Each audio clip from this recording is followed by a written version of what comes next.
Emotions has been going on for centuries, with each side presenting strong arguments for their stance. On the one hand, logic is considered to be rational and objective, providing a clear path for decision-making and problem-solving. On the other hand, emotions are seen as subjective and intangible, but essential for our well-being and personal relationships. Should you buy her a dinner, or should she learn how to cook to make a dinner? Who's right and who's wrong? Let's find out. Welcome to Emotions versus Logic, the show that pushes dating and relationships to a whole new level, with your hosts, The Real Dana and Steve the Dean Williams. The Real Dana, aka Dana with the Data, is the former co-host of the #1 YouTube morning show, Star in the Morning. She's currently digital content creator and co-host of the Man Up Show with Judge Joe Brown on the Real Dana YouTube channel. Her motto? F*** what you think and love yourself first. With over 40 years in the game, Steve the Dean Williams is an expert in relationships of all stages, from the single life to the married life and all points in between. Steve teaches men to unplug themselves from the dating matrix of TV, radio, and some of these cupcake YouTubers who cry about women all the time. The call-in number is 833-859-8744. That's 833-859-8744. Who wins tonight? Emotions or logic? I think I'm going to get this one tonight. What's going on, D?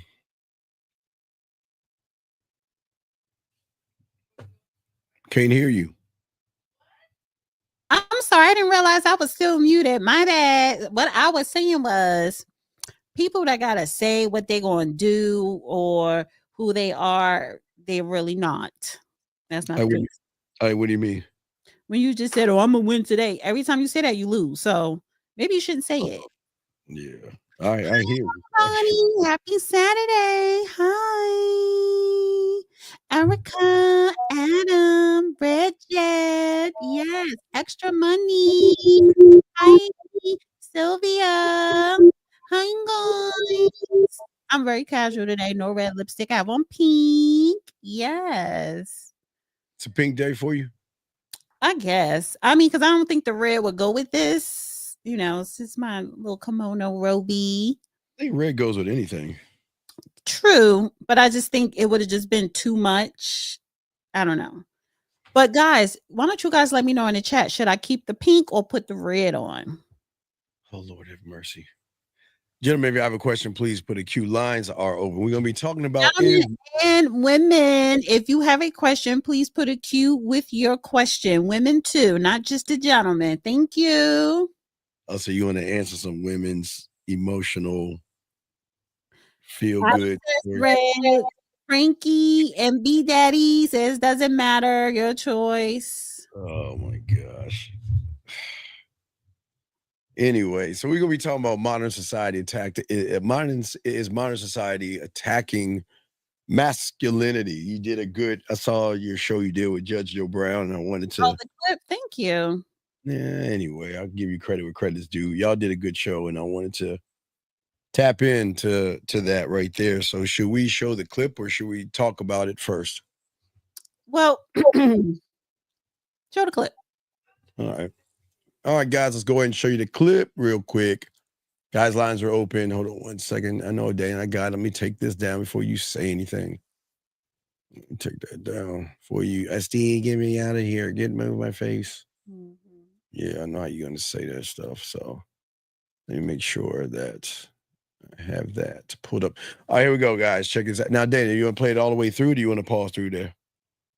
Honey, it's only a minute, right? Yeah, I think it's a little bit more minute. Here we go. I keep my boys humble. Like my boys have never had a pair of Jordans. You know, my boys don't do all that internet fly shit. I'm like your kids. And no, I don't give a I could be the biggest star in the world. Do not let me catch you being stupid. Mm-hmm. Do not. And my oldest gets it. My 15-year-old, he tells the other ones, he's like, yo, don't make dad mad. Because once you get one that's right, he's going to straighten the other ones out. Mm-hmm. So it's just that thing of, in the past 20 years, we've been living through the death of the American male. They have literally killed masculinity in our homes and our communities for one reason or another. But I raised my boys to be young men. And however you feel about that, you feel about that. Right. But my boys will always be respectful.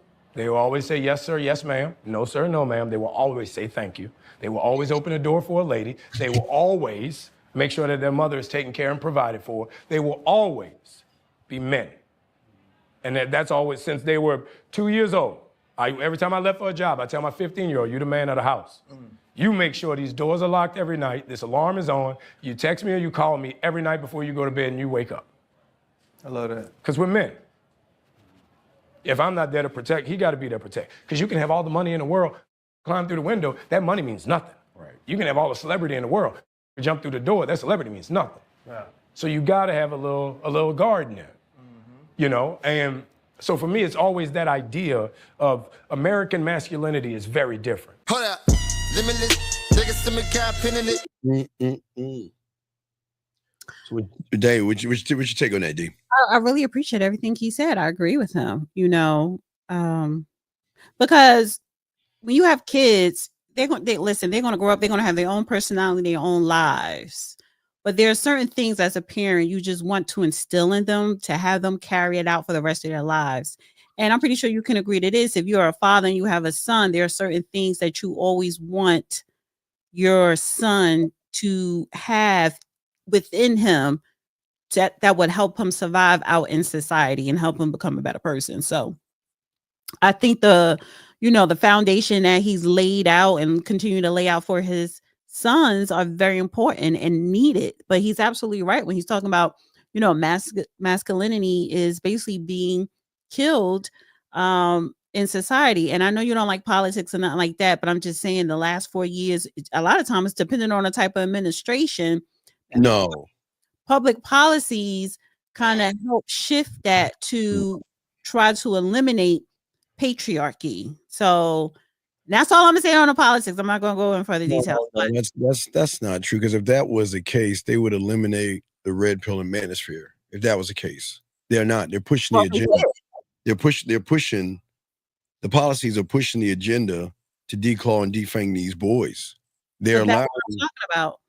But I'm saying without outright violating your constitutional rights. Yes, they did attack the red pill. A lot of those guys are labeled. They got some label here on YouTube or whatever. So yes, there are things that the powers that be can do to try to somewhat suppress or censor you or just lower you in the algorithm. So I just say all that to say his message is needed. More men like that is needed. More fathers like that is needed. I would agree with Anthony Mackie. Peter. I would agree with Anthony Mackie until I saw Black Mirror, and then all the stuff he's saying.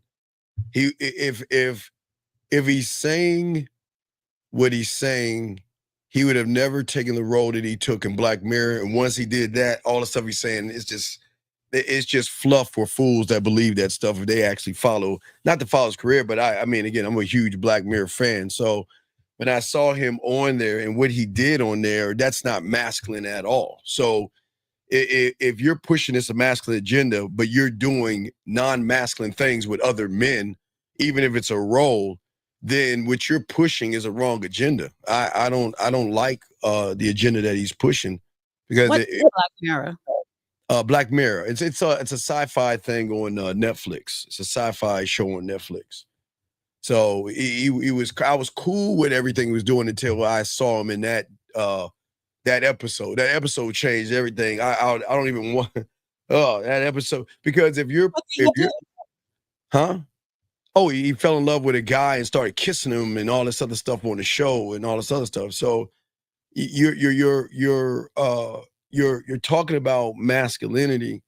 And I understand if you're talking about masculinity, but you should also not take non-masculine roles, because then you're going to confuse people. Because at one point you're pushing masculinity, but another point you're taking on a role, falling in love with another guy and like giving him all kind of kisses and all that other stuff on the show.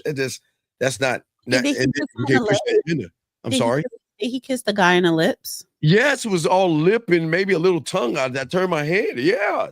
So Yeah. are you saying that men who are gay cannot be masculine? They can be. They could be very masculine. No, that if you want to be with another guy, you can be with another guy. I'm not here to talk about men that are kissing. I'm just saying that if you're pushing masculinity, you cannot push homosexuality or through a thing. Just like with the red, he's doing no different than red pill and manosphere people are doing. They're pushing young boys to think about other men, look at other men. He's pushing it. I disagree with you because he never said that, oh, go be with another man or it's okay. He never championed that. He was playing a role. He is an actor, and that's Hollywood. No, And Hollywood likes to put, particularly black men, but they like to put men in those type of situations. However, he never pushed that. He never promoted that. Red pill, they actually tell guys, don't do this because blah, blah, blah, blah. He never said that, even in this message. He's basically saying a man has to be a man, and here are some of the requirements of being a man. And that doesn't, and that goes to anyone who is a man, no matter who you love. So he's not saying one over another, whether you're gay or not, has nothing to do with that. Masculinity has nothing to do with whether you're gay or straight. Oh my gosh. And then you see where the problem comes in there. But wait, Karen, okay. So here's the thing I want to say. There's nothing wrong with a woman raising a young boy to give him manners and show him how to speak and have, there's nothing, I don't have no problem with a mother doing that. But a lot of women are raising these boys, Karen, because a lot of you women make a lot of bad decisions in who you open your legs to and who you let nut up inside you. So I'm not blaming the woman on this, but sometimes out here, most of y'all women have to be careful about who you letting inside you raw, and realize that everybody that tells you them pipe dreams that you want to hear just wants to smash and move on. So you're blaming the woman? No, I'm not blaming. No, I'm just saying what she's saying. Because you need to also add on to that statement. A lot of you men need to step up, whether you marry that woman or not. Take care of your child, be in your child's life. Your child is more than just a check. Well, what I'm saying, you're saying the it takes two to tango and two to conceive. Well, okay. It takes two to conceive. I agree, but the final decision is the woman deciding. Do I want to keep the child, knowing the guy probably says, I don't want you or the baby. I just want he shouldn't have had sex without a rubber. Well, but okay, but because honestly, take the abortion, take all that off the table. If you're sleeping with a woman and you're having a good time, and you are a grown adult, you know what can happen. You could get an STD. You could get her pregnant. So you know the things that can happen. If one of those things or several things happen, you can't sit up here and put the blame on the other person. It takes two. Both people have to hold that responsibility and be accountable. I'm not necessarily blaming this agreement between two parties, but the woman needs to protect her body if she doesn't want to have women and men. We all need to protect ourselves. There's no such thing as one person needs to protect themselves more than another, because it could be a man out here. I think you should protect yourself, especially if you're sleeping with everybody in the damn community. So if you get something, you're passing it on. But that goes the same for women. If men could get pregnant, I would tell the men it's their fault because you're not protecting your body. I would blame the men, but it is not the men that carry the child for 9 months. Who gets her pregnant? Well, exactly, but who makes a decision to allow both of them have to make a decision. That's what I'm saying. If a woman says, I don't want it, and this woman is not your girl, this woman is not your wife, this woman, you are never exclusive with her, then okay, you really don't have a choice. If she says she wants to keep it, again, she's not your wife. So whatever, so that means you left yourself as a so-called man, you left yourself open and vulnerable. But you still want to blame the woman? The man is entering the woman, yes or no? Yes. Okay. So the only way the man can enter is by her permission, yes or no? Yes, but did she force him to enter? Wait. Did she manipulate him to enter? Wait, this is my question to you. Did he enter on his own will after he got permission? Yes, he did. So Yeah. why did he enter without protecting himself? The point that listen, what you're doing, you're No. laying responsibility more I'm so on one person than the other. What I'm doing here is saying it's equal across the board. I'm not laying it on the one. I'm just making a fact here. If So you're you making half a fact. if you know the person entering you does not have a rubber on and you're allowing him to enter you and you don't have any protection, then what do you probably think is going to happen? Okay, she knows what's going to happen. I'm not disagreeing with you on that. Then I'm not, wait. I'm not disagreeing. And then what? And what's the other part to it? See, you can't just have one side and not the other. What do you mean other part? Okay. Wait. Is she fucking herself? No, he smashed. How did she get pregnant? He busted a nut up in her. Okay, then. So the same way she allowed that to happen because maybe she wanted a baby. But if he didn't, then why didn't he put a condom on? She wanted the kid. Because he doesn't care enough about that woman. He just wanted to enough about himself, first of all. He didn't. Yeah. So again, if I'm having sex with a man and I want a kid and you don't put a condom on, I'm not going to tell you to put one on because I want a kid. If you don't want a kid, why are you not protecting yourself? I'm not. Listen, once she pees on the stick and it's his child, but there's going to be a stick if you put a rubber on. I believe that at that point he should take full responsibility. I sit up here and I hear you and your get along game saying that we are the receivers of life. You know, we create life. So if you create the life, then if you don't want a life, why are you not preventing that from happening if you are the ones that create life? Okay. Comes down to responsibility. Yeah. Okay. So a guy that just wants to bust another up in you, doesn't care about you, okay? Doesn't care about you whatsoever. I said once it's his baby, he should take responsibility and take care of that child, pay his child support. I believe he should be responsible. What I'm saying is that the only way he can bust up in her is she say come in, and she knows that, look, he's not wearing a rubber, and if he's not wearing a rubber and I'm not protecting my body, there is a chance that I'm probably going to get pregnant. So instead of what is he saying? Is he saying I'm not putting a condom on, so it's a chance I might get her pregnant? Yes or no? What's that? Wait, hold on. Do what now? If he's having sex with her and he's not putting a rubber on himself, is the guy saying I might get her pregnant because I'm choosing to go up in her raw? Yes or no? He doesn't care. Yes or no then? He doesn't care. So yeah. So that means so that means he doesn't care. That means no. That means I don't whatever the outcome is the outcome. So again, it's on I'm not going to sit up here and be and look out for another grown person, especially if that person is not even attached to you. So why would you always say if you let him bust in you can't complain if he's not around. And you can't complain when you do bust in a woman and she gets pregnant and she decides to keep it or get rid of it. She decides whatever she decides so to do. It's both. It's not one, it's both parties being irresponsible. All right, Richard has a question. He says, I think I went wrong in the past having manners with women who haven't proven anything to me. What does he mean by that? I don't understand what that means. I went wrong in the past having manners with women who haven't proven it. So you saying that you shouldn't have manners, that you should have been rude? You're okay. So the women that you were nice to, they were rude to you. So you're going to decide to be an asshole? So you're going to let a woman dictate your attitude or your personality or your demeanor? If you approach someone and you're nice or you're a gentleman or whatever the case may be, and she has a nasty disposition, walk away.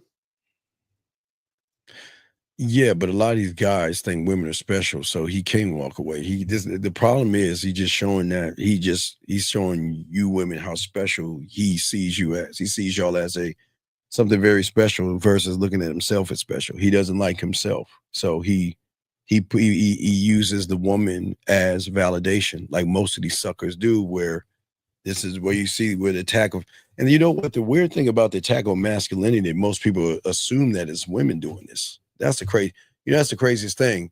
People actually think it's women out here attacking masculinity.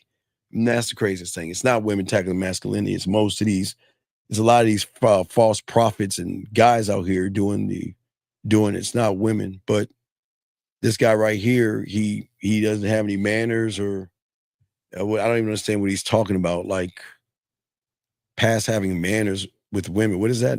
What is that? What is?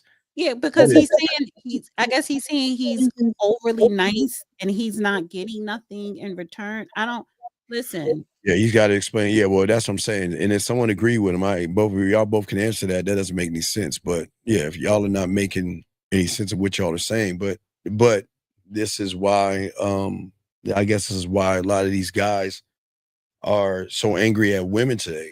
And you shouldn't be angry at women or anything like that.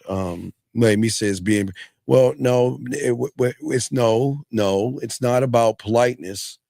And this is what I'm talking about, Dana. It's not politeness. It's the fact you had an agenda and you were a fraud and you pretended to be polite knowing that you had an agenda and she caught you on the agenda. And that's why it's not going to get you anywhere. But see, this is what I'm saying about masculinity. He's a case in point what I'm talking about. It is people like him, these males out here that are not standing on anything, that lie and to try to manipulate women versus being a man.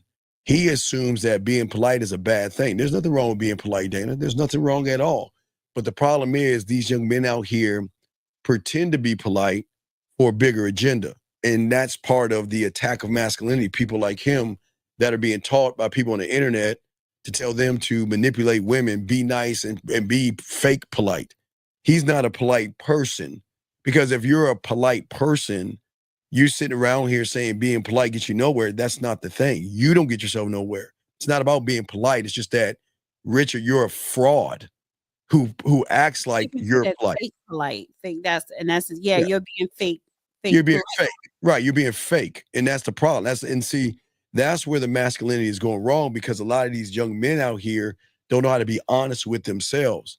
There's nothing wrong with being polite. I think a lot of young men, I think that is something that your parents, whether it's your mom or your dad, teaches you, if they taught you to have manners, is to be polite. But no one who said being polite is going to get you a woman or not get you a woman.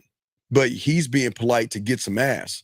And that's where he's going wrong.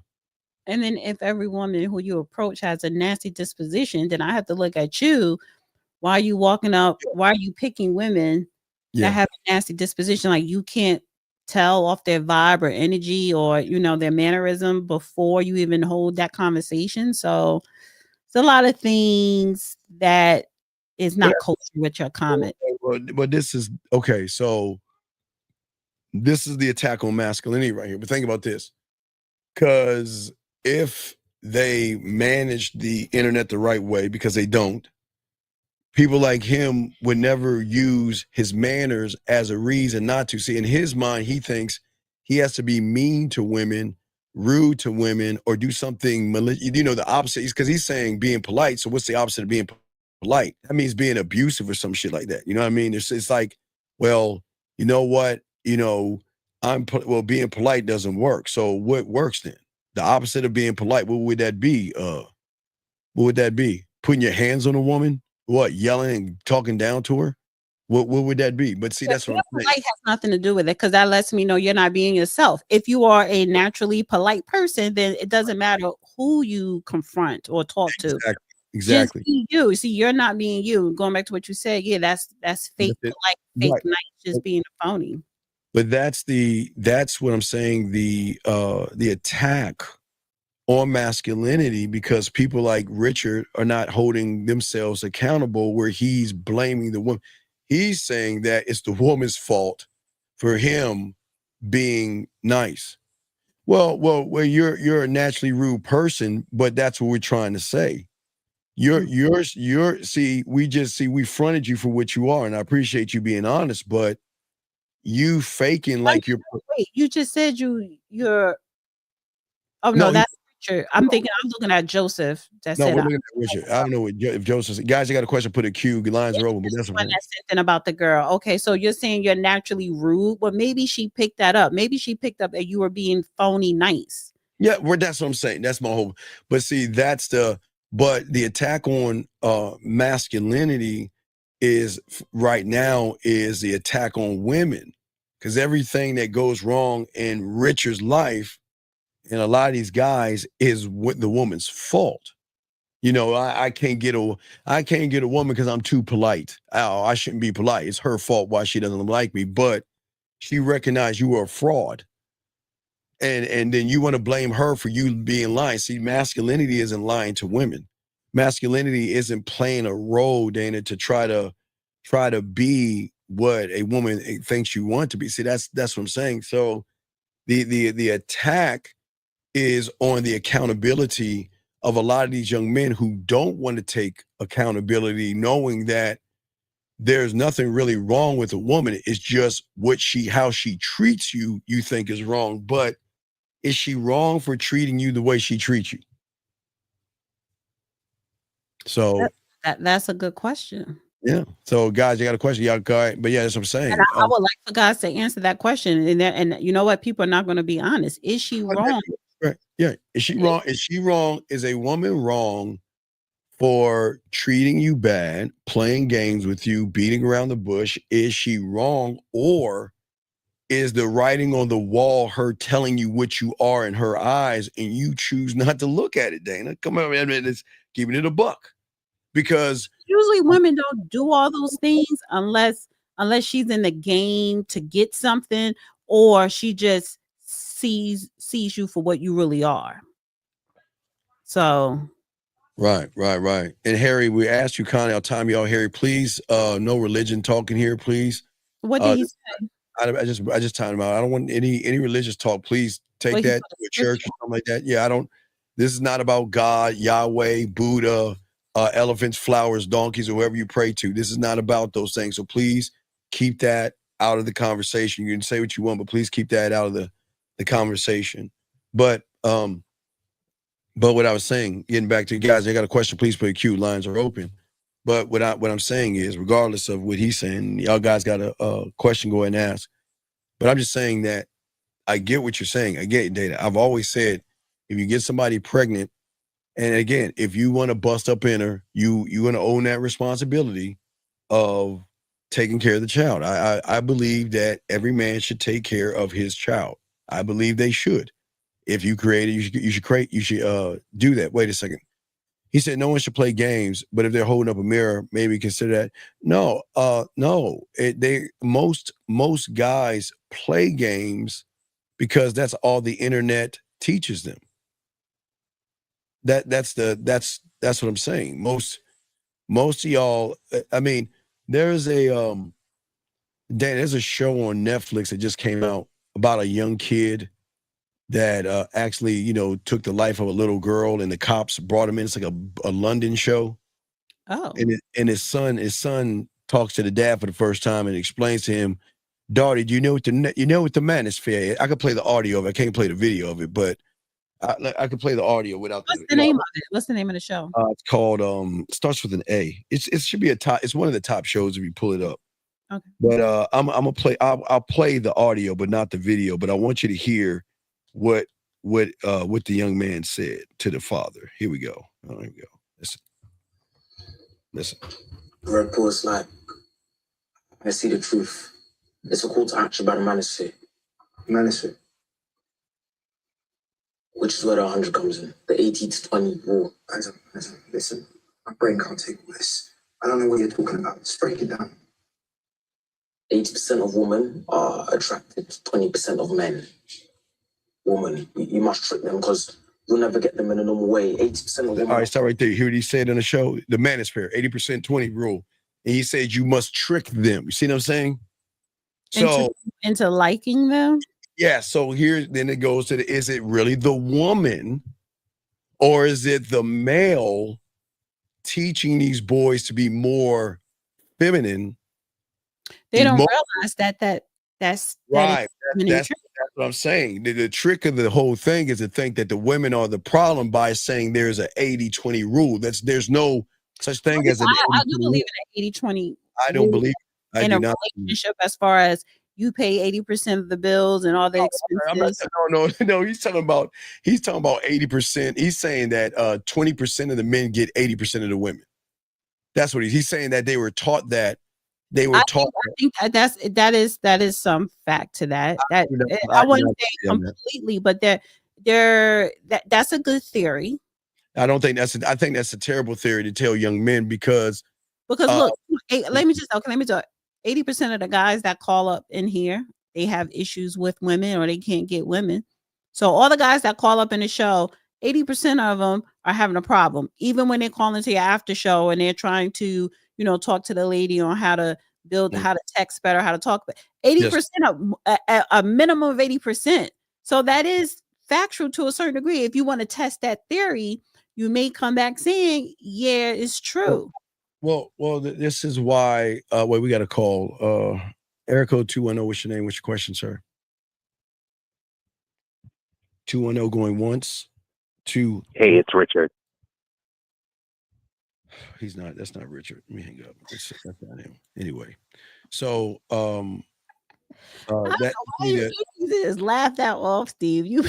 but this is what I'm saying. There's no 80-20 rule. That's not Richard. Who was that? You're not a statistic. Was that you that just called in for real, Richard? Was that you? Richard. That was not Richard. That was not Richard.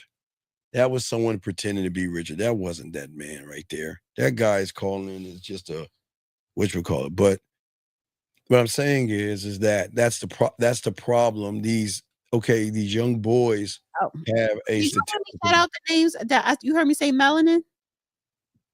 Melanin. What are you talking about? Melanin Vision TV. And I was like, Maya, Erica. Okay. Okay, you done saying hi. You want to say hi to your people? Whatever. I didn't realize I was muted. I'm shouting people out, but go ahead. Okay, so what I was saying is that in the game, there's no such thing as the you first of all, you took that topic, you took a turn, you took a U-turn about the Black Mirror thing, and I can see it in your whole demeanor. Well, yeah, because the Black Mirror thing showed me that you can't talk about masculinity kissing on guys. You can't talk about that. That's not masculine. Masculine men do not kiss on other men, or even take the roles of kissing on another man. If you want to take that role, take the role, but don't push masculinity, because then you're saying, well, then it should be, and again, on my terms, meaning that it's okay to kiss a man. So, I kissed a man. He's like, because he kissed a man in that show. So you can't.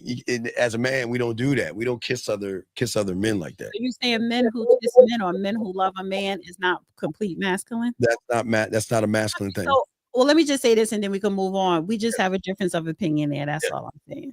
What's that? But I'm just like, you brought it up, and your whole demeanor, you was being a Debbie Downer, honey, and I'm like, turn that frown upside down. I like what he's saying. And don't judge him, because listen, he had to feed his family. He's in Hollywood. That is Hollywood. And if you listen to my clip, like you said with the judge brought it up. He was like, that's Hollywood. Hollywood does that. I understand what Hollywood is doing, but you choose to take the roles you want to take. So if you thing is, that's the number one rule. You never turn down a role. Like, especially if you're coming up. You don't do that. You're not in a position to do that. Like, you never turn down a role. Well, he's been a star. I mean, even since Eminem's 8 Mile, I think even before then. So he's been around for a while. He was like C-list. Now he's teetering on the A-list because he's Captain America with that Marvel stuff. I think that's cool. But when Black Mirror came out, it's like, hey, you trying to go up that ladder? So who are you to turn down the role? He didn't have to take the old ass Denzel. He wanted to kiss a man in Gladiator. He even said it. I kissed a man. Come to find out, the director said he ain't kissed nobody. I'm saying that you should not. Try to say Denzel is not masculine, honey. Wait. He says Egyptian and Italians. No, okay, sir. I don't think you watch Black Mirror. If you watch that episode that he's in, it was not a kiss on the, it wasn't a cheek like a Godfather, cheek to cheek like that. No one's saying there's nothing wrong with culture doing that as far as this, the cheek to cheek. That's just a culture thing. There's nothing wrong with kissing your son on the forehead or something like that. That's, Denzel kissed a man in Gladiator. Would you have a problem with that? Yes, I would. Would you say Denzel is not masculine? Yes, I would, because Denzel's in a point right now he can say no to anything. He's an A above the A. So Denzel can call the shot. Denzel can say, nope, I'm not going to do it. But he's an artist. And even if he did, he is still masculine. Okay, but that's not art. But the problem is a lot of young boys look at TV, unfortunately, because they don't have any supervision. They think what they see on TV or they see on the internet as real. They think that is real. You see what I'm saying? So it wasn't, sir, nobody said give off fruit vibes. I didn't say he was fruity. I didn't say he was fruit booty. I said that you're talking about masculinity, but you're going around kissing other men. That's not masculine. You shouldn't be talking about things about masculinity when you're lip kissing it. I don't even know if there was some tongue in there, some other guy. And then turn around and talk about what are we teaching our boys? What are we teaching our boys? Did you stop watching Black Mirror? No. I like Black Mirror. I just cut that episode out. Why didn't you just throw the whole thing away then? Oh, you want to choose? No, because I will I will not watch any man on man anything. I will not watch any of that. I just won't do that. But you will watch the production. Watch who?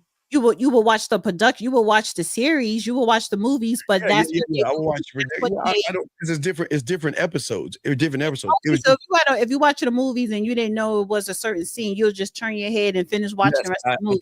I would turn my head and watch the movie. And you're going to judge the person that's playing the character. Yeah, I'm not going to judge him. I'm just going to turn my head because I don't need to see that. I don't need young. So then why are you judging Anthony Mackie then? Because I'm sitting here You're talking out the both sides of your mouth.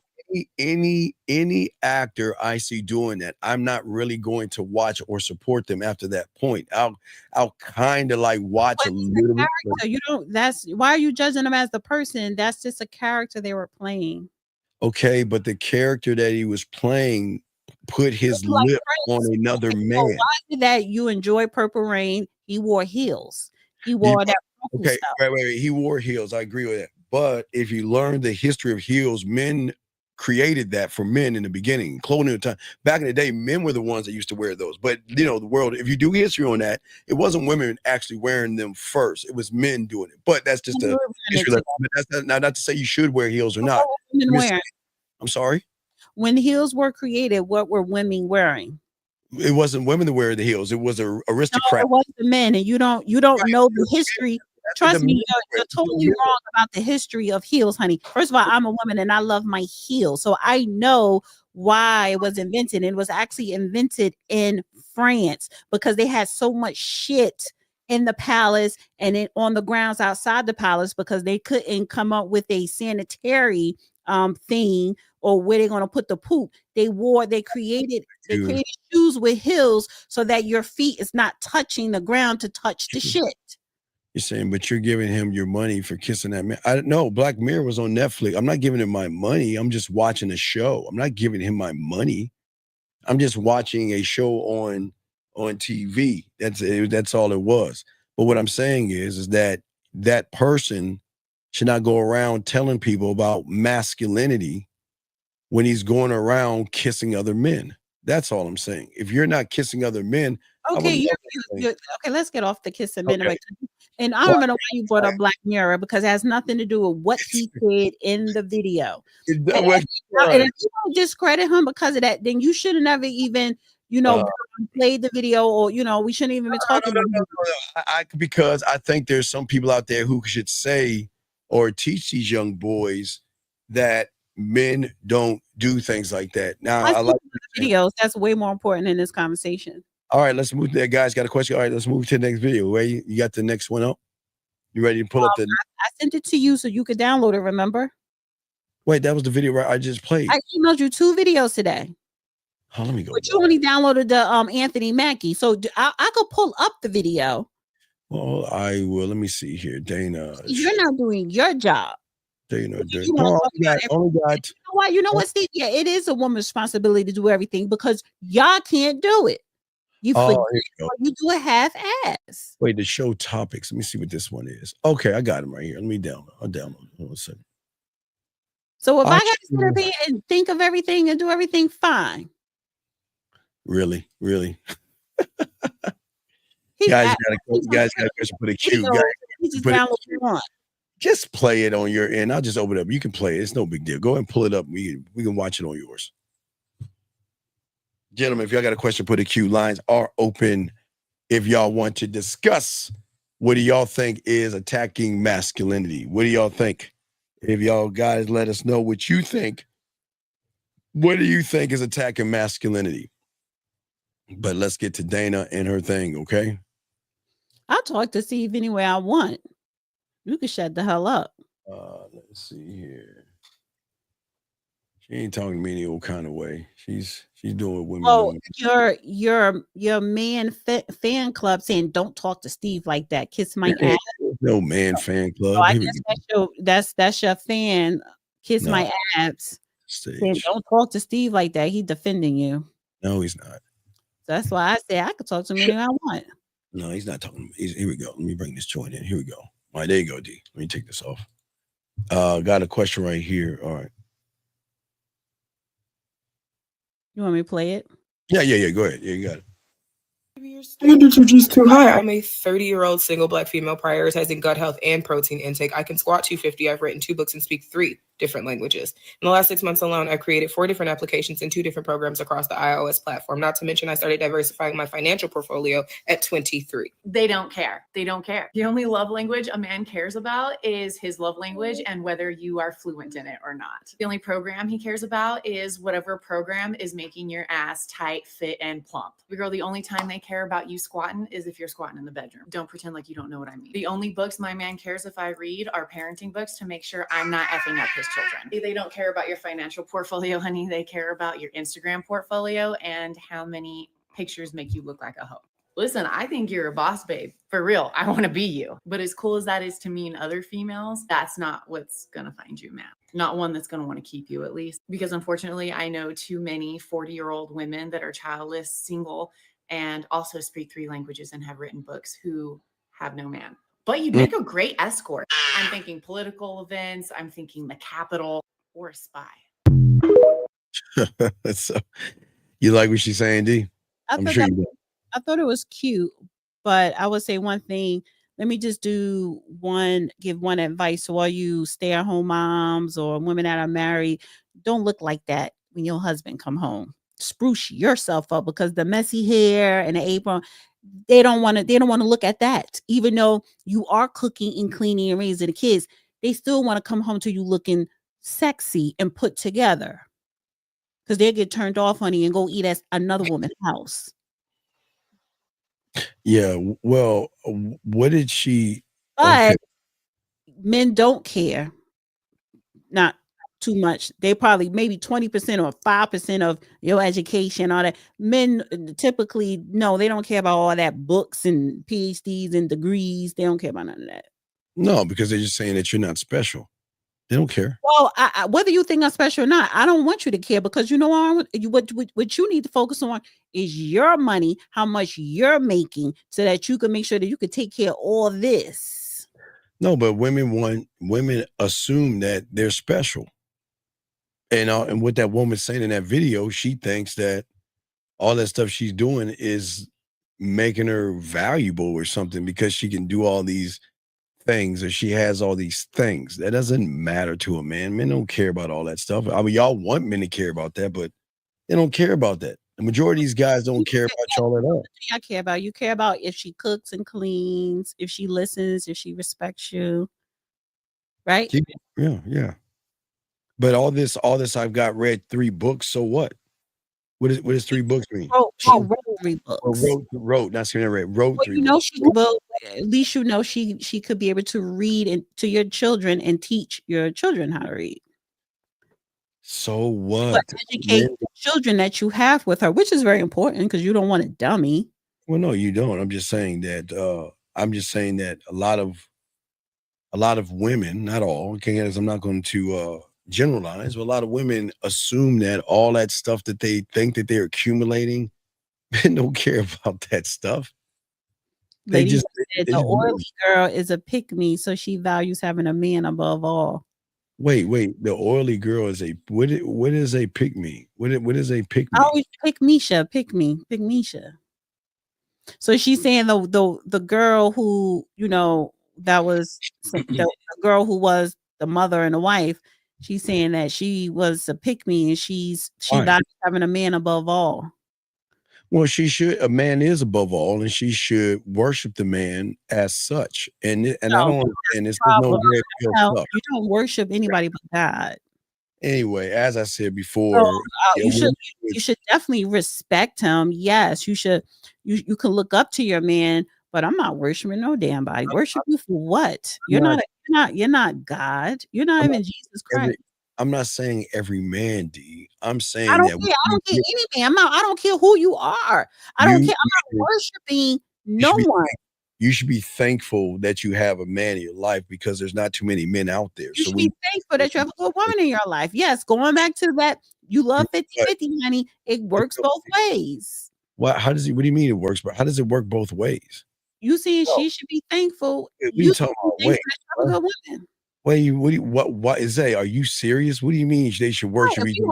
We're gonna worship each other. And I don't even want you to worship me. That is crazy, man. Zay, do you see why you're not getting any women? Man, say that to a woman and watch you get in the friend zone with that shit. What are you talking about? We should worship each other. Why? Wait. I should for what?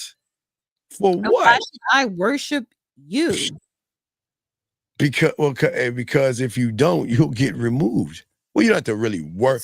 Oh, no. You did. Come on, Zay. That's what you want. Get a lot of women saying that goofy ass shit, dog. Stop lying, Zay. If that's what you want, if that's what you want somebody to worship you, then listen. Let's not waste each other's time. I'm definitely not the one because you will never get me to worship you, ever. Listen, okay, you're okay.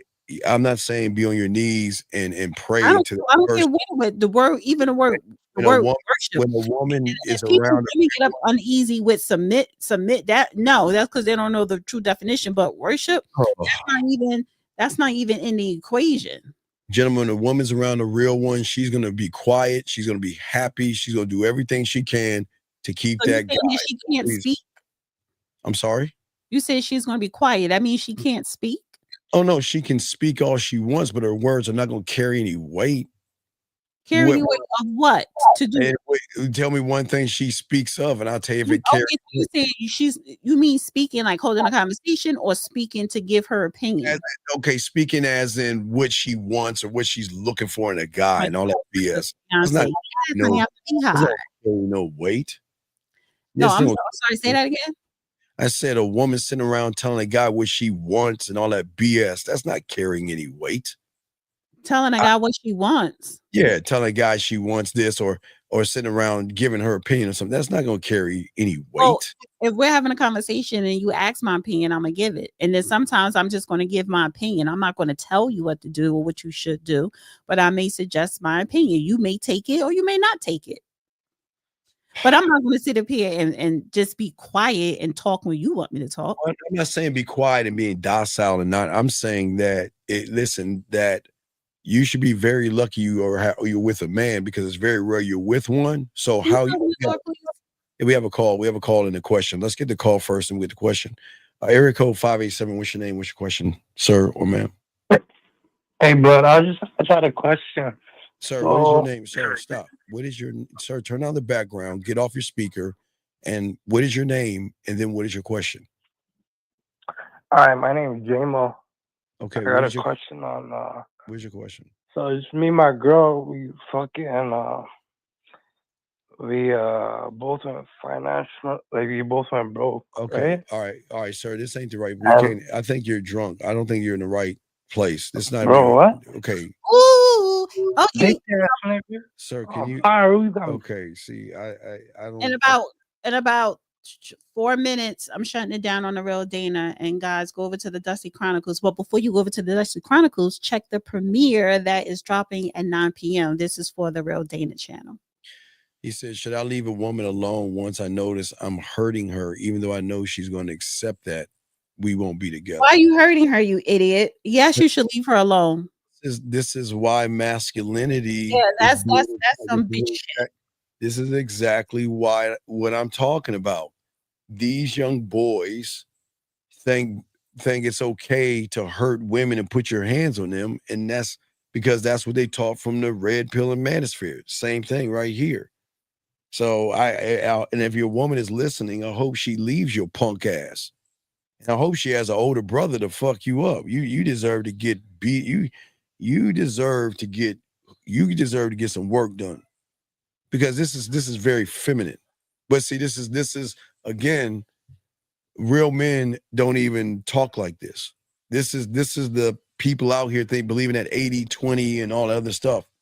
This is crazy.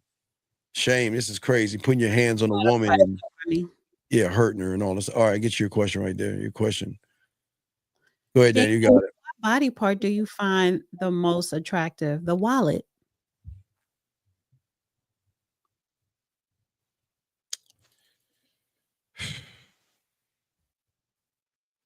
Sir, why are you hurting her? Sometimes putting your hands on her, being emotionally abusive and hurting her is just as bad as putting your hands on her. So why are you hurting her?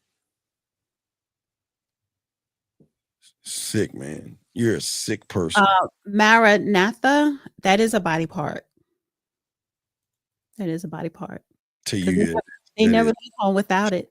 They always have it on them. It is a body part. The wallet is the body part, and that's the most attractive. Yes, it is.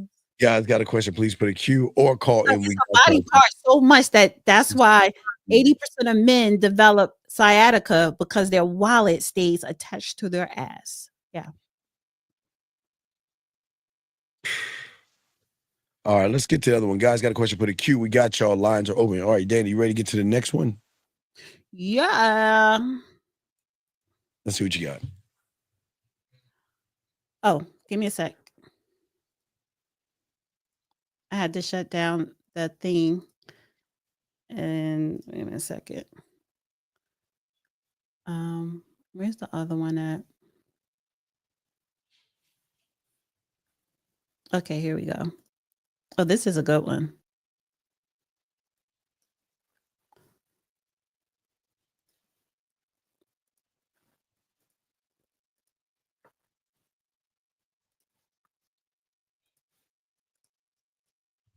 Alice, let me know when you're ready.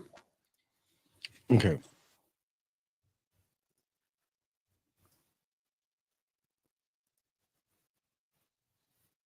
We have a call. Wait, hold on. Oh, wait. Before you do it, let me grab this call real quick. Area code 269. What's your name? What's your question? 269 going once. 269 going twice. Yeah. What is your name, sir? And what is your question? Jared. I was just wondering, Sir. I've struggled with relationships for about 20 years. After I came back from Iraq, I just feel like I push everybody away, even though people really try and help me. It's like I don't even want to be with anybody, even though I want love, but I don't know how to move on from what I did and what I saw.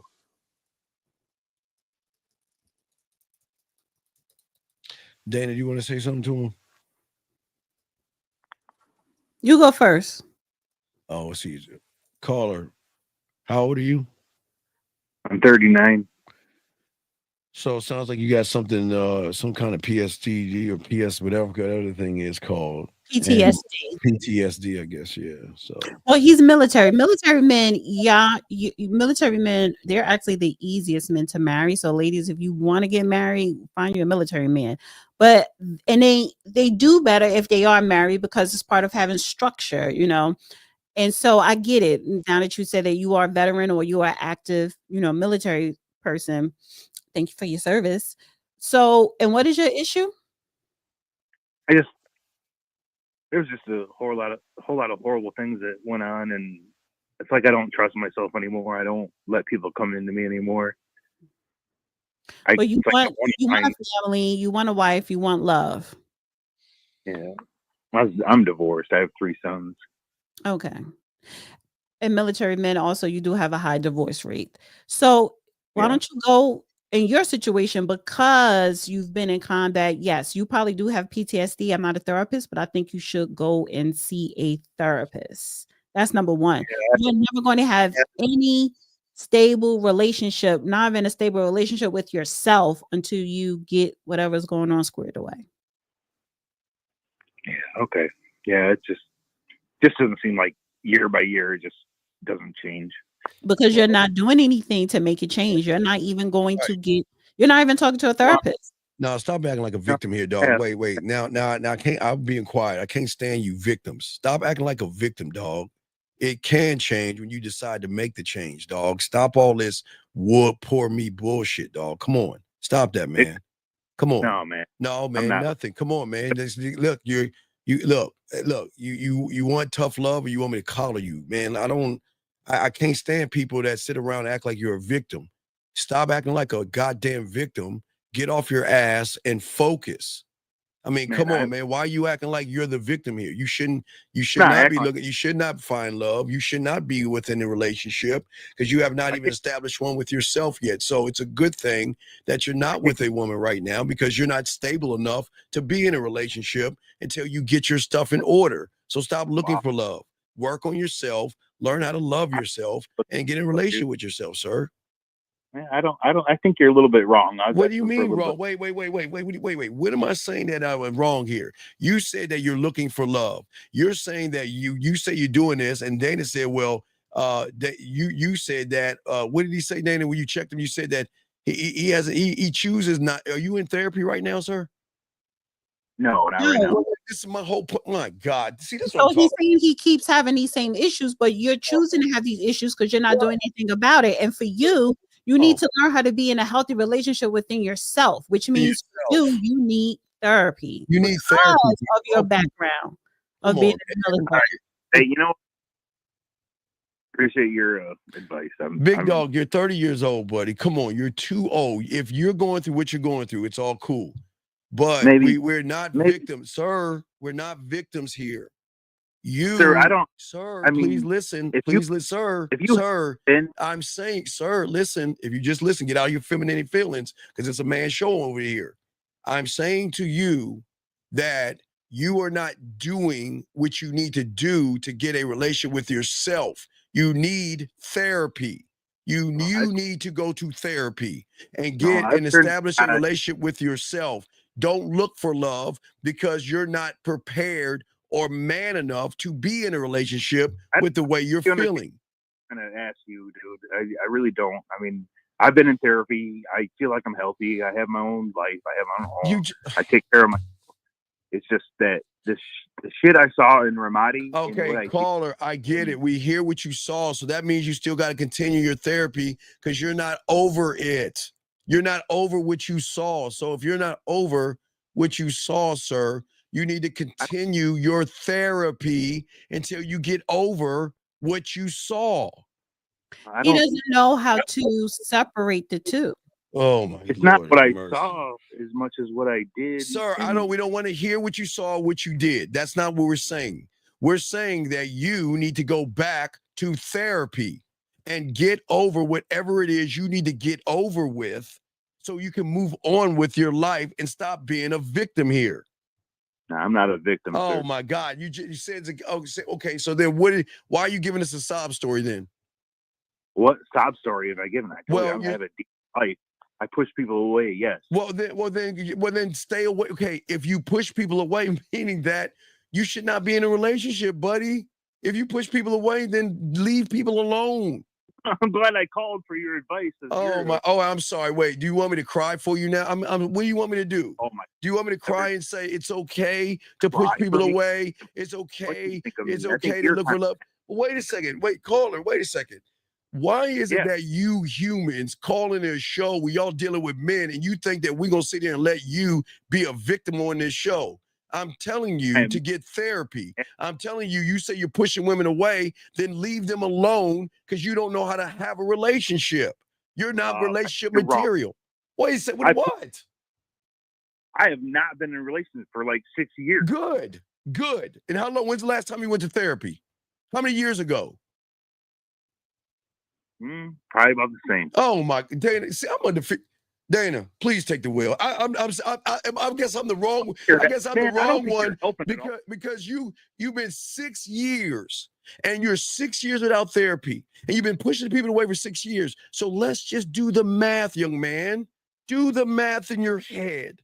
If you go to therapy, maybe you'll get over the things that I did wherever you were at, and then start to have a relationship with yourself, start to love yourself. What? All right, wait. You want me to, okay. You want me to cry right now? What do you want me to do to make you feel good? Because apparently you don't want to hear the truth. Apparently you don't want to hear the truth. What do you want to do? Good night. You said, wait. How am I an asshole? Wait. How am I an asshole when I'm making you face yourself in the mirror? I'm not the one 6 years removed from therapy. I'm not the one pushing women away. I'm not the one saying dude. I want love. All right, dude, what? You've never been in war. Sir, I've been in the military. So, but sir, regardless of what sir, we're not talking about me. We're talking about you. I'm not the victim here. You want to play the victim because you choose not to go to therapy. You're 6 years removed from therapy, and here you are with the sob story. I'm pushing women away. I want love, but I'm pushing women away. But listen, sir, I'm trying to get you to. I'm trying to help you out. I'm doing something that your therapist is going to do as well. You're sitting here. You're a walking contradiction. I'm looking for love, but I'm pushing women away. How the fuck? I'm about to say the F word again. How does that work? I'm looking for love, but I push people away. But I'm not going to therapy. Explain that. I mean, and then he hangs out. What am I wrong, D? Yeah, he's first of all, he's in denial and he's not going to take accountability. So good. That's when he said the last time he been to therapy was 6 years ago, and then that's when the last time he's been in a relationship. That's the problem. You're only going to therapy probably because your last woman or ex-wife told you to, and then when that didn't work out, you stopped, which is why you keep having the same results. This within that 6 years, especially now, would be the perfect time for you to go to therapy without being in a relationship, and you're doing it for you, not because somebody else wants you to do it. Right, and he should not even be in a relationship because people who are like that, and you're allowed. I'm not knocking PSTD. I'm not knocking that. I'm saying that you are not fit here to handle a woman rejecting you, breaking up with you, or something like that. You're not ready for that.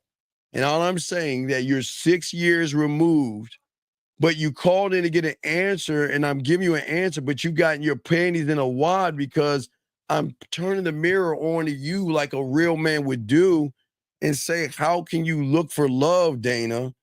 But you're pushing women away. How does that even work? I'm looking for love, but I push people away. And I've been doing this for 6 years and I haven't been going to therapy for 6 years. How does that even work?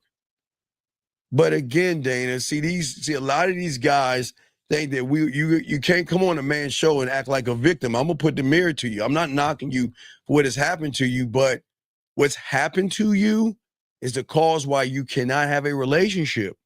So what we need to do, if you're still listening, is put on your big boy pants, get over the thing with therapy that you are holding yourself back, and then start to create a relationship with yourself, and then you can find somebody. But you can't sit there. We can't sit there and, Dana, expect a woman to just want to be with someone because you know what, Dana? You know what kind of person he is? He's the kind of person that talk to women and he's going to keep bringing that shit up. He gonna bring up hey, gentlemen, let me tell y'all something. Women do not want to hear your sob stories. I'm telling y'all right now. Please get all that. Hey, guys, any of you guys, if you lost your dog, your cat, a family member, or something, women do not want to hear your emotional, feminine But not in the beginning. I mean, if you're my man, and that's one thing.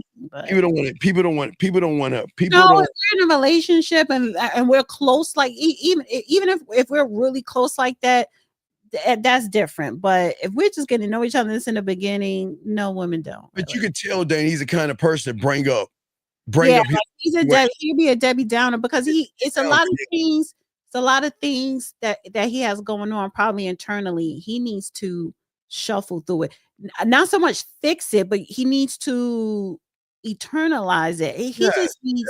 He needs professional therapist. Right, and I agree. Whatever that is, whatever he's going into doing combat. Yeah, that's a whole nother level. So I'm not making fun of that at all. Nobody's making jokes of that at all. I'm just saying that for many of you guys, in order to have a great relationship, you must first have one with yourself. And if you cannot have one with yourself because of things that have happened in your life, you've got to get your house in order. Meaning that if there's something traumatizing that you cannot let go, fix that first before you even think about a relationship. That's all we're saying. That's all we're saying. But I guess he just got, here we go. I guess he just got upset because we didn't want to hear that shit. Nobody want to hear that shit. All right, here we go. Let's get it. Like, I hate to generalize, but I'm just going to warn other people so that at least they're aware. But be very aware of 30 to 40-year-old men when it comes to dating, because they are at a point now where all their boys are starting to get into like serious relationships. They're starting to get married, and they will get to a point where they're like, oh shit, like I need to do the same. They need to start finding somebody who's going to fit into their life, not necessarily because they want partnership, not necessarily because they want, to actually be in a relationship because they probably enjoyed that single life, but because they're now thinking, I need validation from my male friends. I don't want to be the one left out. The only one unmarried. And it's usually at the 35 to 40 mark when they start panicking about that. And they're just looking for somebody. They don't care who it is, really. They're just looking for somebody who will fit into their life perfectly. They don't want somebody who has their own opinions. They don't want somebody who has their own convictions. They want an easy life. I know this because this happened to me back when I was dating when I was like 25. This guy talking about how he, he's got a house, he's got the car, he's got a dog, he's got everything. He's just noticed that he literally said, oh, his mates were all married. And immediately I was like, oh, so you're looking for somebody to fit into your life. And I know that he was doing this because he didn't really know me very well, but he was talking about how confident I was and how self-assured I was. I'm like, bitch, you don't know me. We've been on 3 dates. You do not know me. How could you possibly say those things about me? And that's a big red flag for me when somebody starts saying things that I know that they could not possibly know, but I know that they're just paying lip service because they know that women like to hear, or they know that people like to hear it.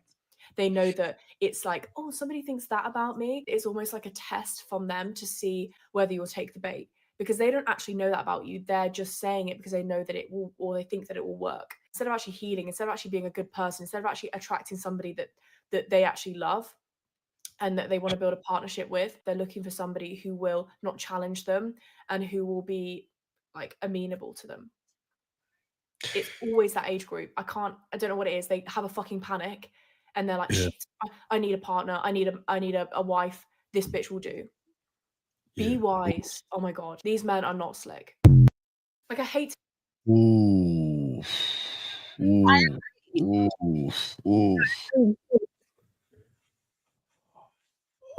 This is the attack on masculinity, and it's not her. I think what she's saying is true. I agree. No, Dana, I hate to this is why I say ooh, because I hate to say that she's right, because if you listen to what she's saying, that these males will look at their friends because their friends are getting pressured by their women to get married.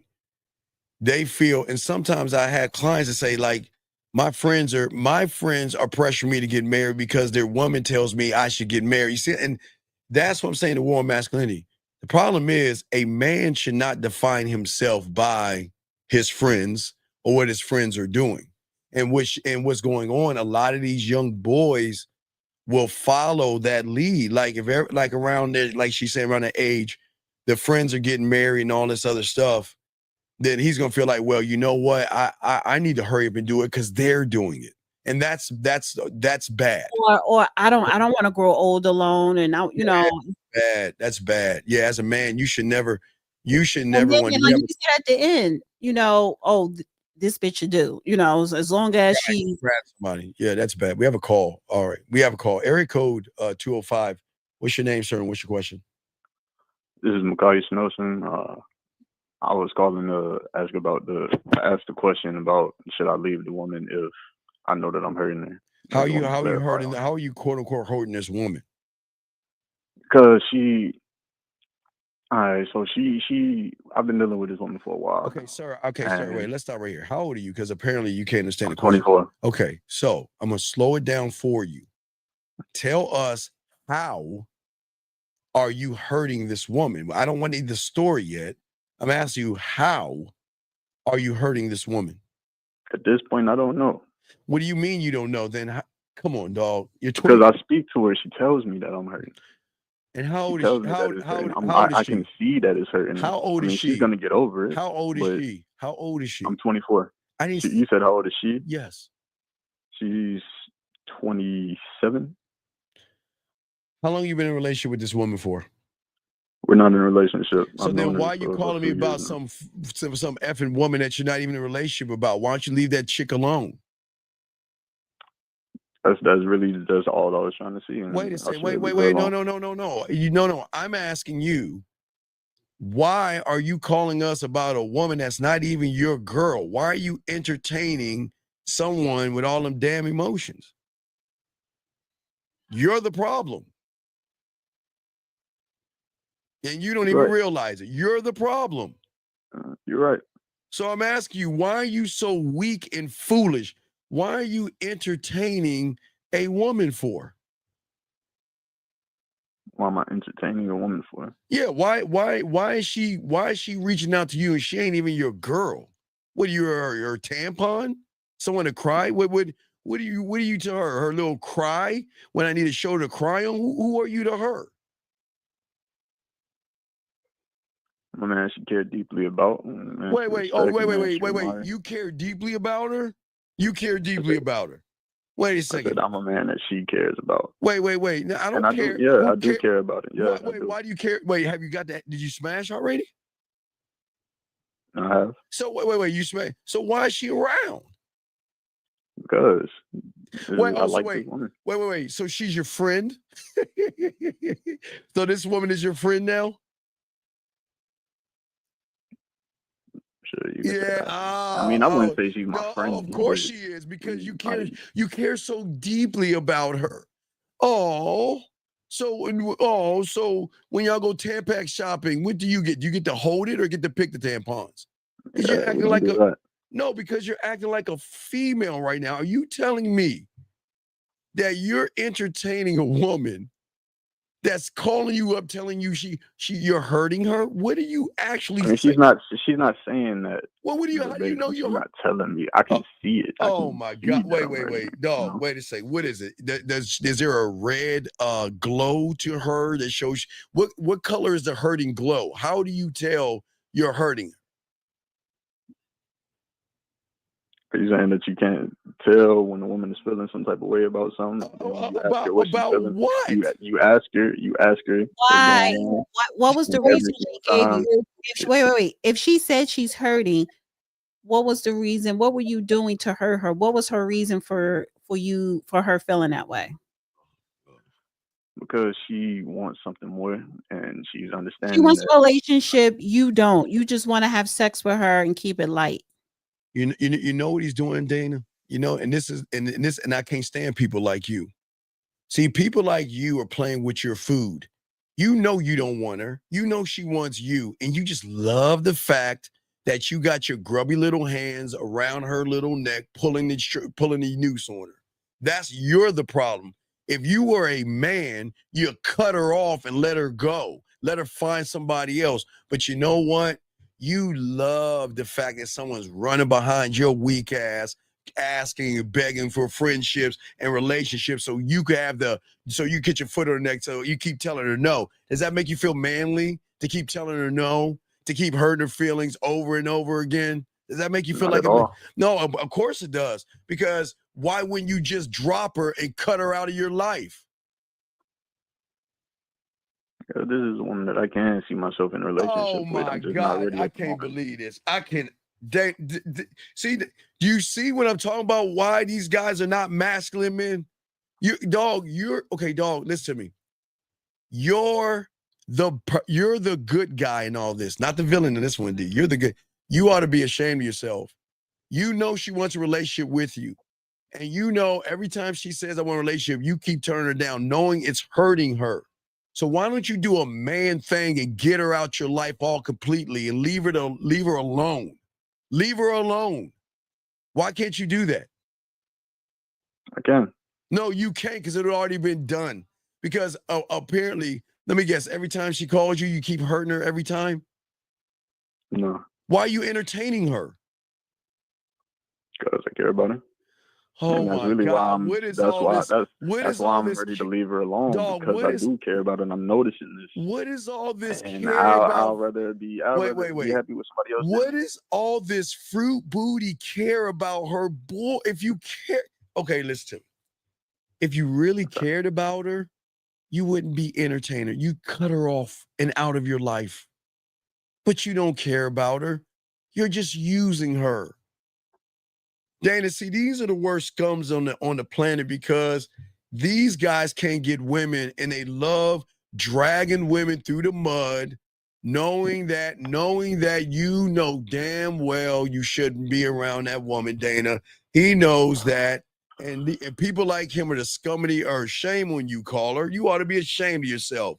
Dana, what do you want to say to this guy, man? Wow. Okay, so you were leading her on because you are afraid to stand alone. There you go. So you know how she feels about you. Mm-hmm. But you are too afraid to be in a relationship because you are the type that think, if I get into a relationship with her, the one is going to come around the corner. And that never happens. So you keeping her at arm's length, and maybe you just don't see her in that way, but you like fucking her, and you don't want that to end because you ain't really got nobody else to fuck. At this point, I don't even. It's not even that fun. Wait, let me finish. You still You're comfortable with her. You think she's cool because you even said that y'all were friends. So that's your homegirl who you like to fuck, that you don't want to be in a relationship with because you think the one is coming around the corner. You're the problem. And that's fucked up. You're not a friend. You don't care about her because you're lying to her. You are the one that is leading her on to make her think that is going to be something. You're dangling a carrot in her face, and that's fucked up. Because okay, are you still sleeping with her? We haven't had taken about a week or so. So right. So you're still smashing. So let me ask you a question. Before she starts giving you some dome, before you hit, are you telling her I don't want to be with you? Are you telling her that? I told her that from the jump. But then why are you literally the first day we met? No, I'm saying to you is But how many times did y'all fuck after that? Say again.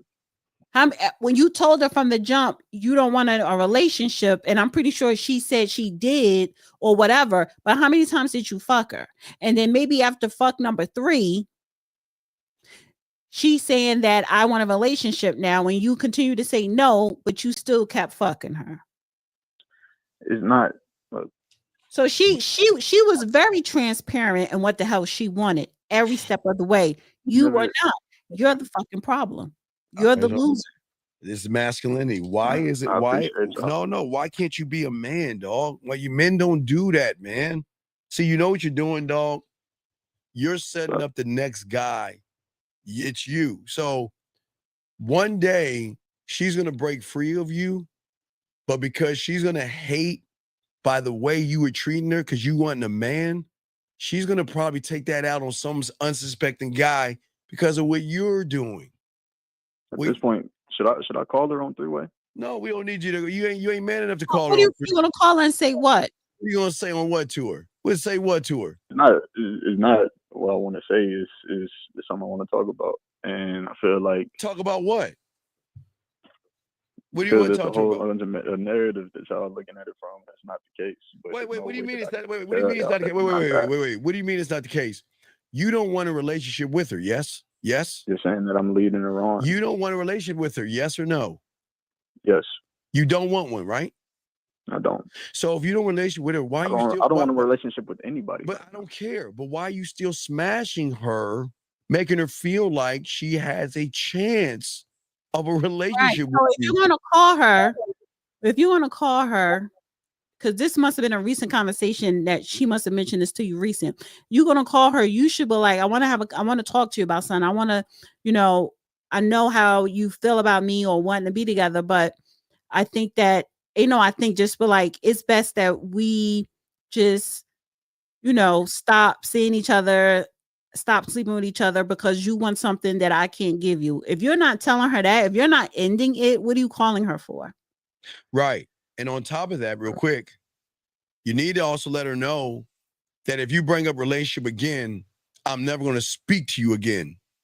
Do you understand? We'll never be in a relationship. I am never going to give you one. No. It's not even don't even. You need to leave her the fuck alone, and you need to tell her. Don't say it that way, but just say, listen, we need to go our own separate ways because you want something that I cannot give you, and I don't want to keep wasting your time. That's it.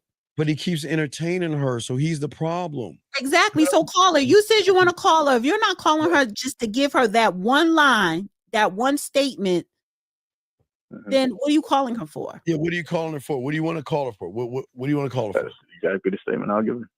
Right. I really appreciate that, Dana. Well, call her because that's something that I feel like I should do, but I guess. So you're not being nasty. You're not being nasty. You're being considerate because you're letting her know, I don't want to keep leading you on. I don't want a relationship and you do. So we need to go our own separate ways because I don't want to no longer waste your time. Yeah. Throw it on you. You don't want to, even though it is you, but just say, I don't want to keep wasting your time. So we need to go our own separate ways because I don't want a relationship and you do. And you deserve to find someone that wants the same things you want. Now have enough balls to do that. Call up on a three-way. Call on three-way and have the balls to do that. Go ahead. We're listening.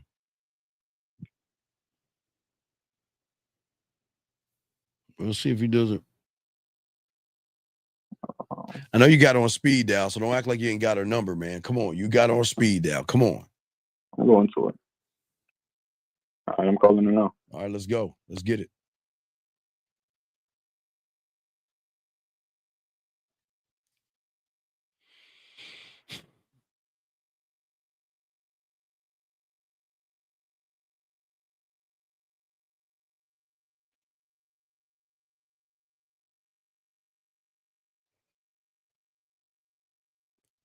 $20 seconds.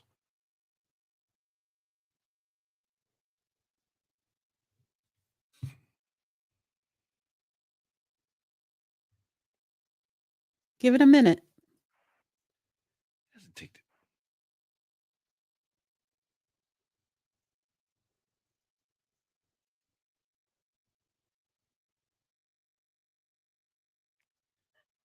take this long, dang.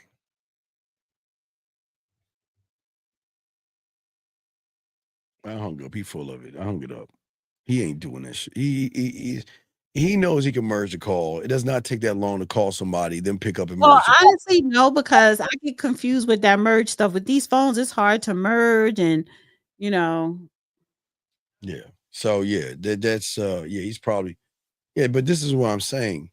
Again. You got to give people at least a minute or two. Shit. It doesn't take, Dana, it does not, he has. Okay, it takes a minute. If he and I don't do no merge stuff. Dana, if he talks to her that much, then he can just go to recent phone calls, press a button, ring, and press the button. It's that simple. He's bullshit. He listen. Yeah, somebody said O'Neal said he's telling her to play along. He probably is. Yeah, he's playing. And guys, y'all shouldn't do this with women. This is another attack. See, people like that, they can't even be honest with women. There's no reason why you should play games with women or their feelings or emotions. You should not do that. That's not cool. Men don't do that. And for him to sleep with her and her thinking that there's a shot, that's not cool because that's the problem. Because I guarantee you, 80% of men out here are doing that at all ages. That's the sad part. Well, that's what I'm saying. I come across men like that, grown 50 plus, who are over 50, still playing those stupid games. And then they lose their mind when you just cut them off, because it's like, fuck out of here. That's pathetic. Like, you too old for that shit. Let us continue. All right, let's get to the next one, Dana. Let's get to the Oh, next one. I don't know if you want to. Did you want to review what the girl was saying? Oh, we did that already. Yeah, reviewing what she said as far as no, like, you older men, yeah, y'all too old to be playing them stupid ass games. Well, that's what again, these young guys are doing the same thing. But again, as a man, you should not look at another. You should. I don't know what it is with these guys that they've got to follow the herd of other guys to find value and worth. If you're single and all your friends are married, there's nothing wrong, because if they're actually men in that marriage, y'all should still have your same friendship. It's going to be a little bit of dynamics going to change a little bit, because your responsibility is going to be towards family and things like that, Dane, if you have one, or your wife, if you have one. But it still doesn't take away from the fact that you should still be able to go out there and spend time with your boys, but not like you used to, but you still should be able to do that. But if you have friends that can't do that, I would cut them dudes off anyway. And why you shouldn't care what your friends are doing? You say you should or shouldn't? Shouldn't. You should not. You should not care what your friends are doing. If they're in a relationship or not, because if you really look at your friend's relationship, they're fucking miserable. Oh, yeah, they're very miserable. Yeah, they're very miserable because they're lying to you, telling you one thing, but behind closed doors is something else. They're getting run over by the women. But again, that's why, and that is a saying that men who hit 40 and they're not married or have kids, they're scrambling, looking, just finding any damn body. And the problem with that is, you found in a wrong one. She ain't really into you like that. And in a short, long run, you're going to end up getting divorced or breaking up, and then you're going to have kids, and you're going to be miserable. She's going to take your money, all this other bullshit, because you wasn't paying attention.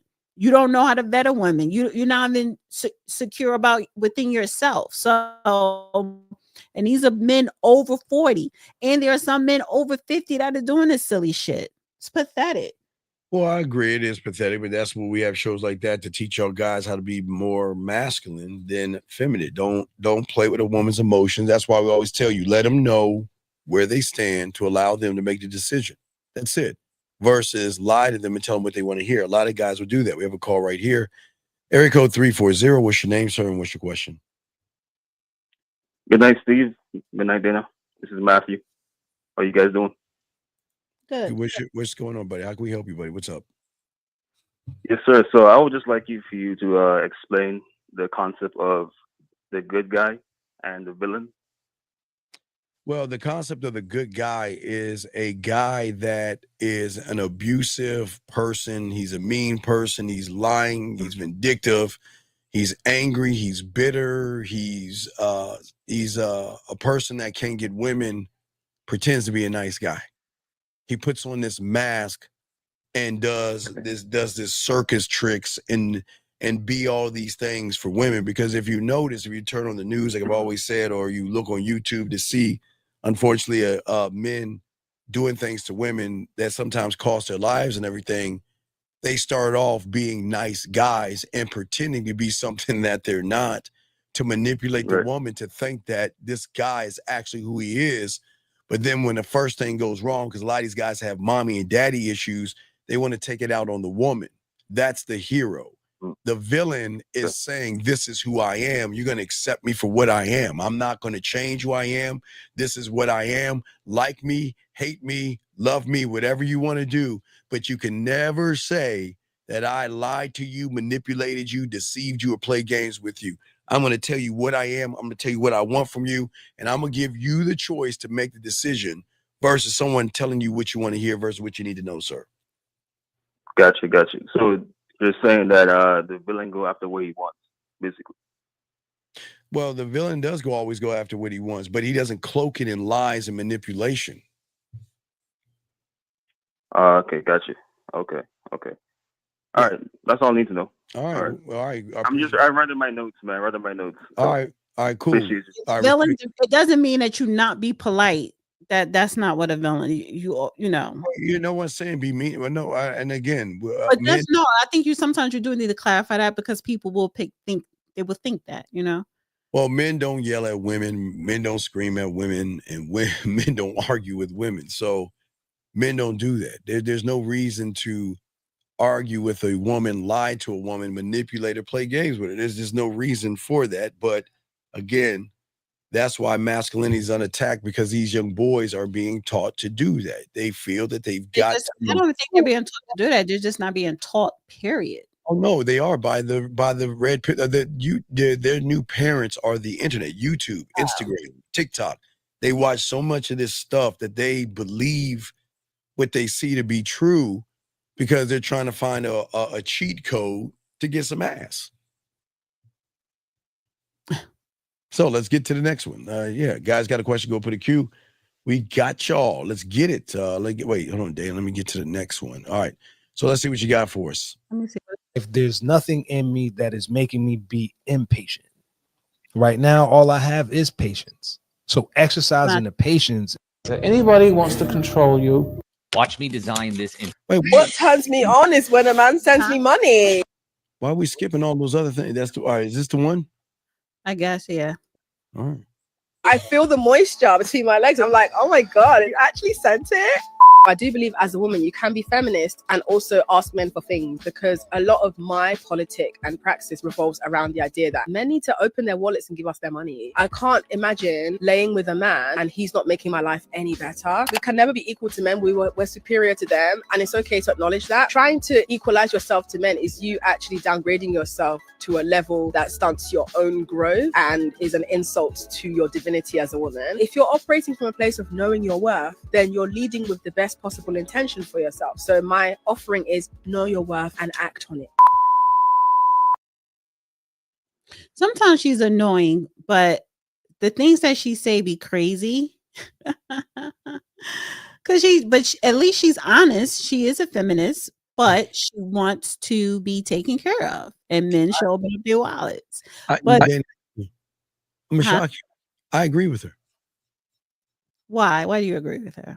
The reason why I agree with her, because, gentlemen, this is why I keep trying to tell you, gentlemen, don't try to change what a woman wants to do. Every woman that says this BS is smashing someone for free, and that can be you. So don't try to stop her from all that rhetoric she's saying. Let all the suckers out there pay for it while you get it for free. So don't ever try to change them. If they come in like this, making all these idiotic demands of buying and paying, don't try to change her. When you're the guy, she'll give it to you for free. But don't change her. Let her keep doing that with suckers. That's why I agree with her. I have no problem with what she's saying. It's just when you're a man, she's not going to do that to you, but she'll do it to them. So you don't want to disrupt that. Why would disrupt that ecosystem? We don't feel guilty for the next man. If the next guy is willing to pay Dana to take her to, I guess, Ruth Chris or whatever, that $300 meal, if he's willing to buy her things, pay her rent, pay things for her, who are you to stop that? Don't stop her money train. But when you're the guy, she'll give it to you for free. That's all I'm saying. So you just got to realize, okay, you'll know what you are. I should just realize who he is. And some men are fine with paying for things. And some men are fine for paying for things when things get to a certain point. Some men are fine with not paying for nothing ever. So I just think that you try to shame men who pay for shit. Why? Because only suckers trick their money. You don't have to. No, it's not about why do you think it's tricky? It ain't tricky if you got it. Guys, you don't have to pay for something they will give you for free. It's not about you paying for sex. It's not about you paying. It's about you feeling somebody, You know what I'm saying? When she with you, you want to take care of her, whatever that means. No, it's not your responsibility to take care of her. You Well, take care of it. it is your responsibility to take care of a woman. Never. Guys, It listen. is. Gentlemen, listen. It is. How do I know if you're husband material or boyfriend material? Like, You even know. if how do I know if you're husband? First of all, boyfriend, you still supposed to be taking care of her. But the fact is that how can I know if you're husband material? Yes, it is your job to take care of a woman, even if it's the first date. You gotta look out for her, protect her, whatever. So, Wait. Excuse me. What would Jesus say for you to call us dumb? When Jesus tell you shouldn't talk bad about what Jay Wells, what would your Jesus say to you, saying that you're being judgmental? Listening. Shame on you. Your Bible, then your Bible teach don't be judgmental. So you should not be judgmental. You're being judgmental. Then you're throwing his Lord and Savior in this. Shame on you, because your Lord and Savior would say, do not judge those people. Do not judge those people. But yet you're judging us, sir. So please don't do that. Come on, dog. Jesus would be, wait a second, I think God wants to speak to you. Jay, don't do that. Thunder, don't do that, Jay. So Jay, he just spoke to you. He said, don't judge, Jay. He said, don't do that. He said, don't judge. So you heard him yourself. Don't you judge, young man. But anyway, getting back to what we were saying. We're saying, so at the end of the day, you know what you are by how the woman moves around you. And if a woman is making you pay, we got a caller right here. I don't know what this is. I don't know if this is a fake call. 213, what's your name and what's your question? If a woman is 213 going 213, please turn your name down. What is your name, sir, and what's your question? Oh, my question Sir, is, wait, sir, stop, why sir. Stop. I always ask you what your name is. You want to know why? Because our parents should have taught us as men, we introduce ourselves first. So what is your name first? And then ask. Oh, my name is Mark. Sorry. My name is Mark. Mark, what's your question, Mark? My question is, why do basic women want dime treatment? Wait. What is a basic woman, sir? A basic woman is an ordinary woman that you see every day. Wait, a basic woman is a woman that you see every day, right? Correct. Okay, and what is she not allowed to want or expect dime treatment? Is there something wrong with that? Yes, there is something wrong with that. What is wrong with it? Tell me what's wrong with a woman, because apparently you want women, right? Yeah, of course. So then what's the problem?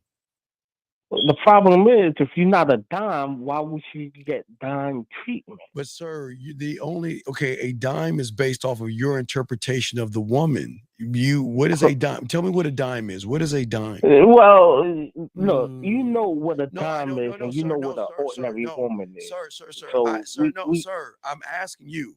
You don't know what I think and what I know. I'm asking you. You made a statement. I'm only asking you. And then when you get done, go get some batteries and fix your battery in your thing. That is a very immature thing women don't like. Fix your smoke. Fix that smoke detector after you get done. So why don't you tell me what a dime is? What is a dime? A dime is a gorgeous woman. What is a gorgeous? But again, isn't that gorgeous based on the interpretation of a man? Gorgeous women walk around every day. Well, no, you got to go by the average. But wait, why am I going by what? Wait, if he's saying the dimes are people that walk outside every day, well, average people, where are the dimes at then? The dimes are in certain places, probably in modeling industry, or How old are you? How old are you? How old are you? 18? Me, I'm 40. No, you can't be 40 thinking like that. You got to be 18. Is that 40 and up? They're 18. You crazy? So wait, they're weirdos, but you have a mentality of an 18-year-old. Sir, you never dated a dime. What is a dime? But he doesn't even know what a dime is. There's no such thing as a dime. Definition, even by your definition. There is. You know you did a dime. Women before. Come on, brother. I could tell by the way you talk. I could tell by your mentality. You never dated a dime. But he doesn't know what a dime is. You're okay. No, in his definition, he never even dated her. He's falling in love with makeup and eyeliner and blush and mascara. That's what you're calling. What I'm just trying to ask, what is a girl that look like Shanae? What is it? But he's trying to explain what is a dime.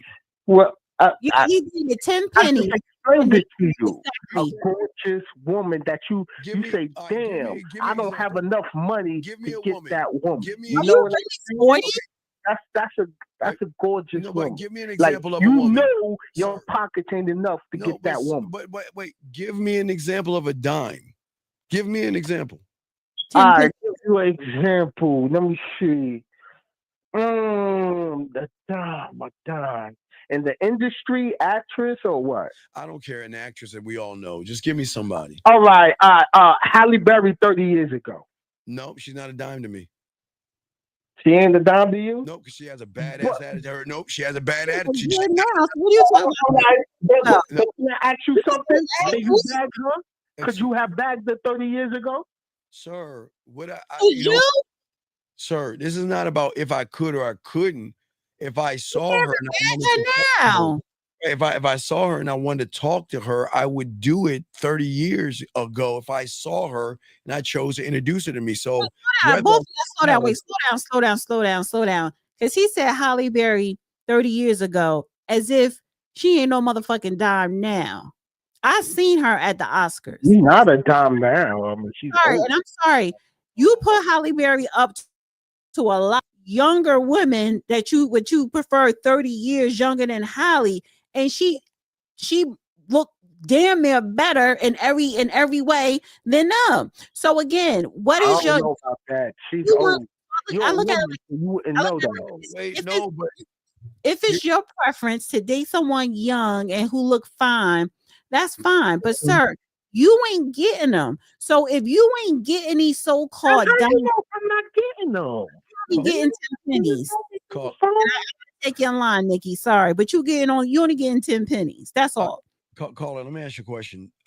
Yeah. Your great grandparents. Mm-hmm. How long were they married for?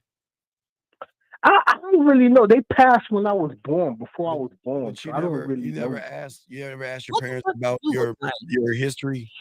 Yeah. They worked.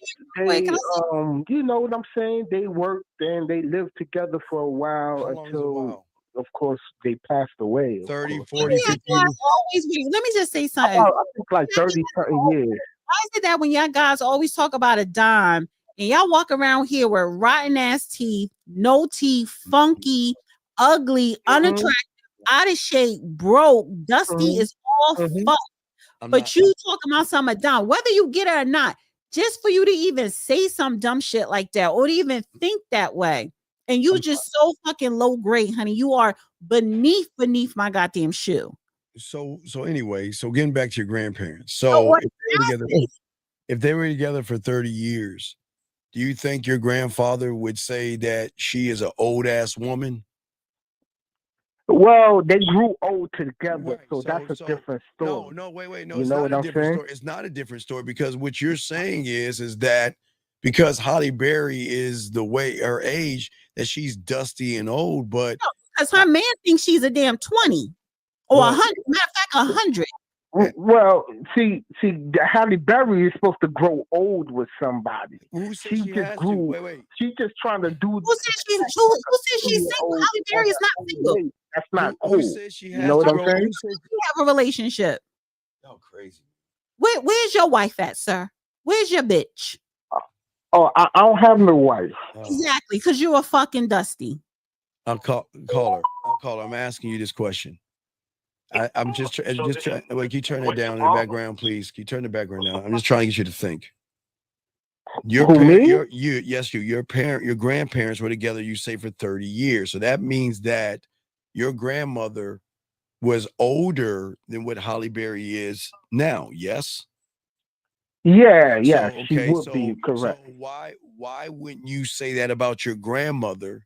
What you're saying about Halle Berry because she's older? Because my grandmother was married. She didn't try to have a hot girl Tuesday at the age of 60 or 70. Okay, let me say something, caller. You said you're 40. But why do you sound like you're fucking in elementary school? You sound you can't even talk properly. So who are you to say what somebody is a dom or not?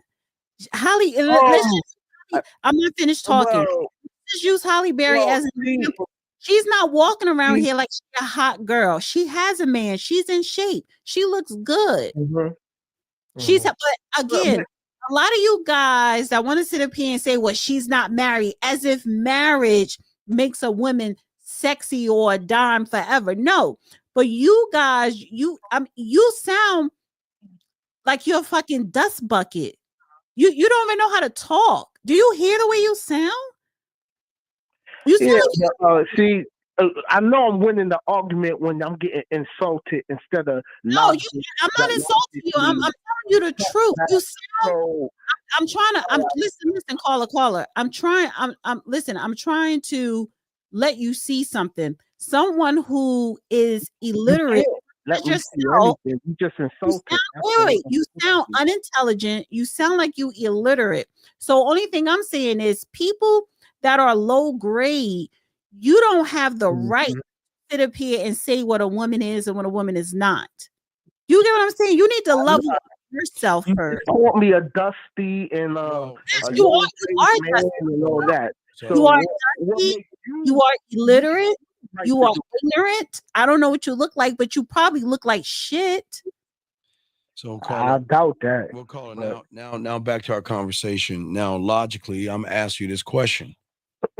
So why is it that you want the world to see what you feel as a dime through your lens and your eyes? Who have you or who are you to say that a woman's a dime or not a dime? Well, I have to tell by what society considers a dime. Are you the dime? Right?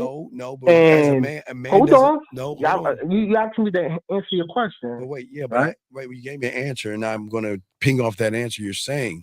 Why are you a grown man looking at society tell you how to think? That's what I'd like to know. Well, see, that wasn't the question. My question was, why do ordinary women want dime treatment even though they're not dime? No, I'm going back. No, I'm getting back to that question. The term dime anymore. I'm saying, when did you become the dime police to decide who's a dime and who's not a dime? That's what I'm asking you. I let the society choose who's a dime, and you as a man, you know this. Know what? You as a man, you know this. I don't know that. No, because I don't follow. Again, just because you follow society, not everybody follows society. Because if you follow society, when society say that when your fucking smoke detector beeps the first time, you're supposed to go get some batteries and put it in there. When society tell you to do that, yes or no? Doesn't society tell you to do that? But you're not listening to society, so you're going against your own thing, you're saying. And it's not about dime. Society says when you hear that thing beep for the first time, you got to get up, get that ladder, get there and fix and change the battery. That's what society would say. You're not even following society. You're not even following society. That means society is right then. No. That means society is right. No, it means I'm getting bored with this conversation, and we got you're to my point. I don't want to keep talking to a person that's retarded. I'm sorry. You can call back and when I do my show by myself, call me. Fucking marathon. You got all right. Thank you, caller. All right, let's continue. Let's get back to slow, like he in special age. Well, no, let's get back to that woman. What I'm saying, Dana, is that the problem is that just like that guy who, again, this is the attack on masculinity. We're too busy letting society or somebody tell us what to think and feel versus be our own man or our own source. It's to say, okay, this is what I want. There's nothing wrong with a woman that makes those demands, Dana. I have no problem with a woman making all those demands. We have another call. Let me hold on a second. I usually don't take these calls as a joke. Anonymous, what's your name? What's your question? Yeah, my name is Bobby, and I want to suck your dick, Dad. Right, that's what I was saying. This is why I don't take anonymous calls. But okay, so what I was saying, Dana, at the end of the day, I know you feel that women should get pampered and taken care of, But as a man, you shouldn't give her anything. Everything she gets, she should earn. Don't give her anything. Don't pay her. Don't give her gas money. Don't give her money to paint her nails. That's demons. That is crazy. Why you women feel like men owe you money just it's for your not. Nobody doesn't owe anybody anything. So demanding something, well, it's not even a demand. This is what I prefer. This is what when I'm dating, this is what I prefer. No, whatever it is. Everybody has their own preferences.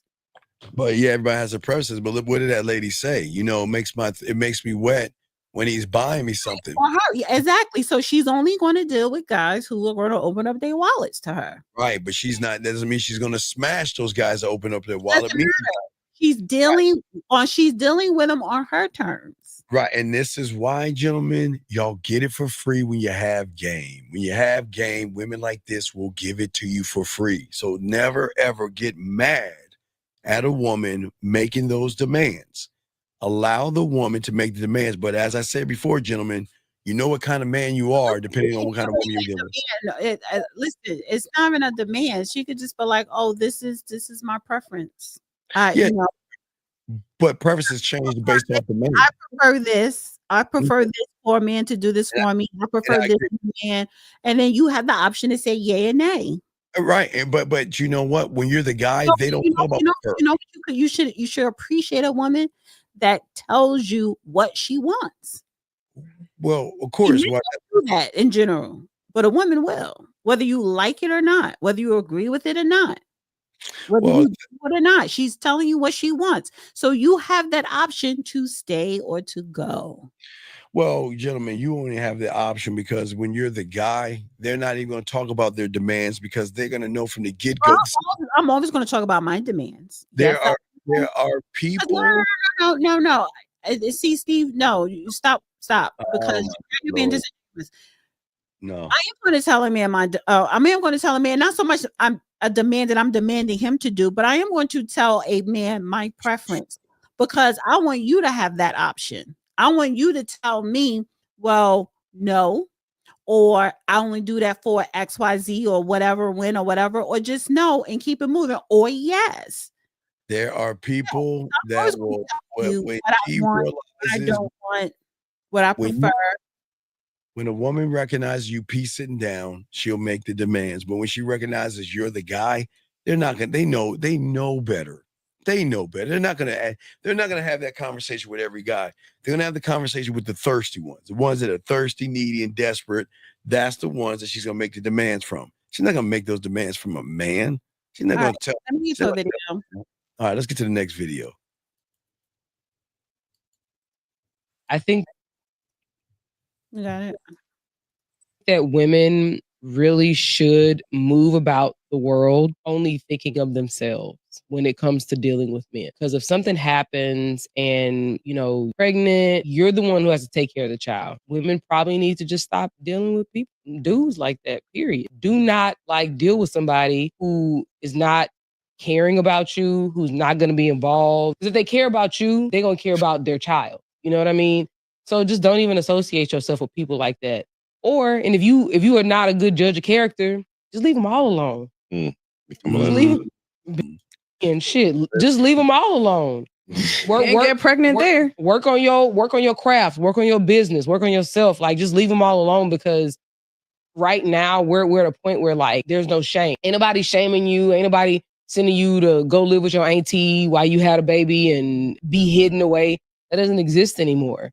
But I just think that if we really care as a community about creating and perpetuating broken families, the men aren't taking charge of being a leader in that regard. So the women have to. The women need to step up and just be like, I'm not doing it. I'm not messing with these niggas. I'm not having sex with these niggas. And in some countries are calling it, I think, the 4B movement or something like that. It's a big, it's actually a really big deal in Asia right now. I think it's called 4B. They're just not dealing with men because they don't want to end up in those particular situations. And then there's some variations of it. I think there's 6B or something like that. But it's like a really like big growing movement among women. I think it started in Asia. Hey guys. So real quick, then I'll let you go first with this BS that I guess she's on your team with all this idiotic talk. But go ahead. You got it.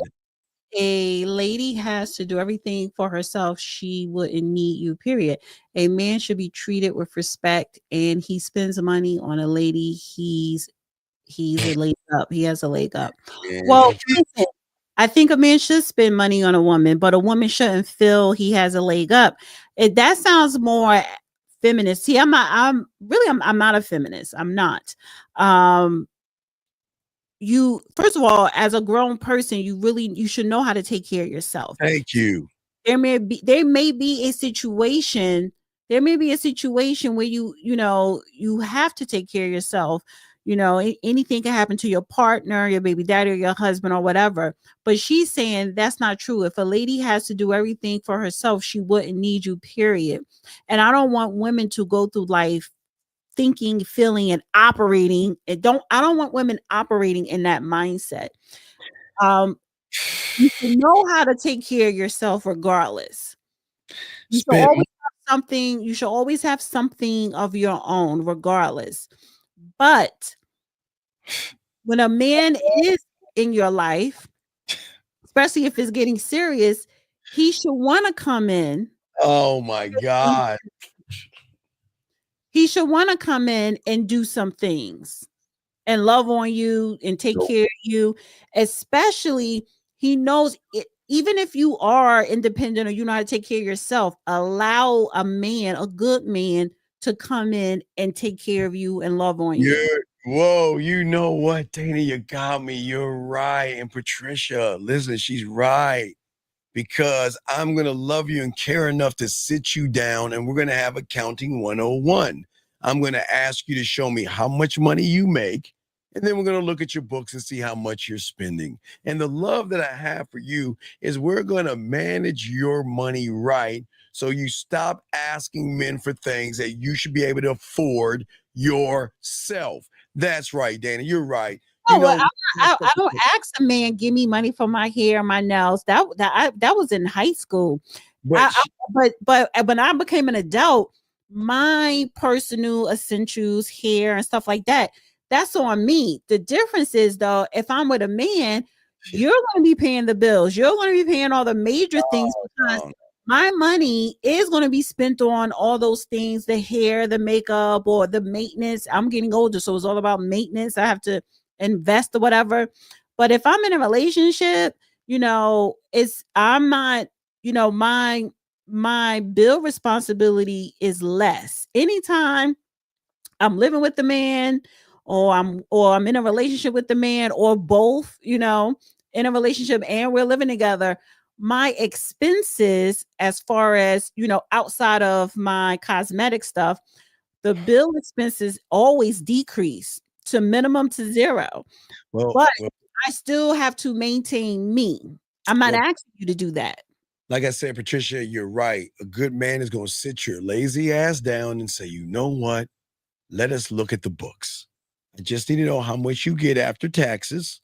I need to know how much your rent is and how much your necessities, because we will cut a few corners and maybe I'm not going to. Wait, Steve, why you want to know how much my rent is? Because I'm not going to rent. I'm not going to rent because I'm actually helping you out. Because you know how you helping me out? Well, I'm living with you, so I'm not going to have any more rent. No. You are going to have rent. We're gonna make sure that you are paying half the rent. Oh no. But as long as you tell a woman that up front, oh no, honey, no, I would never. No. You're right. I'm being that leg up, P. She said a man should have a leg up. I'm showing you, so I'm gonna sit you down. And if a man spend money on a woman, then he has the leg up. But when I'm saying this, Patricia, I want him to have that leg up. No, hey Patricia, I want that man to feel as though, yes, I have the leg up, I have the last say. So of course you do, because you earned that spot as a man, because you are the man. Patricia, I think what we're going to do is I want you to turn in that expensive ass phone that you're paying all those bills for. It's just apps, and we'll get a Cricket or something. We'll get a less expensive phone so you don't have to worry about. Of course, I'm just showing you.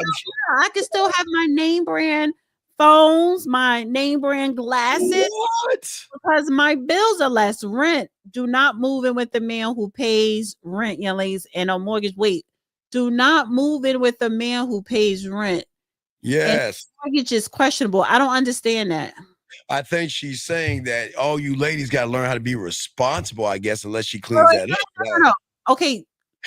Can you clarify that, Jasmine? Are you saying only deal with the man who has a mortgage? If he's renting, then that's a red flag. If he's renting, is that what you're saying? Yeah, I like to. Or are you saying do not move in with the man who pays? Go. Why don't you own your own home? Oh, okay. Well, listen. I push back against you on that one. Don't deal with the man who has debt. Okay, so this is the thing. A lot of people, especially people who have real money and has worth a lot, rent, and they have properties that pay for that rent. A lot of people, to own a home, that's a debt. It's not really an asset unless you're making money off it. So no, I disagree with your statement on that. But I look at it like this real quick, Jasmine. Whether he has a mortgage or he's renting, I'm not paying it. Yes, you are. You are. And the thing is, regardless if you have a home or not, you can always go back to your home if you don't follow my instructions. He says, Mr. Steve, are you saying that if a man renting, then that's not a red flag.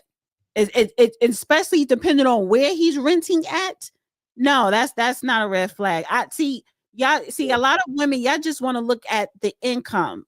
No, I want to look at the whole portfolio. Well, we're looking at the whole portfolio, and again, we're going to. The portfolio is not if you rent or you have a mortgage. That's not the portfolio. No, I'm saying, James, what I'm saying is that for me, Dana disagrees, but I'm saying that if a woman moves in with you, she is paying half the rent, half electricity, half entertainment, and half food, and whatever she wants to do with her money at that point, who cares? As long as she takes care of her responsibilities. Just because a woman moves in doesn't give her the obligation to be rent-free. Only a sucker does. Woman. That's why we did. Again, y'all are guys. All y'all suckers out there. But I'm not paying the major stuff. Sorry. 80, 20. 20% is the most I would go up. 20%. Guess what? First of all, y'all don't care about a woman's income. So, if I'm dating men who make high six figures and up or whatever, I can't afford to go half on that goddamn lifestyle, and he knows it. So I'm not even offering. I'm not even offering to pay nothing. So if he really want me to contribute anything, he gonna know, okay, let me just give her this little bill here. He would say something. Why would I offer that shit up? And Jasmine said, no, that's business.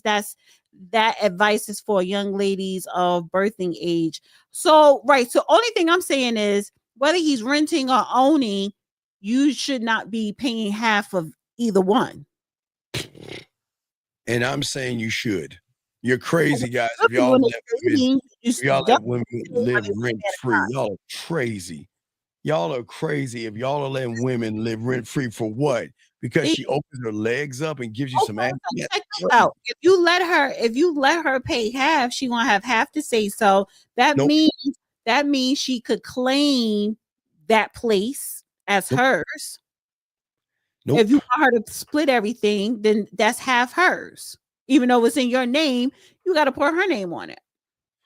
Well, wait a second. She says, she's saying will not happen. I pay my mortgage because it is my mortgage. So don't come in to change my way of life. I need a man to fix a transmission and do plumbing and keeping the yard up. I can't handle. Wait, you need a man to do those things. Do you need a man to do those things? What kind of person are you? You said I can handle it. What can you handle? You want to handle the yard work and the plumbing? Yeah, so you want just a handyman? No. I'm confused, Patricia. When you say you can handle it, you mean the mortgage Or you mean the transmission and the plumbing, or do you mean both? No, she means the transmission and plumbing. She's going to take care of the mortgage. I salute her on that. What a good woman. Paying her own. So she's going to take care of her mortgage. She just need him to do the transmission, the plumbing, and the yard. Yeah, hey, go ahead. Hey, gentlemen, so you got one. Go ahead and just do the transmission, the plumbing, and the yard. I don't want the maintenance man. I want the CEO. She wants a maintenance guy. I don't fuck the help. No, but you know why? You know why? Because she wants to put her thumb on that person's neck saying that I pay the bills. I can handle my household. Okay. Well, I don't fuck the help. Hey, yeah, there you go. Well, that's see that lady? I'm the man that builds it. That goes out and make it happen so he can employ people to build what the fuck he wants to build and place me in it. So so she wants a handyman. That's all she wants. So guys, if you want all the bills paid, which I disagree, I still think you still should pay your side. That's to be responsible. See, Dana, my side is my maintenance. I'm getting older. You know how much maintenance? You know how much money? My gym membership that I just signed up for is $180 a month. Dana, see what I'm saying? I get my hair done every 2 weeks. I just bought goddamn Beyonce tickets, and I'm still trying to figure out how the fuck to get to Paris because I am not going to fly economy. Now I may just have to stick to seeing her in New York. I probably can't even do both. So, yeah. But you know why? And you know I'm single because I'm still trying to figure out how to get to Paris. If I had a man, I would be already in Paris. Well, D, what I'm saying is that even though she's paying the mortgage, what I'm still saying is I don't want men to take advantage of women. On the fucking mortgage, do you understand what I'm saying? The mortgage is not even in my cipher, and that's what I'm saying about women. The mortgage rent should not even be in your vocabulary because you got to focus on how the hell I'm gonna get to Paris to see Beyonce. See, if I had a man, that would be solved already. See, that's my dilemma. I'm single, and that's why I ain't going to Paris. If I had a man, I would be going to Paris. No, because your man would not take you. You don't deserve to go to Paris. You don't deserve to go to Paris. Whether he comes with me or not, because he's alleviating expenses, that's more money in my pocket to put towards that Paris. See, that's very business class airfare. So your man should sit you down and let's look at your expenses. We all hate those hats. You gotta get rid of the hats. No more fancy hats. No. And that's the last time I bought a hat. That's how you can tell I'm single. The last time I bought a hat was like 6 months ago. I need more cowboy hats. I have to get at least 2 before May. How much does that hat cost? A little under 2. 200? No, it was like probably 180, 190. So we're going to alleviate you. We're going to now. What kind of phone do you have? Do you have an iPhone or? I have an iPhone and I have an Android. However, my Android is old. We need to go get a Cricket or Walmart phone or a burner. No, I'm in a relationship. Oh no! For anything, when I get in a relationship, I'm going to definitely upgrade. No. We gotta cut the cost. I am cutting the cost. Listen, you know what I'm doing now? I am cutting the cost on certain things, but what I'm also doing is I'm also figuring out. Okay, I got to bring in another income. This is real life. And I kind of know what I want to do to bring in another income because I don't feel like massaging anymore. So it's like, okay, what I'm going to do to bring in more? I need more income. I need more money because I'm single. If I was in a relationship, I wouldn't have this problem. No. You still have the problem. It's just because the relationship is not your financial issues, but he will give you financial advice. The relationship is my financial savior. Oh my God. No. You see, you can't look at it. Yeah. You're looking for a so you're looking for a trick. You're looking for a trick. Okay? You're looking for a trick. Mia, I'm assuming it's Mia. I own my own land with a house off the grid. True, I live in a different country from my land. Okay, at the moment. However, I will also buy land to build on here. Okay, go ahead, Mia girl. Yes, there's nothing wrong with that. And Mia, and I would still say, because I keep it 50, if a man comes into your world or vice versa, y'all get in a relationship, if y'all decide on moving in together, where y'all are living at, it should be a half. He should be paying half of wherever y'all move in at. So I'm not saying take advantage Okay, of so my question to Mia, would you be okay with, if you get in a relationship and say you get married, would you be okay with having your man on your property contributing and having his name on it? Because if you get married, half of that is his. Are you willing to separate? Are you willing to give up half if you get married and he wants half? See, a lot of y'all want to put out there, I got this, I got that. Okay, but y'all the ones paying the alimony today. But I believe that if a man has land, get a prenup, and if you have a woman have land, get a prenup. That's not yours. A man does not deserve that, nor does a woman. Prenups. That doesn't mean you don't walk away with nothing. Well, I know you walk away with something. Prenup is an agreement, or what the fuck I'm gonna walk away with. Well, it's just that when a woman has more, you in that prenup, he's gonna demand more if y'all ever walk away. See, I would never be in that situation because every man that I deal with, or let's say dealt with, and in the future or currently, they're always gonna have way more than me. Always. Oh my God. Can we get to all right? Let's do one more. Let's do one more. I'm the dependent. I'm not the independent. I'm the dependent. I'm the one that you're going to claim on your taxes. Let's do okay. Or as your wife, pick one, honey, because you can claim domestic partner. D, let's do one more before you go. One more. Let's hit it. Come on. I gotta find one. Maybe let me see. Y'all are crazy, Jimmy. Y'all are not paying anybody's bills. We are not doing that. I forbid you. Let's do see not this. pay for bills. 70% of divorces are initiated by women. And as a divorce lawyer, I can tell you that women are not divorcing men because they're bored or ungrateful. They're divorcing because they're tired of doing everything. In marriages where both partners are college educated, that number actually jumps to 90%. But why? What is making these women walk away in such high numbers? Well, the answer is simple. Women are expected to work like they have no children and parent like they have no job.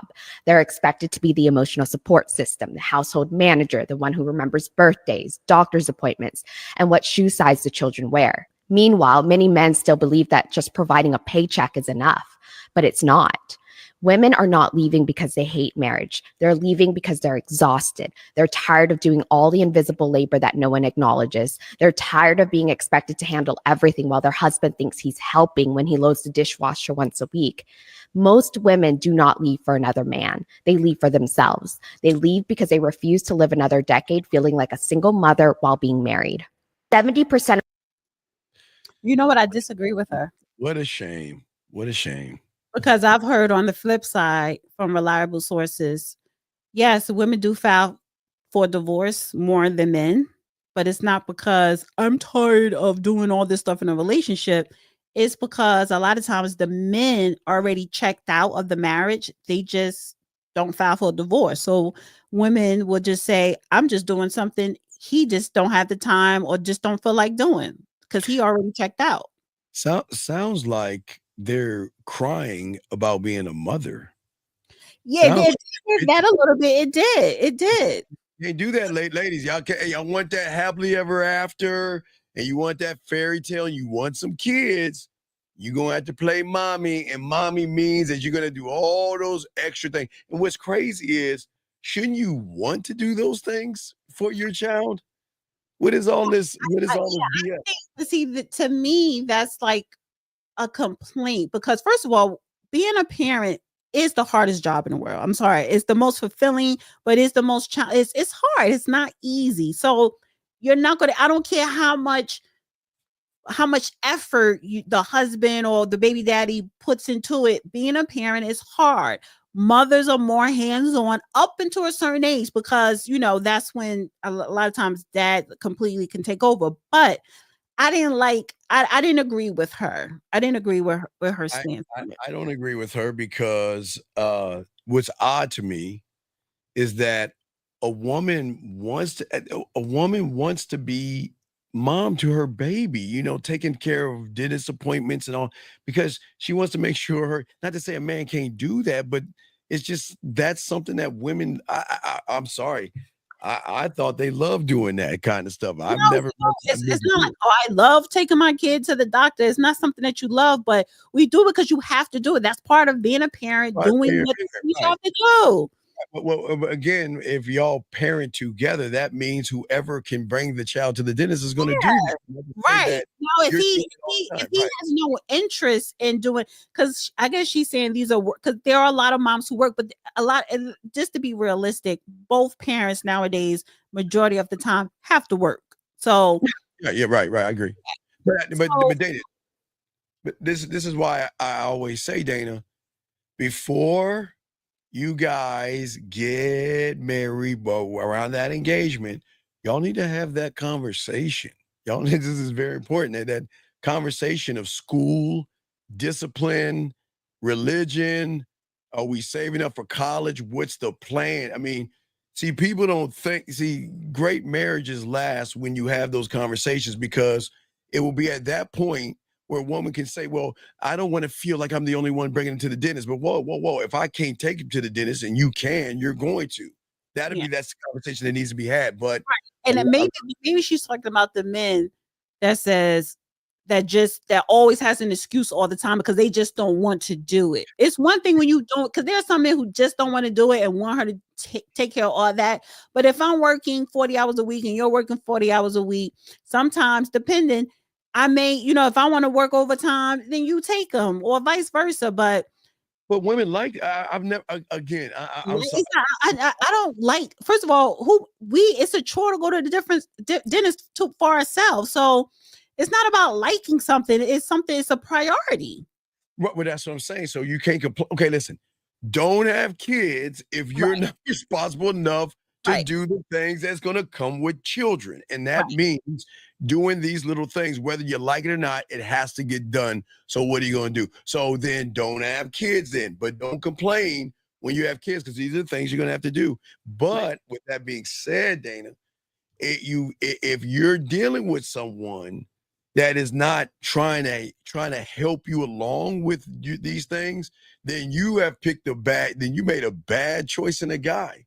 Because as a father, you want to make sure your son or your daughter is getting to the dentist and having the things they need to do. If I gotta take off work, it'll be taking off work, or she. But that's how good marriages work. But when you don't know the person you're marrying, you're trying to rush them through all this stuff and trying to hurry this stuff up. Then you get married, have kids, and all of a sudden he's lazy. You can't get mad at him for being lazy, Dana. So Mara, how you pronounce it? Maranatha. She says, my ex and I had no kids. I was over that shit, cleaning the piss on the toilet, all that shit.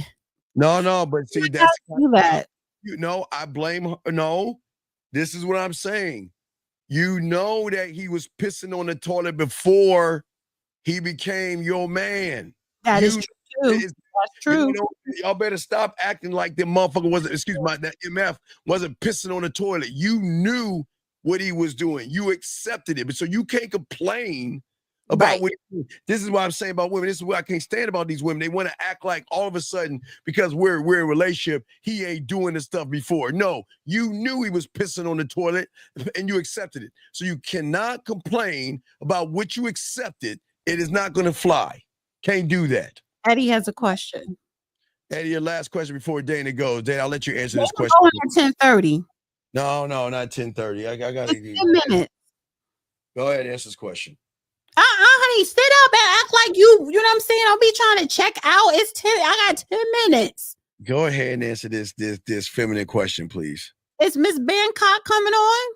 No, don't worry about it. No. She'll be no. I'm just gonna be teaching my guys to get game. Why? Please. She dumped you. She got tired. She got tired of dealing with them damn men calling in. Please answer the question right here. She was like, I'm not doing this shit every Saturday night. These men are pathetic. This person. Okay, Eddie says, how do you detach from someone you emotionally invested in?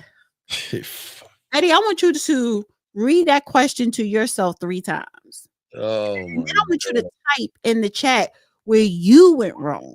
Thank you. Thank you. Thank you.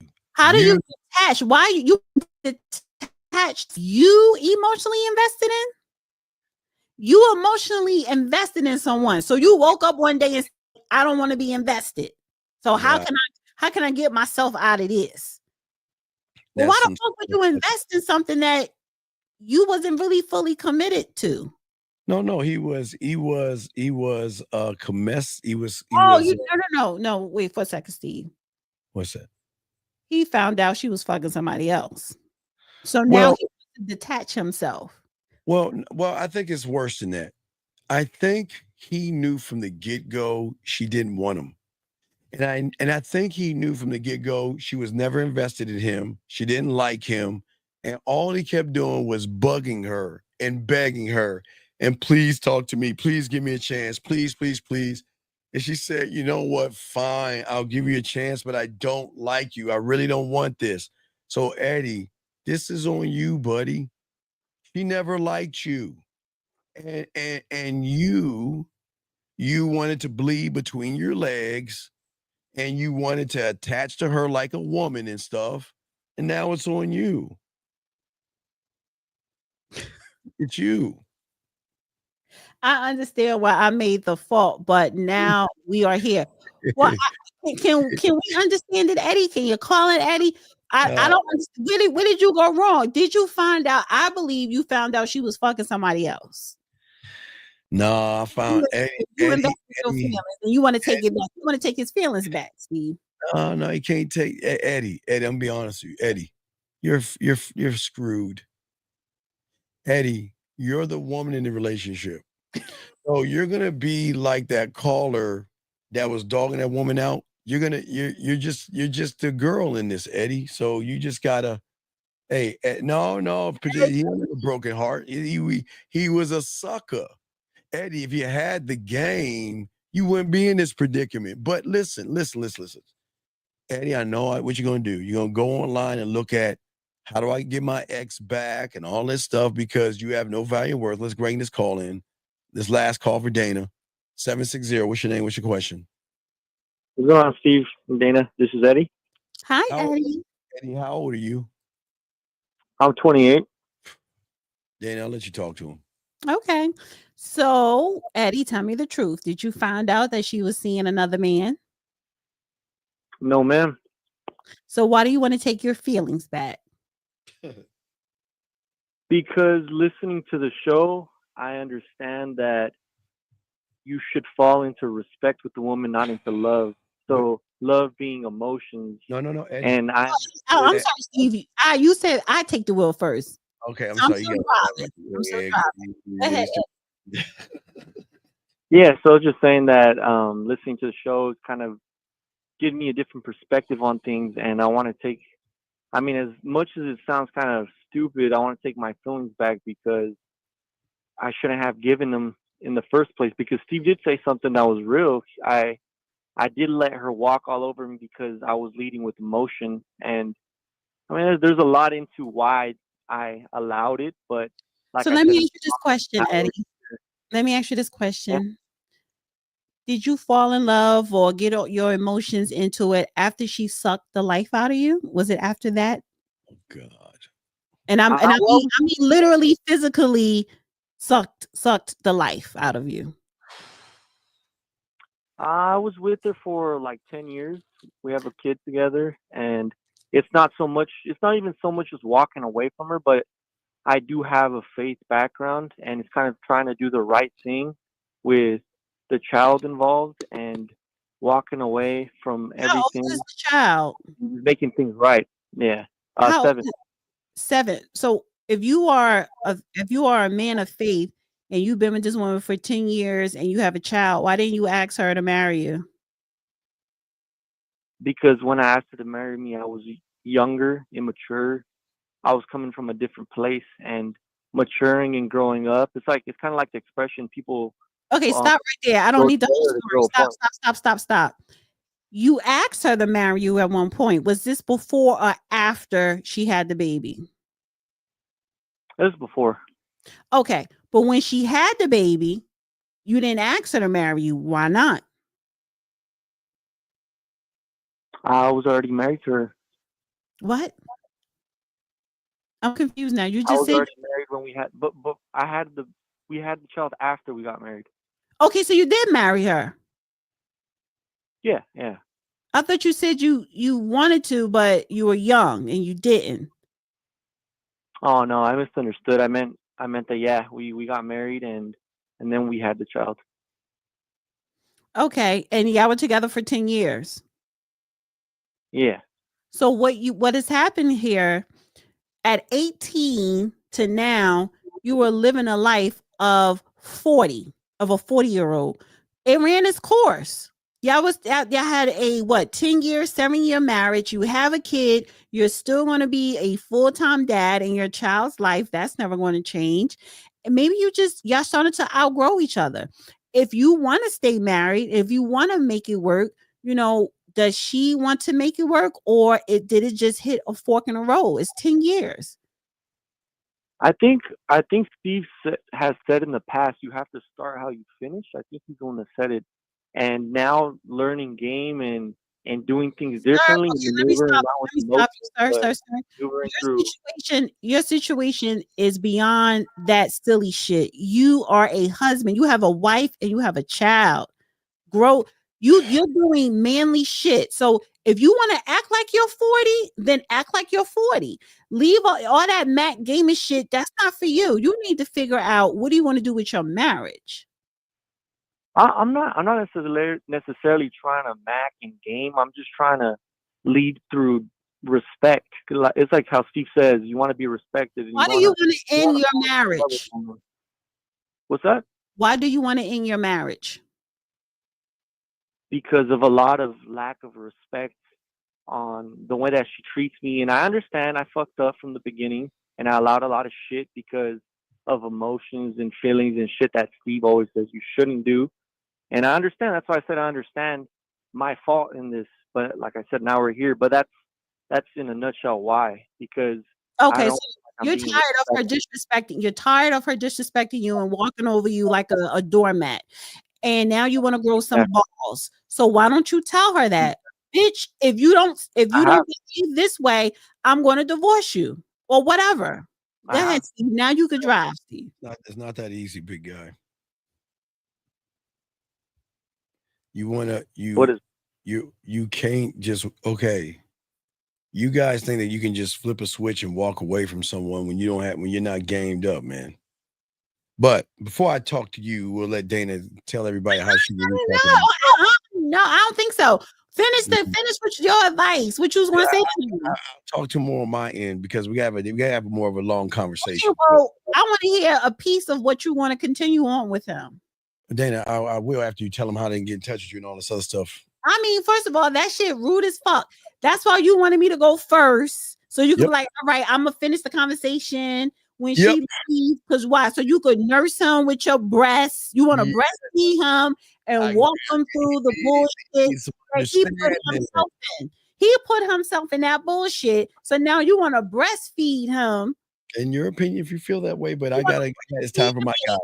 You want to breastfeed the baby so that he walk away feeling full and nutrients. All right, Dan, tell me how to get in touch with you because I gave you that extra 15 because I was being nice. Tell me how to get in touch with you. Extra 15. We always end at 10:30. No, we do not. We end at 9:15. So go ahead.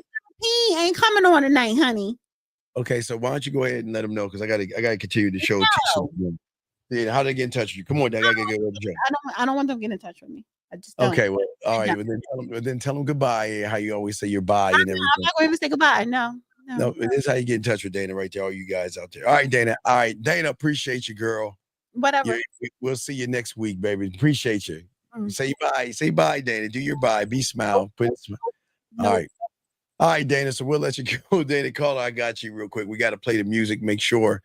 So we got to get this game right, gentlemen. Let's get everybody together. Let's usher it in, guys. Hold on 1 second, young man. I got you 1 second, guys. Let's go ahead and usher all my dogs in. Everybody listening, guys, get your crayons out. We're gonna start to spit this game. So as we always do, gentlemen, shout out Dana. Appreciate Dana being here, but now it's time for the man stuff to go on so we can teach y'all this ism.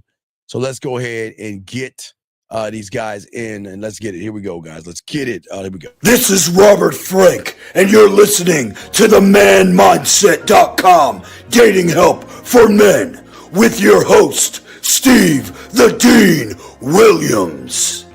I'm Tyrone, and you're listening to the manmindset.com dating help for men with your host, Steve Dean Williams. So get on board, long dick style. Steve, the Dean Williams, give me your chain, punk. Yeah, sleep with your lights on. I still got the bicycle. Much love, Steve. Do what you do. God bless. Steve, congrats on your motherfucking podcast, The Man Mindset. You can go to manmindset.com and listen to it. Keep up the good work, fellas. All right. All right, so let's get it, guys. Let's get it. When I put it in your mouth, you drink it all.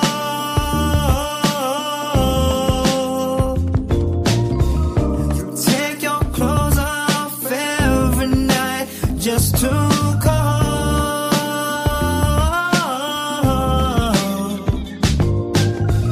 So nasty, baby, the way you give up that body. I know you have a man at home, but that man ain't me.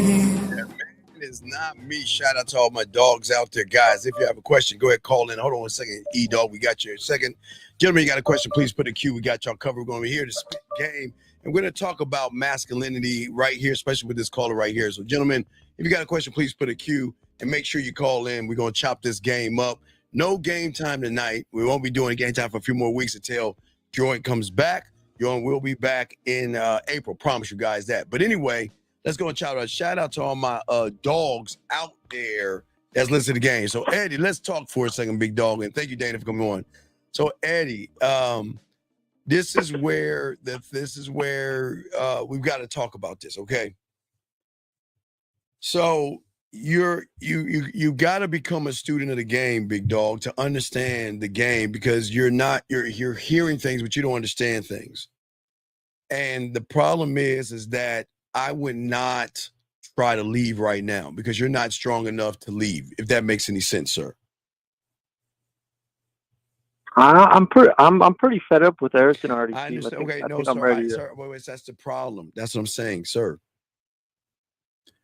What I'm saying to you is that you're moving off of her drawing out the emotional side of you.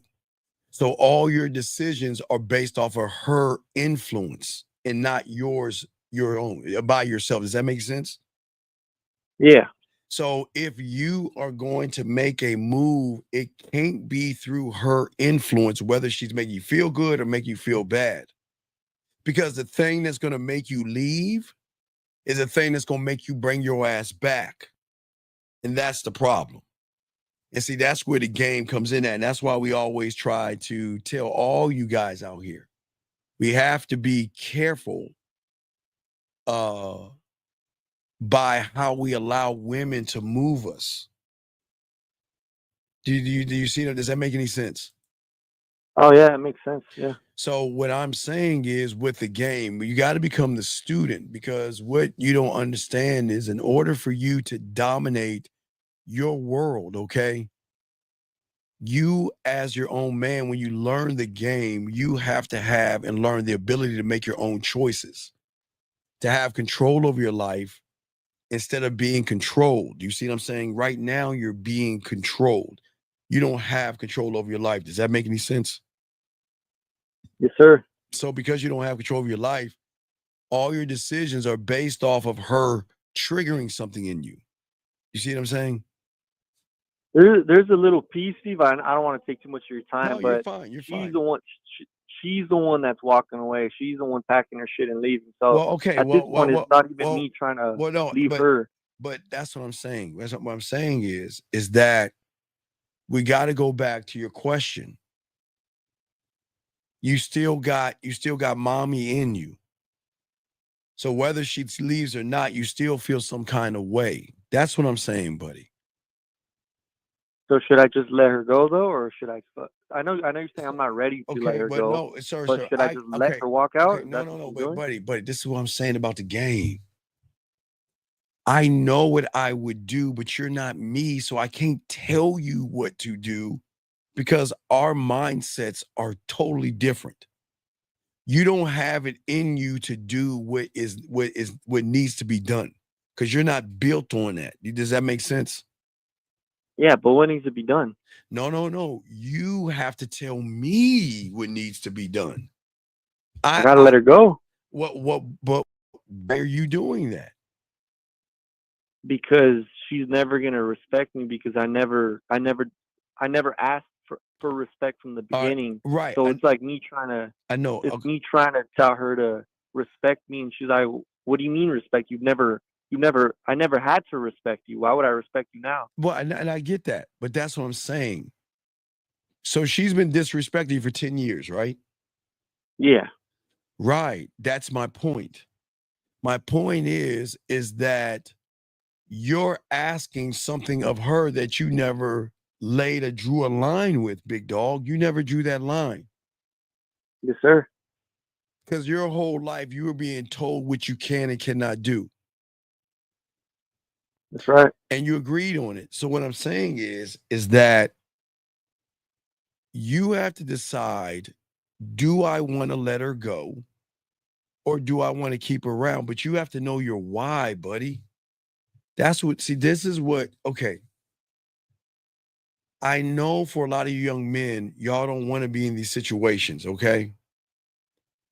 But you're going to have to let her do what she has to do to you. You have to see this through.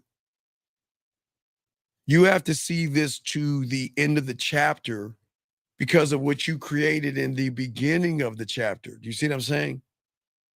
Makes sense, yes, sir. Right. You see what I'm saying, young man? You can't see what this is why y'all gotta learn this game because you can't change the pen. You can't take the pen that you created your 10 years with her, and then because you don't like the pen she's writing and all other stuff, you can't change the pen or the ink. You've got to let this carry itself through. And I know, guys, y'all hate to hear this, but this is the truth because y'all are not built to be men. You're not right now. And I know, listen, I know you hear us talking. You're like, yeah, well, I should let her go because that's what men do. Yes, but you're not a man right now. So you're trying to operate on a different level that you know nothing about, which means the rules don't apply to you right now. Does that make sense? Because I'm not, listen, please understand this. I know people are thinking that, Steve, you should tell them to leave. No, y'all don't understand the rules of the drug. You cannot go cold turkey if you're not gamed up.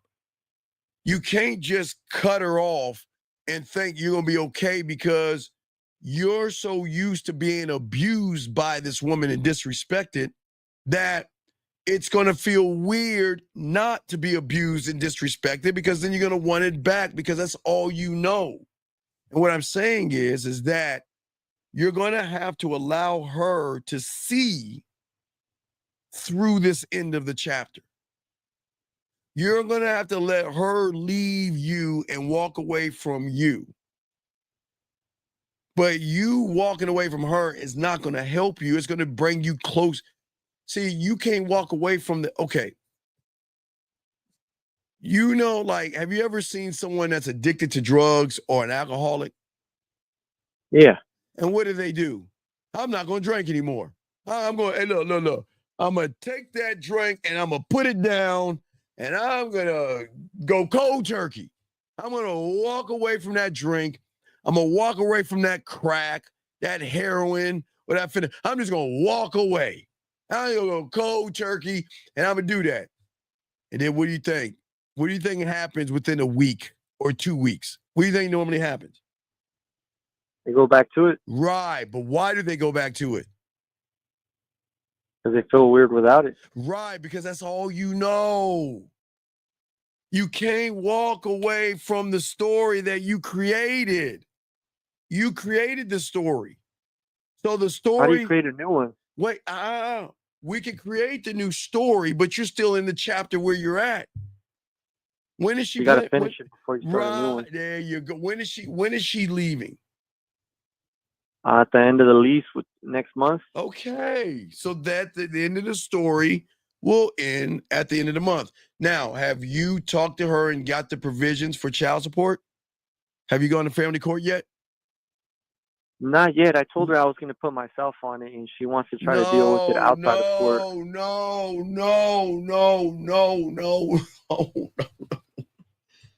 Okay, listen. Please listen to me. Don't ever listen to a woman tell you some shit like that. I'll take care of it. Okay. That's why you're in the fucking predicament right now, because you're not being the man. You get your ass. Now, wait, you already signed it. She's already signed the divorce papers, yes? No. What do you mean, no? No, it's just a bunch of stupid shit going on. No. All right. It's all good, buddy. Look, check it out. All right, check it out, buddy. It's all good. It's all good. It's okay. Okay, so what we need to start doing is we got to start getting our big boy pants on, and we got to start being grown-ass men now, okay? We got to start being men, okay? We got to start being men. You need to get off of your ass and you have a lawyer? No. Why? Everything's kind of fresh, Steve. Like, sir, like you know, it's just when, you a know, bunch wait, of no, bullshit. sir. When did she tell you she was leaving? Like a week ago. Okay. You're 6 days late. Gentlemen, there's nothing wrong with her saying she wants to go. That's cool. Listen, like in the game, look, they're gonna want to go. So if she wants to go, go. But as a man, an emperor, and a king, you must be in control of you. It is time for you to get a lawyer, get the assets divvied up, and get family court taken care of so she can sign the papers and you can move on with the next chapter. But if you're not taking the lead on your life, not her life, but your life and your life as a fucking father, you have two responsibilities, one to yourself and one to your child. So it is you that has to go to the divorce court, go to the lawyer, get the papers drawn up, get the custody, get everything taken care of. You have got to do that. Do not sit and let her dictate that stuff, gentlemen. You see what I'm saying? Yeah. Come on, dog. This is important, gentlemen, for all you guys. This is how the game works, okay? This is not about the thing about being a man, young man. It's not about the chaos. It's breaking free from the chaos, okay? All right? That makes sense, yeah. Right, because a common mistake people always think about for us villains is like we like to watch the world burn and shit, you know what I mean? For the fun of it, right? But that's not always the case. As a man, one thought, one mind, one way.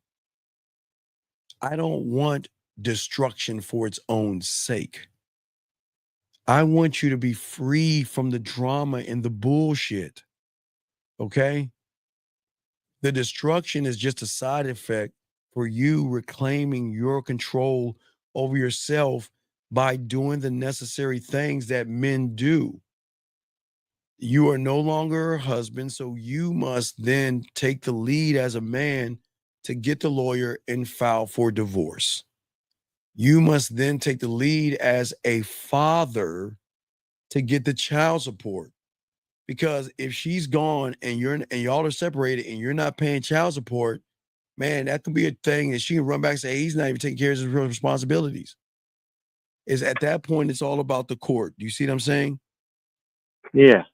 That's what I'm saying, young man. I want, this is why the game is so important for all you young men, is because all relationships are not going to be happily ever after, okay? But if things are not going well for you, young man, I still want you to be in control. Hey, listen, I'm sorry that 10 years was bad, okay? That's life, okay?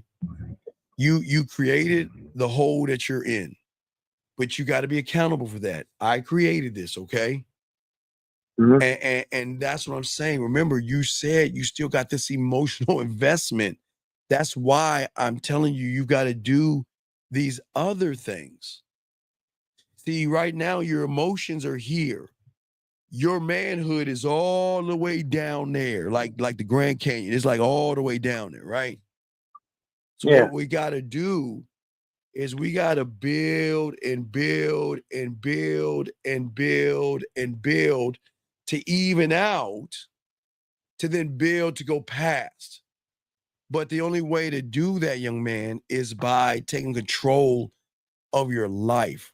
I didn't say your feelings, because you're still in your feelings, and you're going to continue to be in your feelings when it deals with her, because she has control over you. Does that make any sense? Yes, sir. Right. So what I would like for you to do, you don't have to do it, is that you can't take control. I'm going to be honest with you. But you can begin the process of the beginning of taking control of yourself. Yeah, I'm not saying you listen to what I'm saying. Let's take the guy that says, I'm gonna put that drink down, right? I'm gonna go cold turkey. But his process to win that is going to Alcoholics Anonymous or going to a facility that's gonna also help him get past that wave of wanting that alcohol back. You see what I'm saying? Yeah. So that is because a lot of people are going to assume that, okay, well, Steve, you should tell him to leave. No, it doesn't work that way, gentlemen. You can't just leave when you are feminine and emotional. But that doesn't make you a bad person, young man. It's what it is. You see what I'm saying? Yes, sir. So what I'm saying is, you've got to let this thing play out, yes. But at the same time, you have got to start beginning the process of loving yourself by taking control, not of your feelings, because right now you're emotionally attached. You see what I'm saying? It's okay Yes, for you sir. to have emotions, but you're in this with your emotions. You're emotional right now. So in order to get those things back, we've got to start to then build you from the ground up by doing the basic things. You've got to get the divorce. I'm not saying get it. I'm just putting this on your table. You're your own king, sire. I am just putting this on your table, sire. Get off your lazy ass, get your lawyer, get your divorce, divvy up everything, split it down a thing, and then work on child support. Then at that point, you'll begin the process of gaining power back. But you're not going to have power. I want to make this certain, because a lot of people think that it's easy, as in, well, I'm just going to drop her. Nah, if you don't have game, it doesn't work that way. It doesn't. I'm being honest with all you guys. I'm not trying to fuck you over. I'm just being honest with all you guys listening. I know sometimes you don't like women that are abusive, bringing you down, that you're in this relationship, but you can never go cold turkey. You've got to let this thing run its course. But while it's running its course into the next chapter of next month, when the rent, let me ask you a question. Do you have an apartment together? Yeah. Okay, whose name's on the lease? Just mine. Okay, so how many bedrooms? 2 bedrooms? Yeah. Okay, cool. Now, here's my question. Does she have her own place? Did she get an apartment yet? Where's she going to be staying at? You stay with the parents. Okay, cool. All right, that's fine. Okay, cool. Good. Because I'm only asking for your child. Because I want to, hopefully, I'm glad your child has a place to lay her head. That's good. But it is time for you to get your crown back for all you young men. Okay? For all you young men. Okay? Get the crown back by taking control of your life, get the lawyer, get the papers signed, get the child support done. Because that's what, okay, you this is honor now. This is about this is your kingdom. Now, once that happens, we can still work on you on the back end and get you where you could go. I'm not saying you won't ever get there, but we can't do it now because of the way you're feeling right now. Does that make any sense? Yes, sir. So that's what I'm saying. So if you might need to talk a little bit more in the back and get some coaches so we can talk, but it's a different ball game you're in right now, dog. The game has changed. You're in a whole different ball game because you're still emotionally tied into that woman. And you have got to let the poison run its course through you and out because you never ever loved yourself enough to stop the poison from coming in. It's already in, it's here, it's there, it's now. You're already in, so you just can't run from it like you want to. Where a lot of guys, they say, well, shit, I'm gonna be like the guys on Real Game No Theory. Now we gamed up because we never put ourselves in a predicament, but you're in it right now. So you have got to work on the beginning of the process. It's not going to change anything. I'm being honest with you. Getting the lawyer and getting the child support is going to change anything, but you're going to need some guidance on the back end, if that makes any sense, buddy. Yes, sir. Okay, so do you have any other questions or anything? No, I appreciate you, Steve. Thank you. No, so you got this, okay? So you just got to listen. Last thing I want to tell you, listen. Let's get our lives together. Let's start to create the new chapter, and let's have a plan of attack.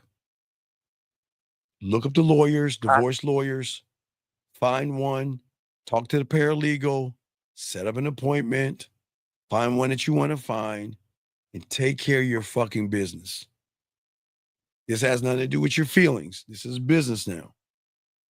This is business, okay? Y'all have the same joint account? Y'all have the same account? Like financial wise? Yes. Money wise? Yes. No, sir. We have a joint for Okay. our child, but okay, yeah. So that's for the child. Okay, cool. Well, okay. So listen. What I want you to do is I want you to cancel that joint account. Okay. Let mom take care of that account. What I want you to do is create a brand new one for her, for you. Okay. So what I'm saying is that what I want you to do is I want you to put whatever you can in that account, because I think she's 7 right now. So kids are expensive. So the tough thing is going to be 11 years from now.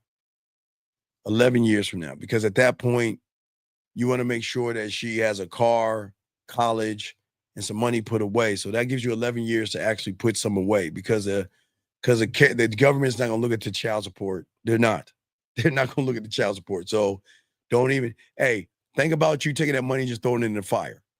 That's basically what you do. No, I know it sucks. So whatever she does with the money, she's going to do with the money. That's just whatever it is. But what I'm saying is I want you to start putting some money aside for your child. So you have 11 years, put a little bit of money aside now. So when 11 years hit and she's graduating, that you will have a car, you have college taken care of, and a plan of attack for her to get her life in order. You see that? You see what I'm saying? Because because your child support is not going to have any say. You're once you give her that check, you just don't know where it's going. So it's like you're just throwing it in the fire. So you just go ahead and take that hit. But you can create an account for her, for yourself. So you want to the joint account you have for your daughter, that's strictly for mom at this point. Whatever's in there, that's fine. It's in there.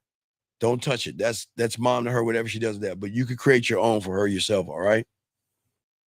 Yes, sir. Okay, so just plan it out. But if you need to talk to me on the back end, and we'll chop it up. Okay, big guy. I appreciate you, Steve. Thank you. All right, great call, buddy. All right, we'll throw you back in. That was an awesome call. Thank you, sir. Thank you. Great fucking call.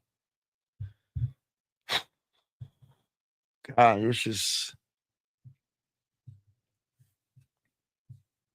I keep telling you guys out here, y'all have got to think. This is a thinking man's thing that we're talking about today, guys. Got a question? Make sure you put a Q. We got y'all covered. But I want to talk to all those guys. All y'all listen. Please get your crayons out because we have a serious conversation. A serious conversation. For many of you guys right here, this is why the game is so important. Because this is no longer about masculinity. And I'm going to show, because we're gonna prepare y'all. The school is close. I'm getting all the classes together right now as we speak. Our school's gonna be close, but I'm going to tell y'all something. It's no longer going to be about masculinity. No longer is going to be about masculinity because, unfortunately, for many of you guys, that ship has sailed. That ship has sailed, okay? And that's the honest truth. Nobody's going to tell you this shit on YouTube. I'm going to be the only one to tell you.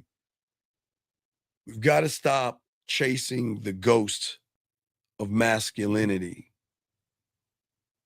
and start chasing ourselves. Stop chasing masculinity, chase ourselves to become more masculine. See, right now, people are throwing masculinity around like it's some kind of a hat or a coat that you can put on. And I want y'all to write this down. We'll get deep here. I want y'all to get down because there's so much confusion about masculinity. And what people are using, they're using masculinity to really be a poisonous thing, not a thing of strength and leadership. And y'all have to be careful. All you guys, listen to me. You have to be careful because people know that masculinity, the word masculinity, is a trigger word that a lot of young men are trying to figure out. Like they're trying to figure out what I am. What is masculinity to me? So let me go on the internet and I see something of masculinity. What is it to you? Tell me what masculinity is. And what are they telling you? Look through the lens of a hypergamous woman. Look through the lens of money, clothes, and status. Look through the lens of all this bullshit to lie to you, to make you understand that you're not looking at masculinity for what it is anymore. You're looking at masculinity for what somebody is trying to manipulate you to think. Because I know a lot of you young men feel lost. I get it. It's cool. Now listen to what I'm saying. See, people want to tell you it's not cool that you're lost.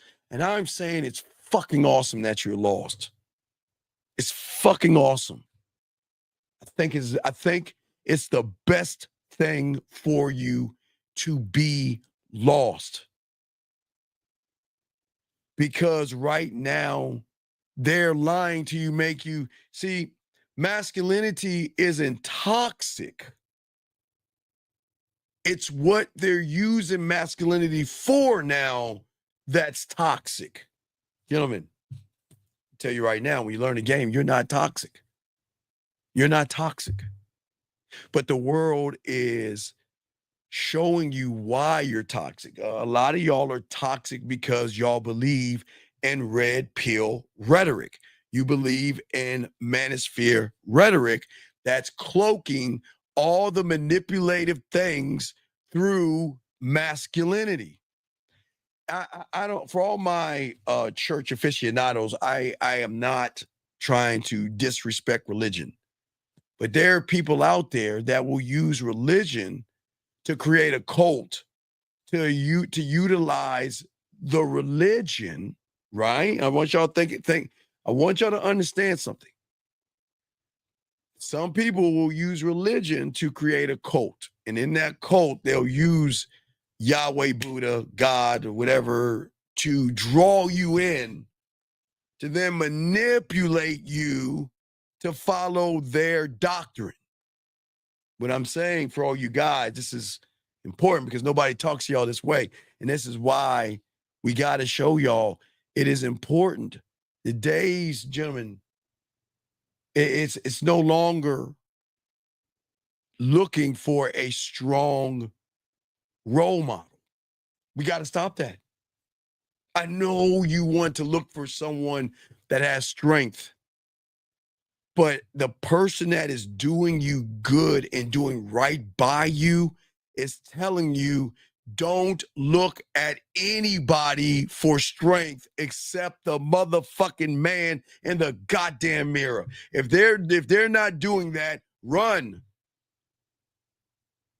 Run. We're too old to look for strong role models. We're done. Those days are over. We're grown men now. Because when you look for a strong role model, what you're doing, and you don't realize what you're doing, is you want to be like that person, and that means you're only going to be the second best of that person, and that's why we got to stop. No more role models. I'm telling you, I know nobody's going to talk to y'all this way. This is why we tell you about the game. Listen, I get it. Listen. I know a lot of you have grown up without your father. I know a lot of you have grown up without mentors. That's cool. Listen to me. It's okay. Why, gentlemen, tell you why it's okay. It's okay because you are able to read, you're able to write, you're able to tie your shoes, you're able to pay your bills. Okay? So it's okay. But I still know that something is missing in you, and I understand that, okay? Now, your leadership is weak. But that has nothing to do with dad or the mentor. The leadership is weak because you haven't created the leadership, gentlemen. Okay? And I know a lot of we feel that, you know what, I needed my father to be that person. But look at who you are right now. Did you need your father to pay your bills? Did you need your father to put your clothes on for you? No, it would have been nice to have your father to do those things. But that ship, like the masculinity, has sailed. It would have been nice to have dad around, and it would have been nice to have a father, and those things would have been nice. We ain't talking about woulda, coulda, shoulda, motherfuckers. We talking about what the fuck is right now, and we've got to wake up. I know y'all want to hear this shit, but this is this game. This is this game. This is what we teach y'all, this lace and this ism right here. Thank you, brother. I appreciate that. I appreciate that. Got a question? Put a Q. We got y'all covered. Jimmy, this is not to upset you, not to make you mad, but we've got to get y'all to see something. Listen, I understand you don't have guidance right now, and it's cool.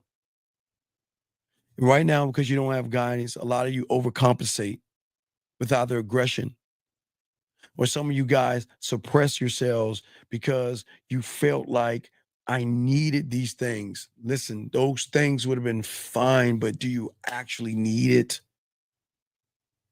Those things would have been great, but that ship is passed. You are no longer, you're a grown man now. You are an independent, grown ass man. And I get it. It would have been great to wake up and have your dad throw the ball and all that shit. I get it, dog. I understand, but that is past now. We've got to move differently. We can't look at the lack of a father and the lack of a mentor when we can make our own fucking choices and our own decisions. Our own choices and our own decisions. Sure, it'd be great to talk to the old man about it and all this other stuff, but that time has sailed. You are your own king now, and you have your own kingdom, and you have your own world. The question now you got to ask yourself, do you want to continue to look out that window waiting for dad to come back home? Or do you want that window to stay there while you create other windows and other rooms in your mind and in your world? Okay? Nobody's saying that not having a father is a good thing. It sucks. I get it. I get it, guys. I'm not making fun of the thing that you feel left out of. But that ship has sailed. We can't sit and want to have the old man throw the ball or tuck us in and read us a nighttime story, or when we scored a touchdown, he wasn't in the stands and all that. I get it. I know everybody doesn't get the same cards, but y'all get the same deck that you can create. That's what I'm trying to tell you guys. Okay? I know a lot of y'all feel that, you know what, that I feel isolated. I feel different. But did you not get here by yourself? I mean, with your mom and dad's help, you got here. With your dad's help, because you were into your father. You are your father. You are your grandfather. And you are everything down the line. But let me ask you this question. Did you need your ancestors to, again, pay your bills, to pay your light bill, to pay your gas bill, to pay your rent, to buy you the car, to buy you the phone, to buy you the food? Did you need your ancestors? No, you didn't need them, but they're all inside of you, just like your father. He's inside of you, even though he's not there to spend time with you. He's still inside of you. But did you need him to do the things you're doing right now? No. And I get it. Sometimes you want to hug. And sometimes I know a lot of you guys have all these digital distractions, and a lot of you guys feel so isolated because you feel like, I'm missing out on something. But there are guys out there that have their fathers who act more like their mothers. There are guys out there who had their fathers that would hit and abuse them. So is it really a bad thing not to have the old man around? It would have been good as a child, yeah, but we're not children anymore. We're grown-ass men. We're grown-ups now. We're moving and creating, and this is why we got to talk about this. We're too busy looking at the attack of the masculinity, but nobody's talking about attacking fear, attacking anxiety, attacking worry, attacking blame, attacking excuses, attacking poor me, attacking the woulda, coulda, shouldas. Nobody's doing that. We're too busy attacking the masculine. Let me get this call real quick. 717, what's your name and what's your question, sir? I can help you. Hey, this is Carlton. I called you a few times before, and I just wanted to say that this conversation you're having right now really hit home, because I had a friend like that. I grew up in the foster care system, and I had a friend who constantly went back on, my dad was messed up, my mom was messed up, and it got to the point where I looked at him and I said, hey, man, I said, Oprah's not going to come to your door and give you $1 million because she heard you had a bad life. Because I had a bad life too, and we kind of went our separate ways.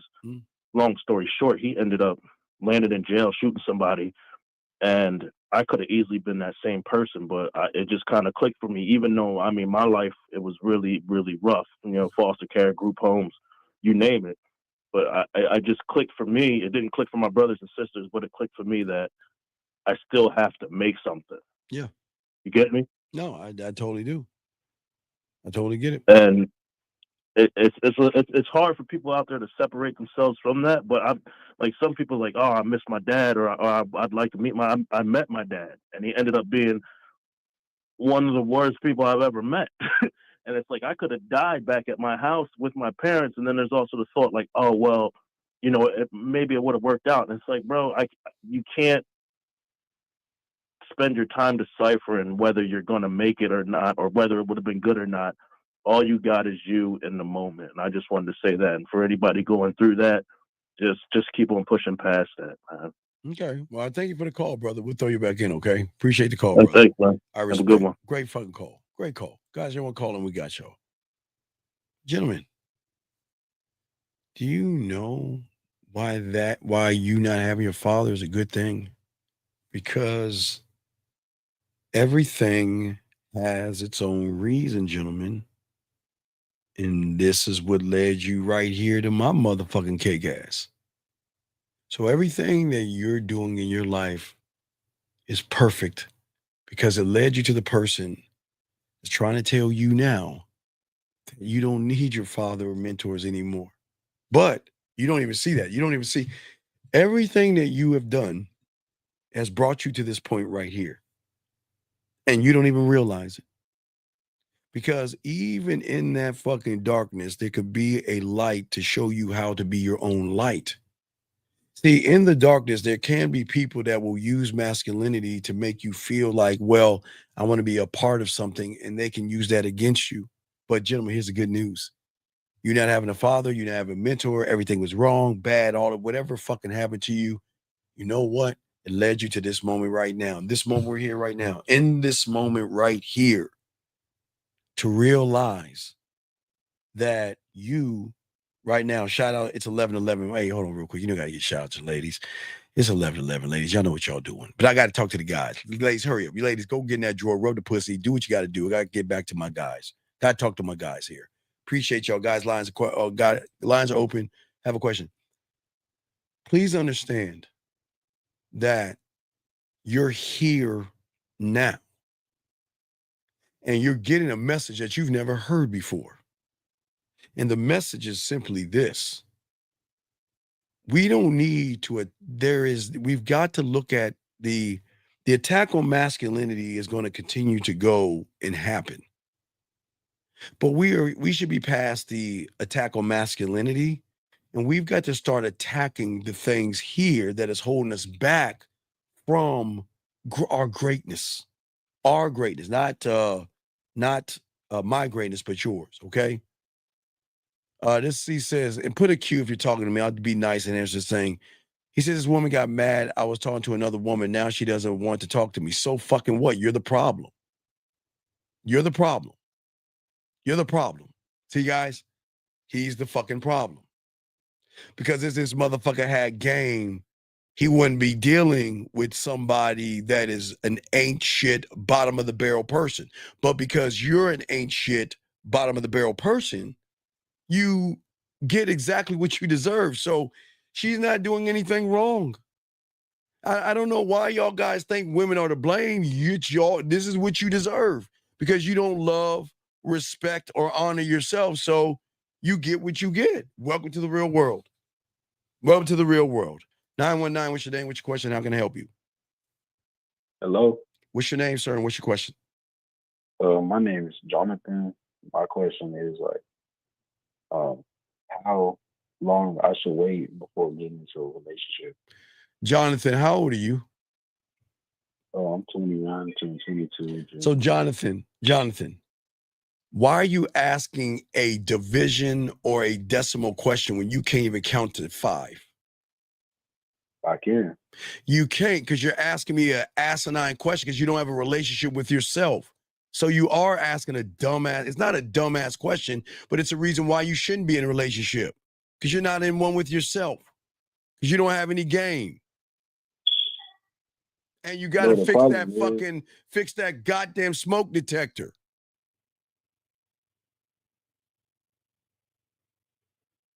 What's the problem? The problem is what? The problem is what? So the problem is it's too many girls talking to me and caller, I don't want to hear that sobby line bull. Who gives a fuck if women are talking to you? You still ain't a fucking man. Fix your smoke detector when we're done. Yeah. Okay. The thing is, too much girls talking, I just don't. All right, caller, right. Next time you say that, add some dragons and zombies, man. Get the fuck off my phone. I can't stand talking to liars. 717, what's your name? What's your question, sir? What's up? 717 going once, 717 going twice, 717 last time. All right, goodbye. All right, so guys, lines are open. If y'all got a question, please put a queue. We got y'all covered.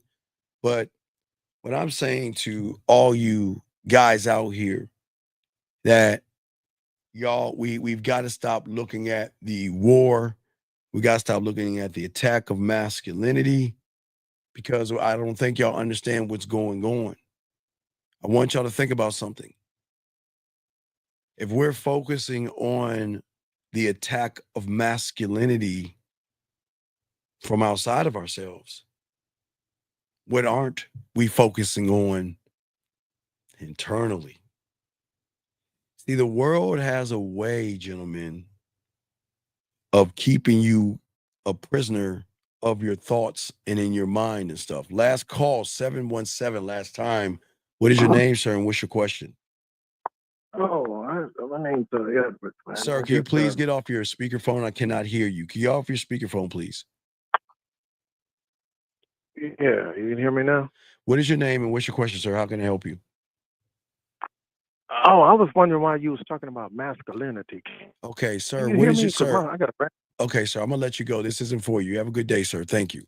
So anyway, like I was saying before, gentlemen, for all you guys out here, all right, for many of you guys out here, okay, hey, okay, I'm gonna show you where the problem is. I appreciate you asking, what do you consider a man? This is why you guys are always going to fuck up and fail as men. We have got to stop looking through the lens of somebody else and start to create our own idea of a fucking man. See, this is how I know you're either red pill or manosphere, or someone's leading you and you're not leading yourself.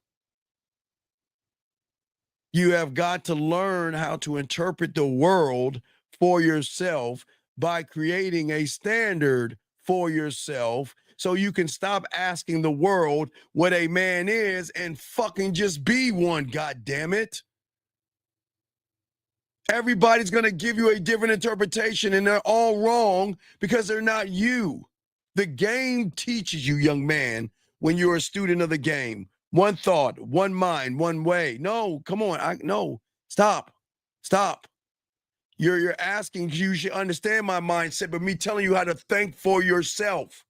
How to tell you to stop thinking about masculinity. Stop thinking about that red pill shit. Stop thinking about the manosphere stuff and be around somebody that is going to tell you not how to think, but how to think for yourself. That's how you see this mindset right here.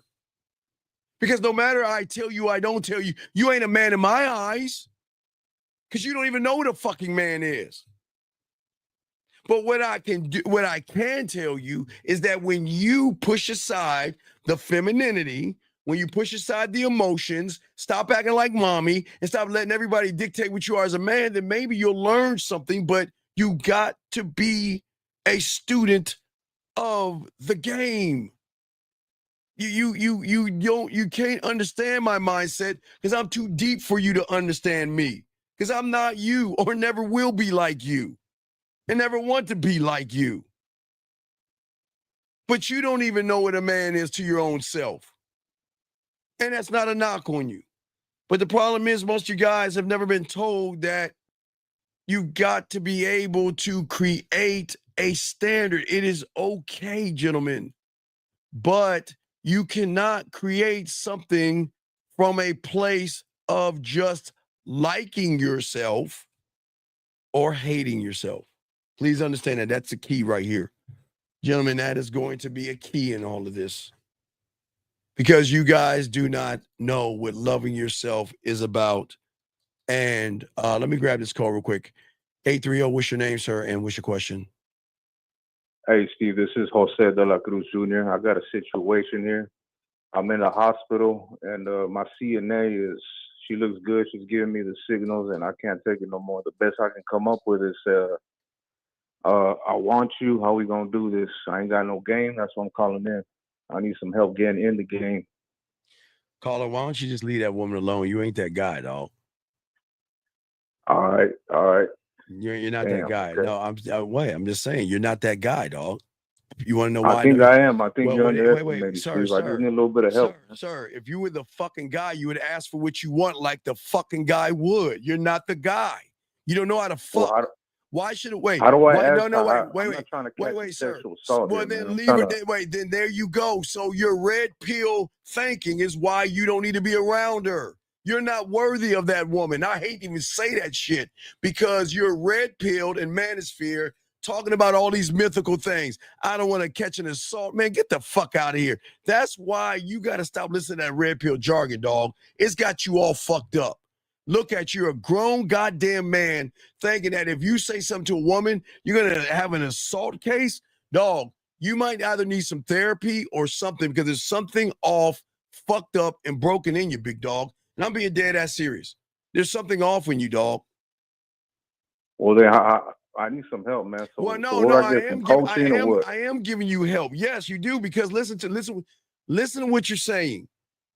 I want to say something to this woman, but I'm afraid of a sexual assault. So what fucking YouTube and content creator told your dumb ass that stupid shit? Or did you conjure that stupid shit up yourself?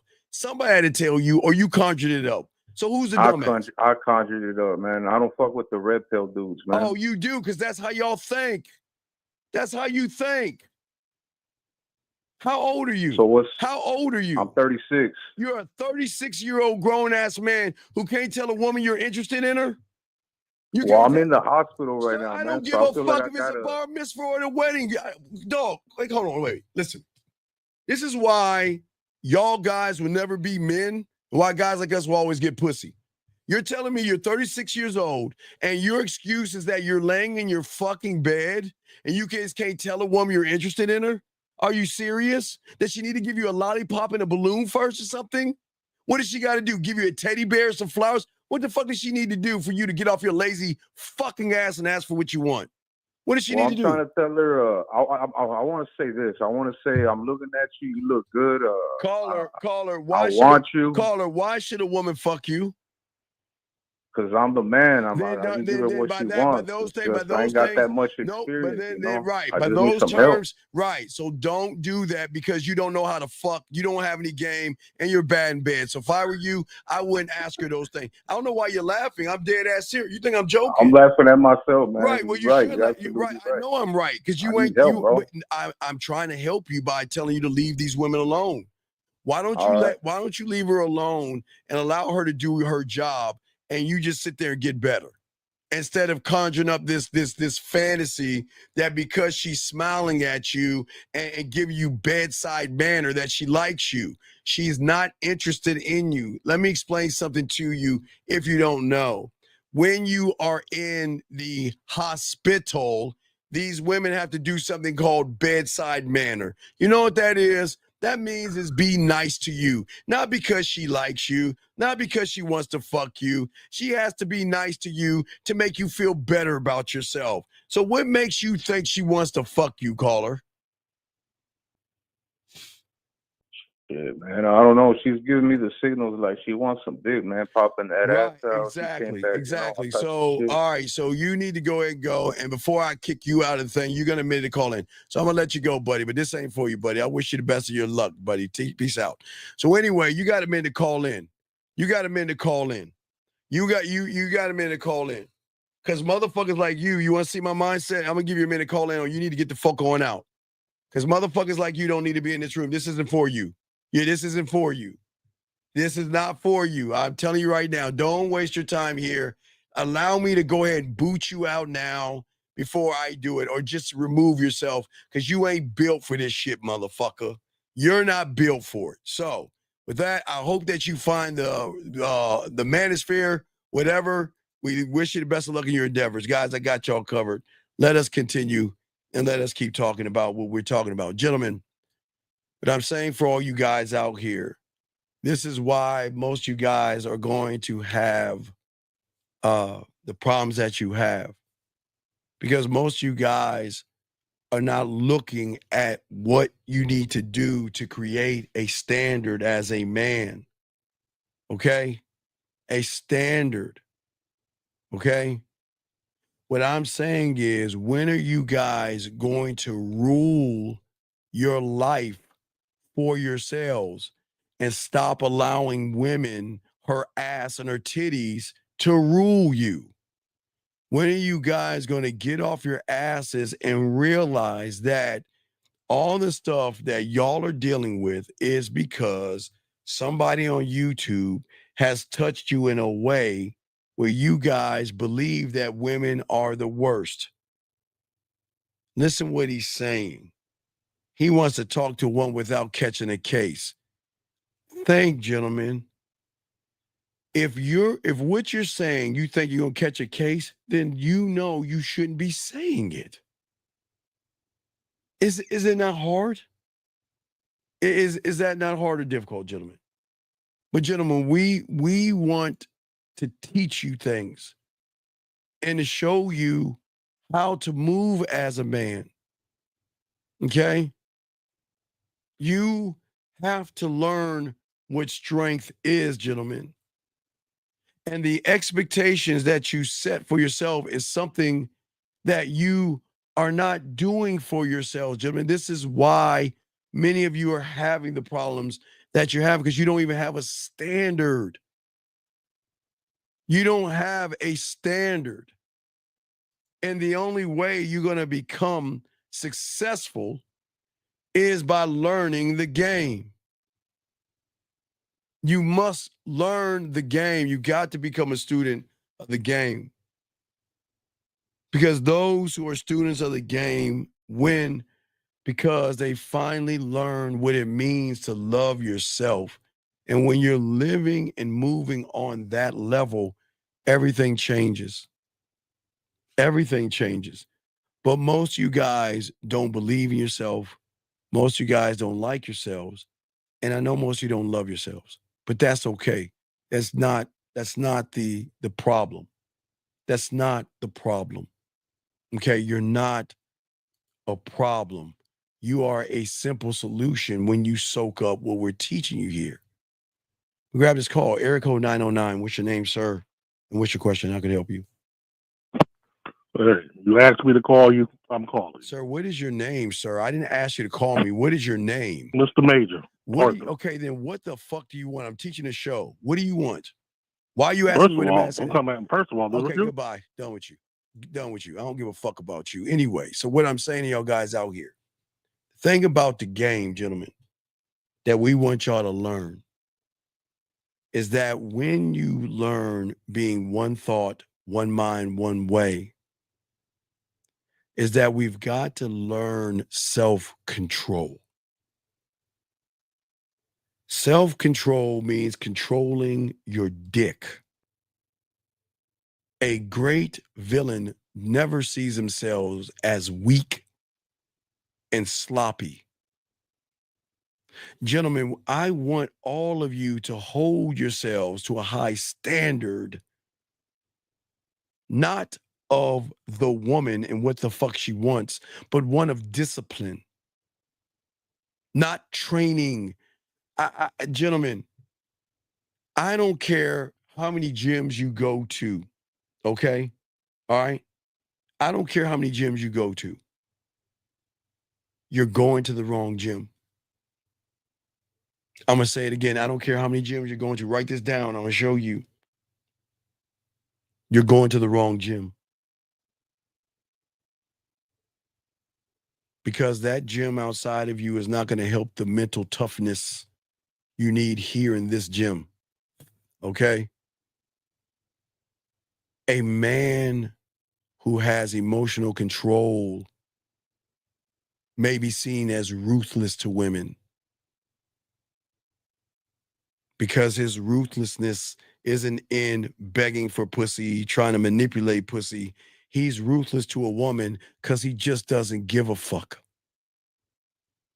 And for that reason alone, with control and discipline, gentlemen, you will be terrifying to a woman because she cannot control you with her pussy, with what she has right now. We're too busy We're too busy showing weakness, gentlemen. Too busy. As a man, when you start to learn the game and love yourself, it is not the game. It is not masculinity. It is not hypergamy. It's not money, clothes, and status. It's none of that bullshit. It's going to be you that is going to refuse vulnerability, even to yourselves. Okay? I'm not telling you to hide Santa Claus, suppress the Easter Bunny. And what I'm saying, to hide your fucking fears and suppress all your femininity. What I am saying to you guys out here, we've got to get you, get you to stop doing the thing that many of you guys are doing, and that is doubting yourself, gentlemen. Listen to what I'm saying. You're doubting yourselves. We have got to shift your mentality, gentlemen. And in order to shift your mentality, we've got to get you to think of yourself totally different. You are allowed to think the way you want to think when it comes to you. But we've got to stop thinking of what women want us to think we should be, do, and say. We've got to stop doing that. Gentlemen, I want you to move differently and think differently. You as a man, when we talk about one of one, okay? We talk about one of one, okay? All right? For y'all, many of you guys out here, okay? For all you guys, when we're talking about one thought, one mind, one way, for many of you guys out here, it's very important to understand that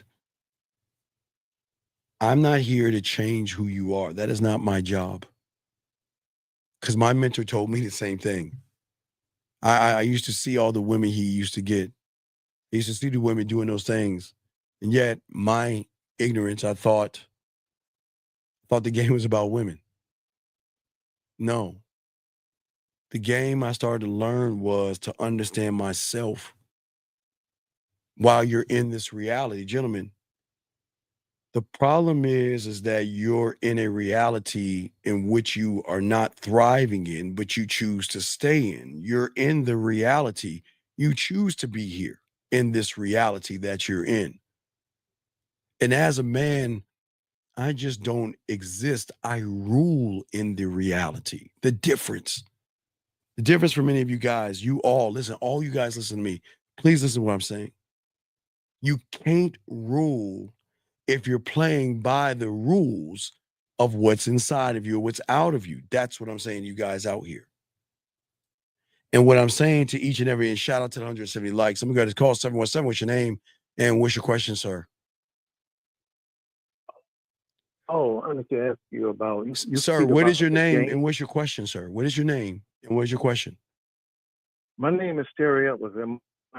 Okay, what is your question? Wait, sir, can you get off your speakerphone so you can speak up? I cannot. It's very important you get off your speakerphone because you sound very, very far away. We can't. We can't hear you, sir.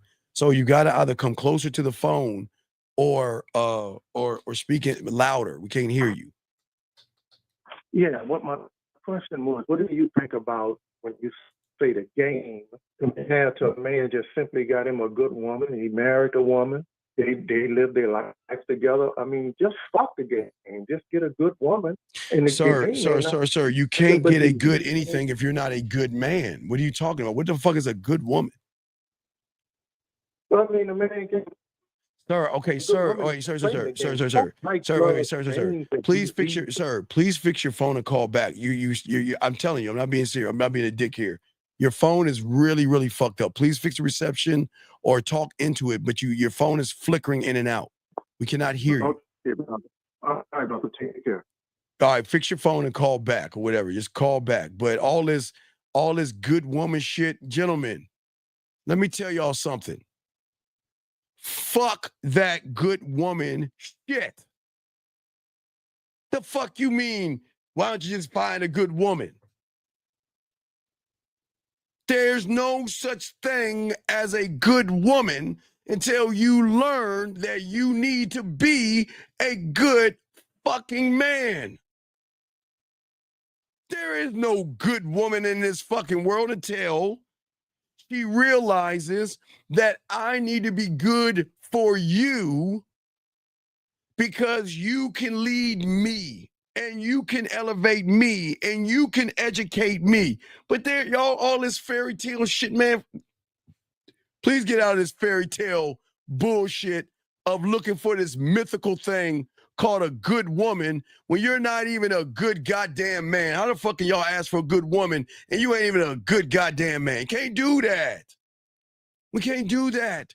But I'm telling you how you can. Because you have got to be the standard.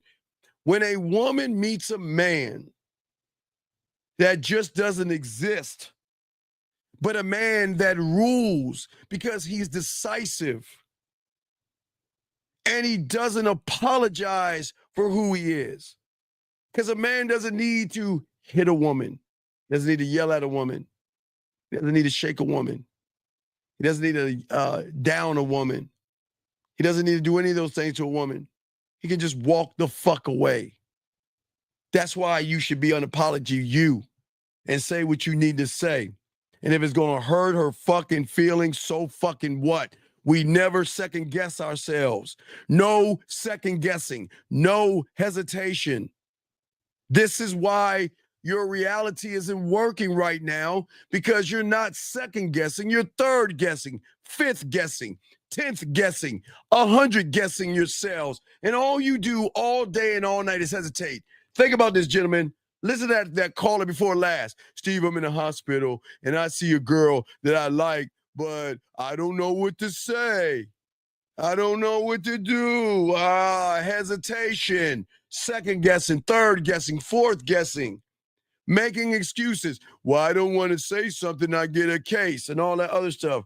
Gentlemen, we're too busy hesitating and second guessing. This is why I keep telling y'all guys, this is the beauty of being a man, because you're not going to ever hesitate.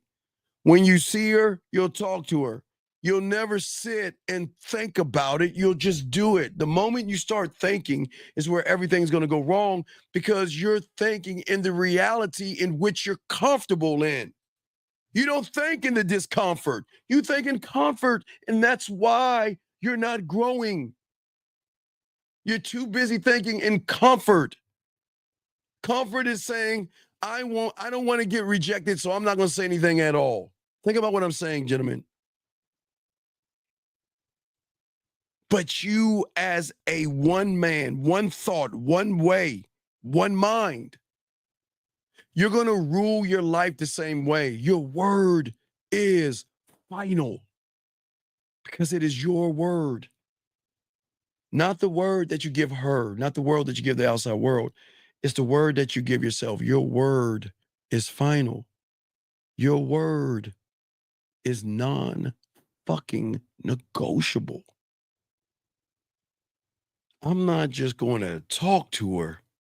I'm going to give her the opportunity to get on my dick. And if you ain't talking that way, then you see why you need help. The guy earlier today, oh man, Steve, you don't know, there are dimes out there. There ain't no woman that's a dime.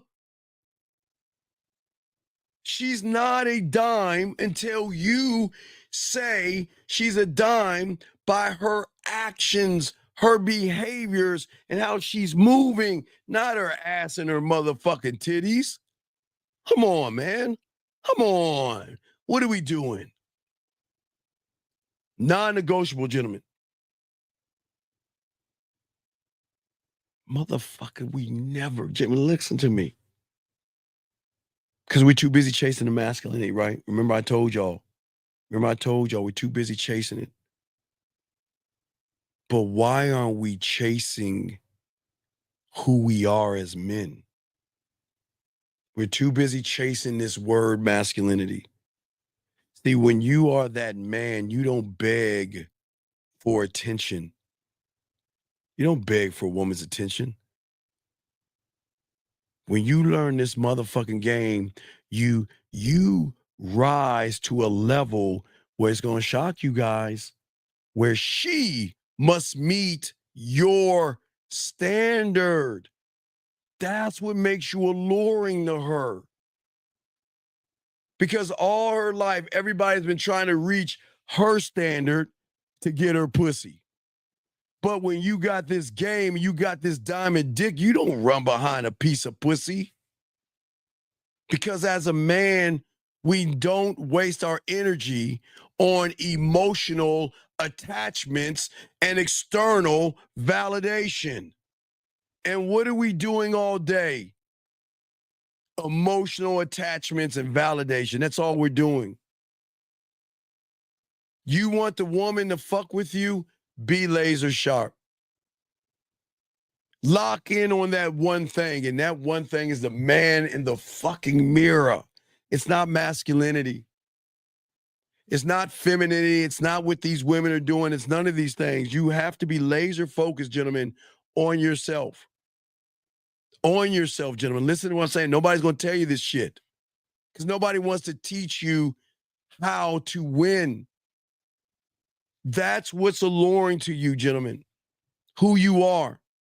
When you're locked in on you to a woman who is a gold digger, to a woman who expects a guy to pay for dinner, to a woman that expects you to have 7-figure salaries, is going to see you as somebody untouchable and someone I got to give this pussy to. I don't even give a fuck. He doesn't have to spend any money on me. He can have this pussy for free.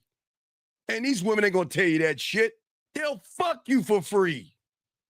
And y'all got to stop living the fairy tale that every woman is going to treat every guy a certain way. That's bullshit.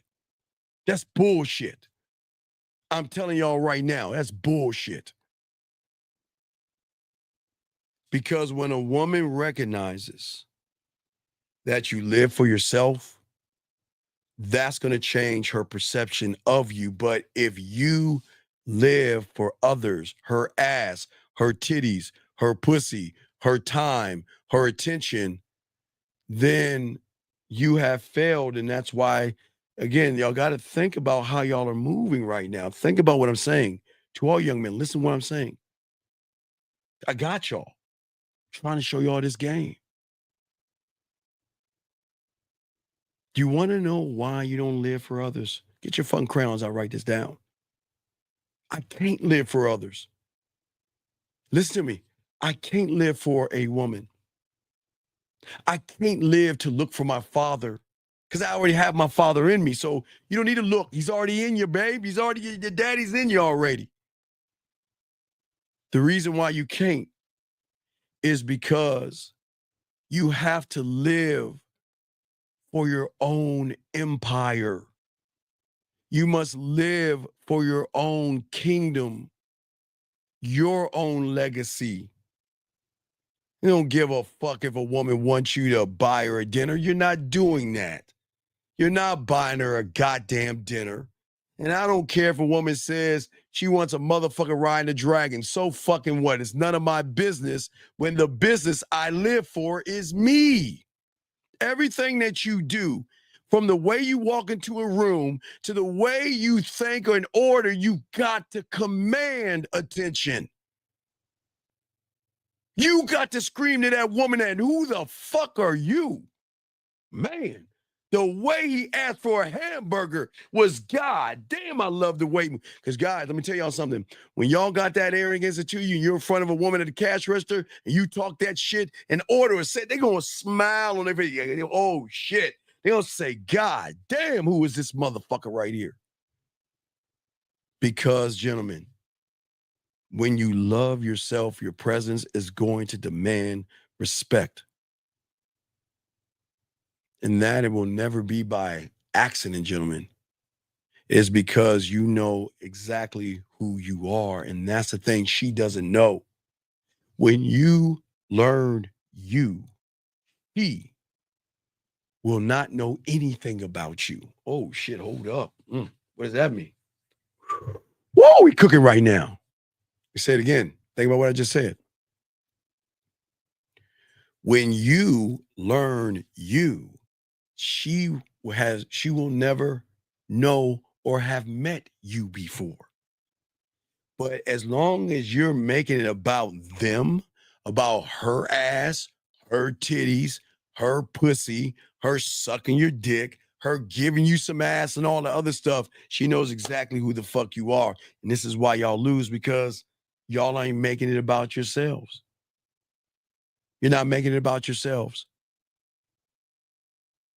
Think about how you operate. See, the way you operate to yourselves, not to masculinity, not to manhood.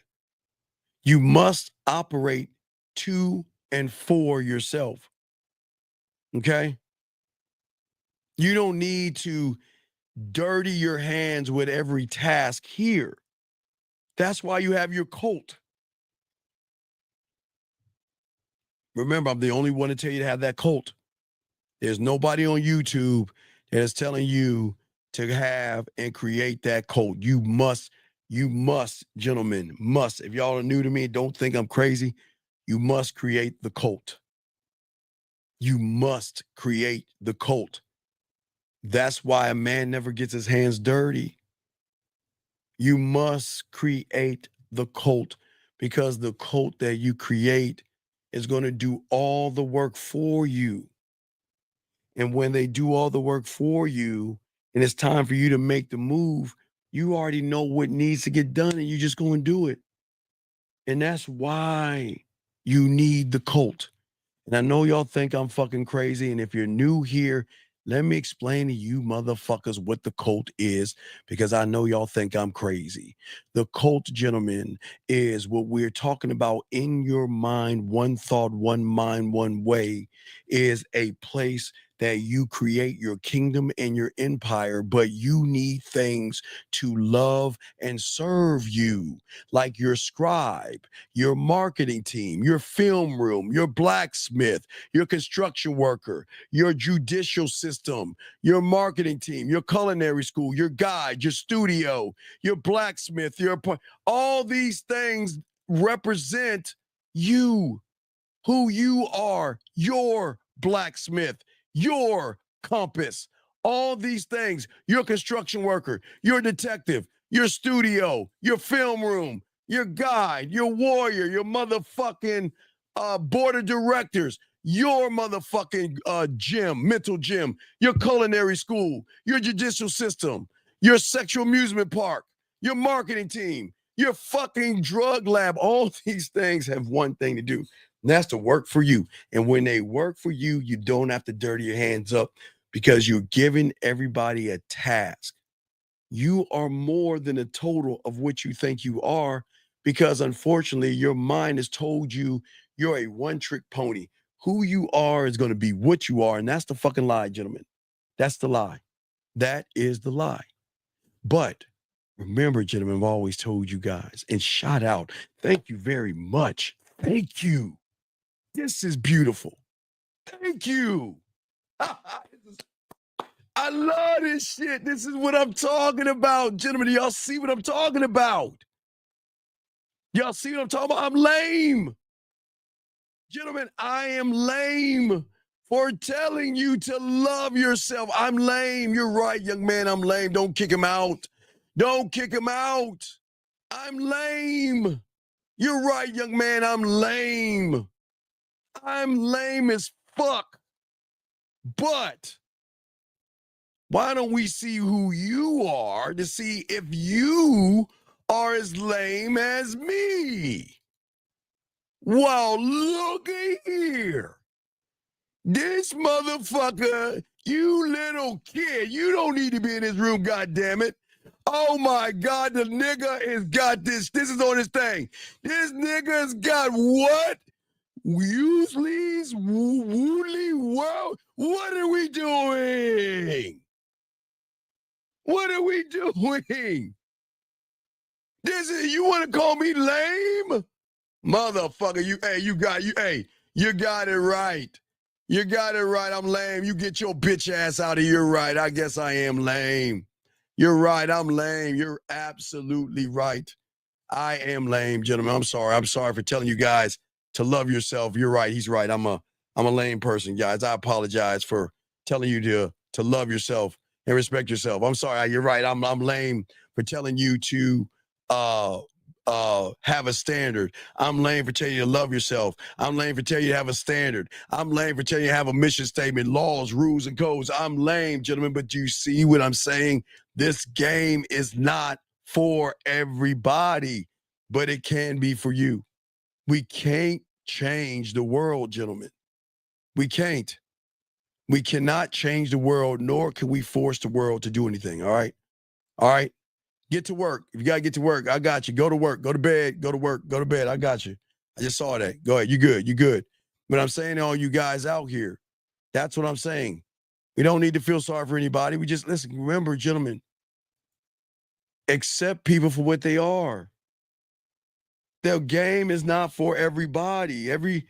People are not ready to hear this. People are not ready to be accountable. People are not ready to love themselves, okay? People are not ready for that, and that's cool. But it's okay. I'm lame to him. Hey, guys, I'm lame to him, but let me allow this lame person to keep teaching you something. I'm sorry I'm lame, but allow me to do that. But as I was saying, for all you guys out here, your presence alone, gentlemen, will demand respect. And it is not by accident. You are not an accident. Now, maybe some of you were born in accidents. Maybe dad, bust a nut, and some of us are born from a fuck. I'm not going to be mean, but some of us are born from fucking. Some of us are born from love. Sometimes and it doesn't matter how we got here. Please listen, okay? For all my dogs out here, listen how I'm saying. I don't give a fuck if you were born from love. I don't give a fuck if you was like, oops, I didn't mean to bust that nut in you. You want to keep them, whatever it is. But right now, you're not an accident. You're here now.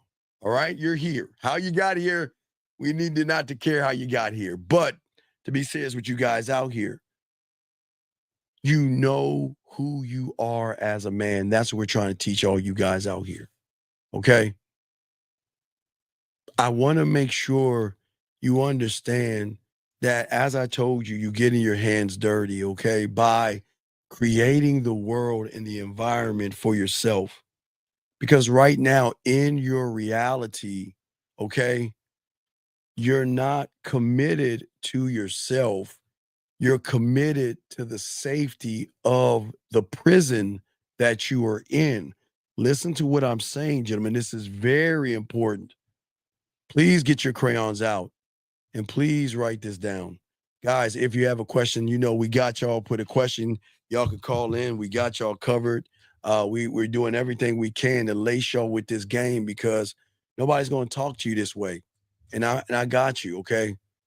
Okay, what I'm saying to you guys, okay, for many of you guys right now, most of you, listen to me. I need you to understand this.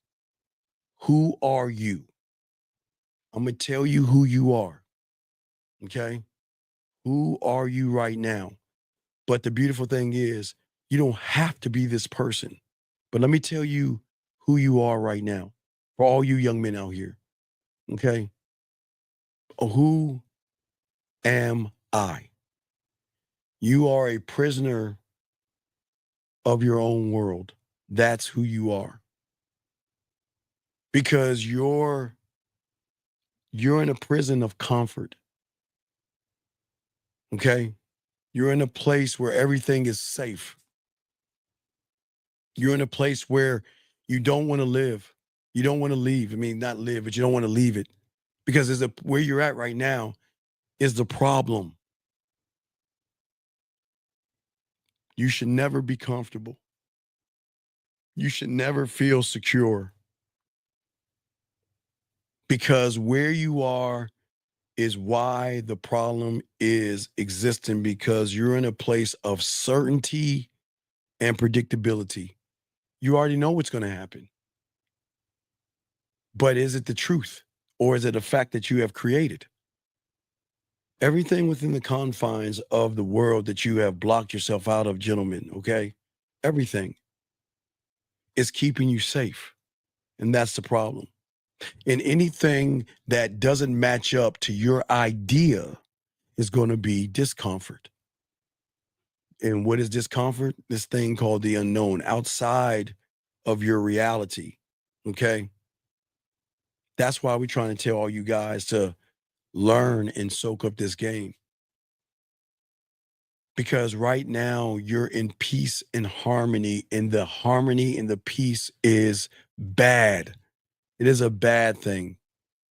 You should never be where you're at. You should always expand who you are and train yourself to keep going outside of the bubble that you're in. Okay. But for many of you guys, a lot of you guys, even though there is peace and there is harmony in the bubble that you're in, you're still miserable. Some of you are depressed. Some of you are sad. And some of you feel like I gotta drink my depression away or smoke it because I don't, even though I'm in a safe place, I'm just not happy with myself. But what most of y'all don't understand is that most of you guys are miserable because you don't understand that your world isn't really that perfect. Yes, you feel comfortable right now. And yes, you feel secure with everything familiar. But what you really want is not here. It's out there, not outside of you, but outside of the way that you guys think. Listen to what I'm saying. The way you think. You are not in the right gym.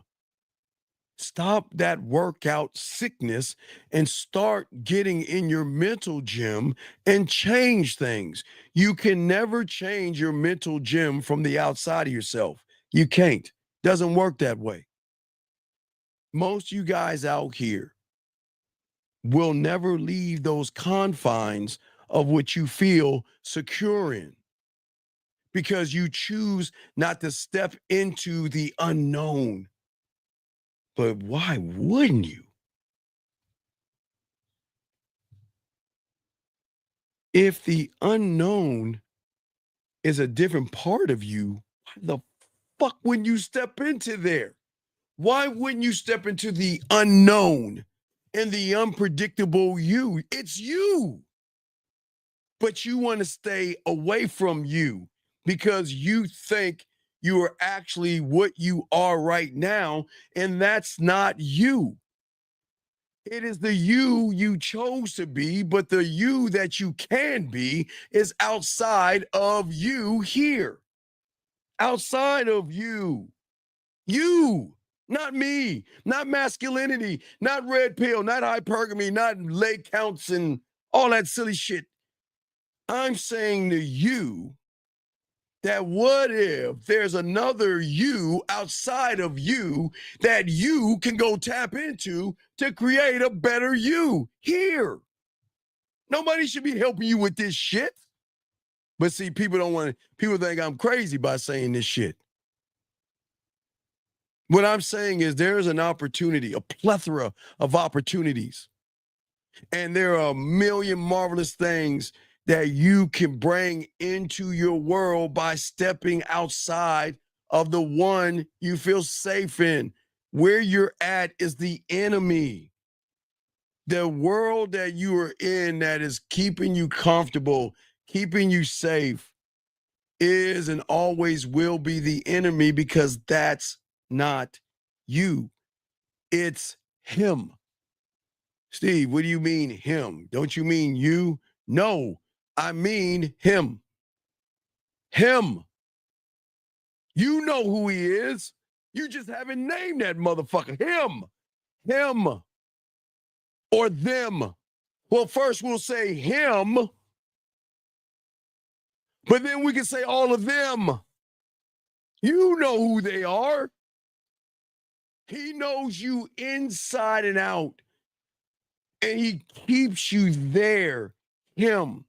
The one that tells you you're not good enough, him. The one that tells you you're too short, you're too fat, you're too ugly, you're too poor, you're too broke, him. You know, I don't know his name. It's him. Him.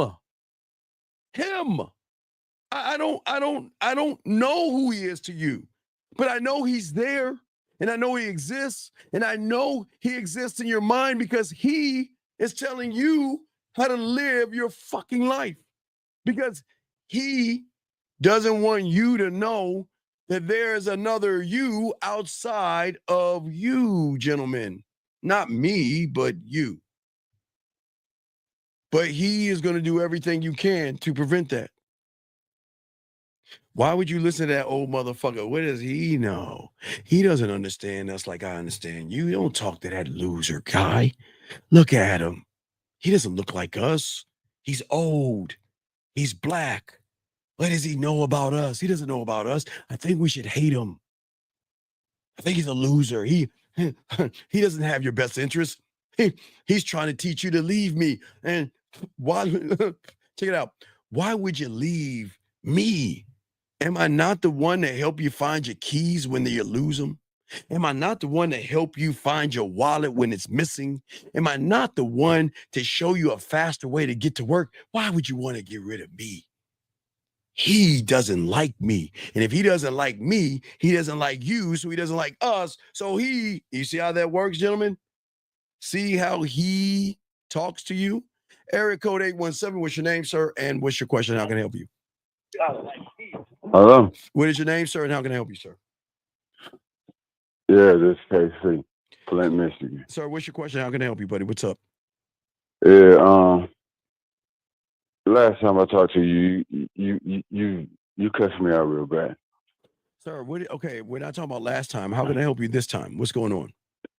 Yeah, well, I got shit straight right now, man. Okay, sir, are you smoking or drinking right now, sir?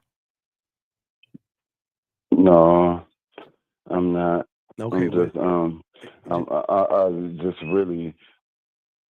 I just wanted to thank you, bro. Like you cut into me, man. Like I didn't want to hear what you had to say, man. That shit hurt.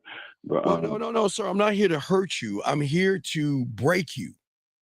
I've got to break you for you to see that you can break your reality and you can break the algorithm.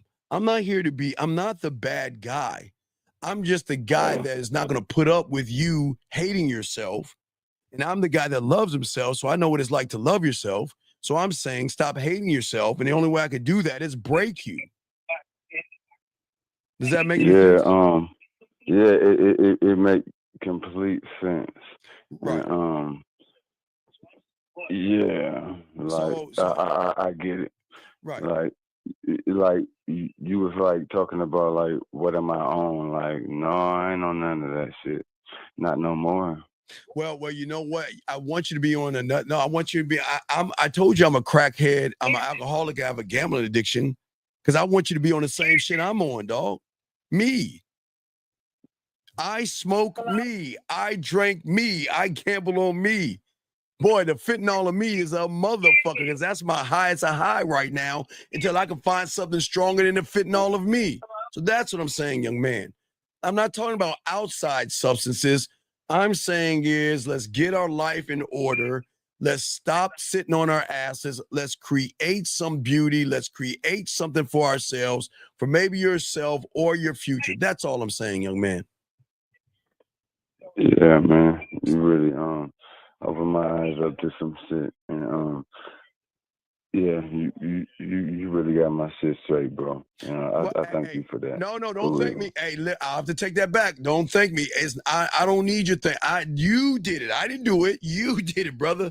And don't thank me. I appreciate you thanking me, but I can't take the credit. You got to take the credit, dog. I'm just the guy that you were like, fuck you, Steve, you fucking motherfucker. But after you pushed the hate of saying this motherfucker, you started to see that there's actually a little bit of respect in what I'm saying because I want to show you how the game works, young man. Do you see what I'm saying? Yeah.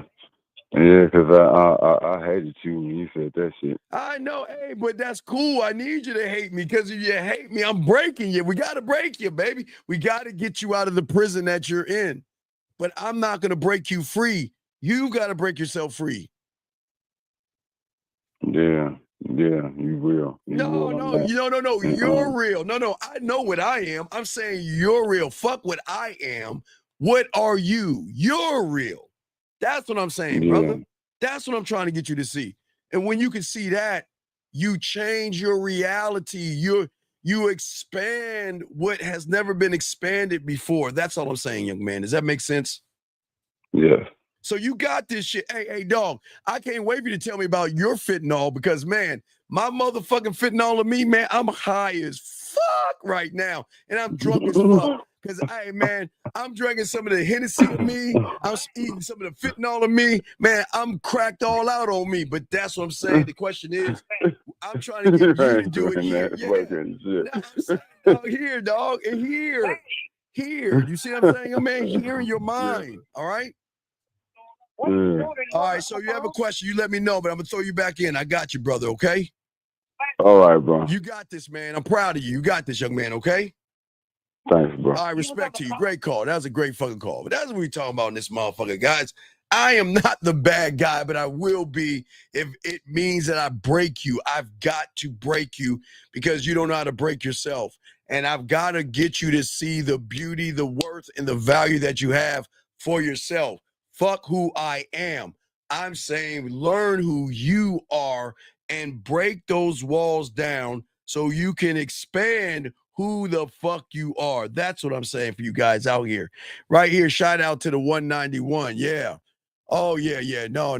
I'm on, oh no, that fit. Hey, my drug lab here, man, I'm telling them, man, that fentanyl of me, I need something stronger. I mean, that fentanyl of me, I need more of that mental, I need more greater. So no, I'm telling y'all, mentality wise for you guys out here.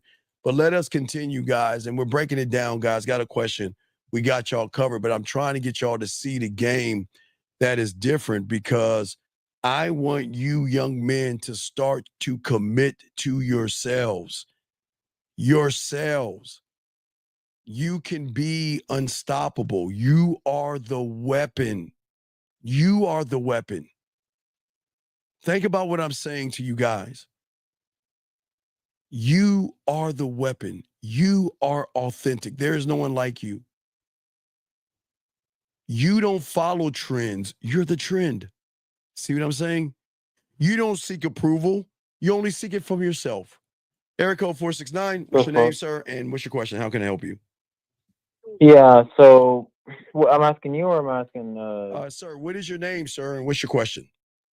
my name's Adrian. Okay, how can I help you, Adrian? What's your question, buddy? Basically, my question is, so I'm with this girl right now. She lives in Canada. I've met her a couple times. I've flown over. She's flown over. We've talked, all that. But recently, she's been acting a little off. I know you say not to go long distance because, you know, obviously the bitch is going to be fucking other niggas. But I'm just trying to know, like, off how? How's she acting? How what? How is she acting? You say she's off. How is she acting off? I mean, wait, turn down the background. Wait, stop. Turn down the background first. You're watching it. Turn that shit down. And oh yeah, sure, no problem. Okay, focus on me. So tell me, what is she doing and acting out? What is she doing?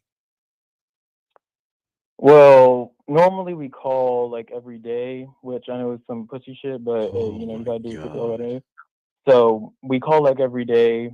Recently though, she hasn't been calling me at night. She has been going out with her friends and shit. Cool. That's good. I think that's wonderful. What's the problem? I think that's awesome. What's the problem? How's that awesome? Because why do you give a fuck? Yes. Hey, dog, all right, look, dog. All right, let me explain something to you.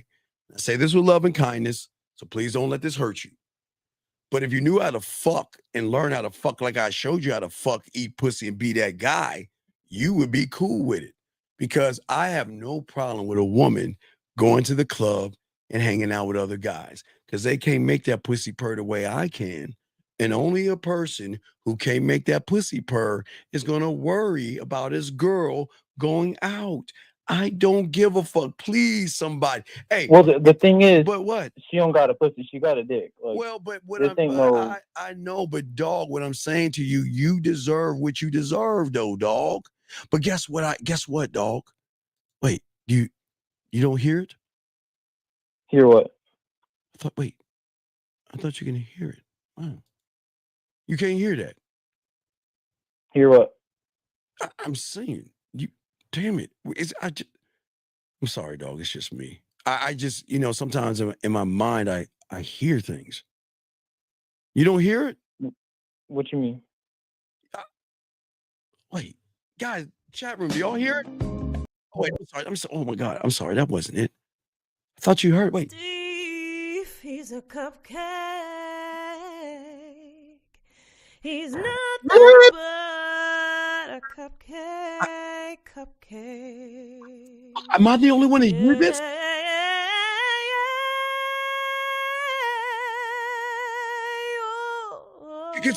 Wait, did y'all hear that? Is it me? Steve, he's a cupcake. What are you talking about? Stop. He's nothing but a cupcake. My ear. Wait, no, stop. I say, Steve, yeah. Wait, what? Please hang up on this cupcake. No. Is it me? He's caking and wasting your time. Dude, I swear to y'all, y'all, did y'all hear? Man, there's something wrong. Guys, I know. I think I need to go see a doctor. I could swear I heard a woman singing to me. God damn. I'm sorry, guys. We'll get to you. I could have. I'm sorry, guys. I could swear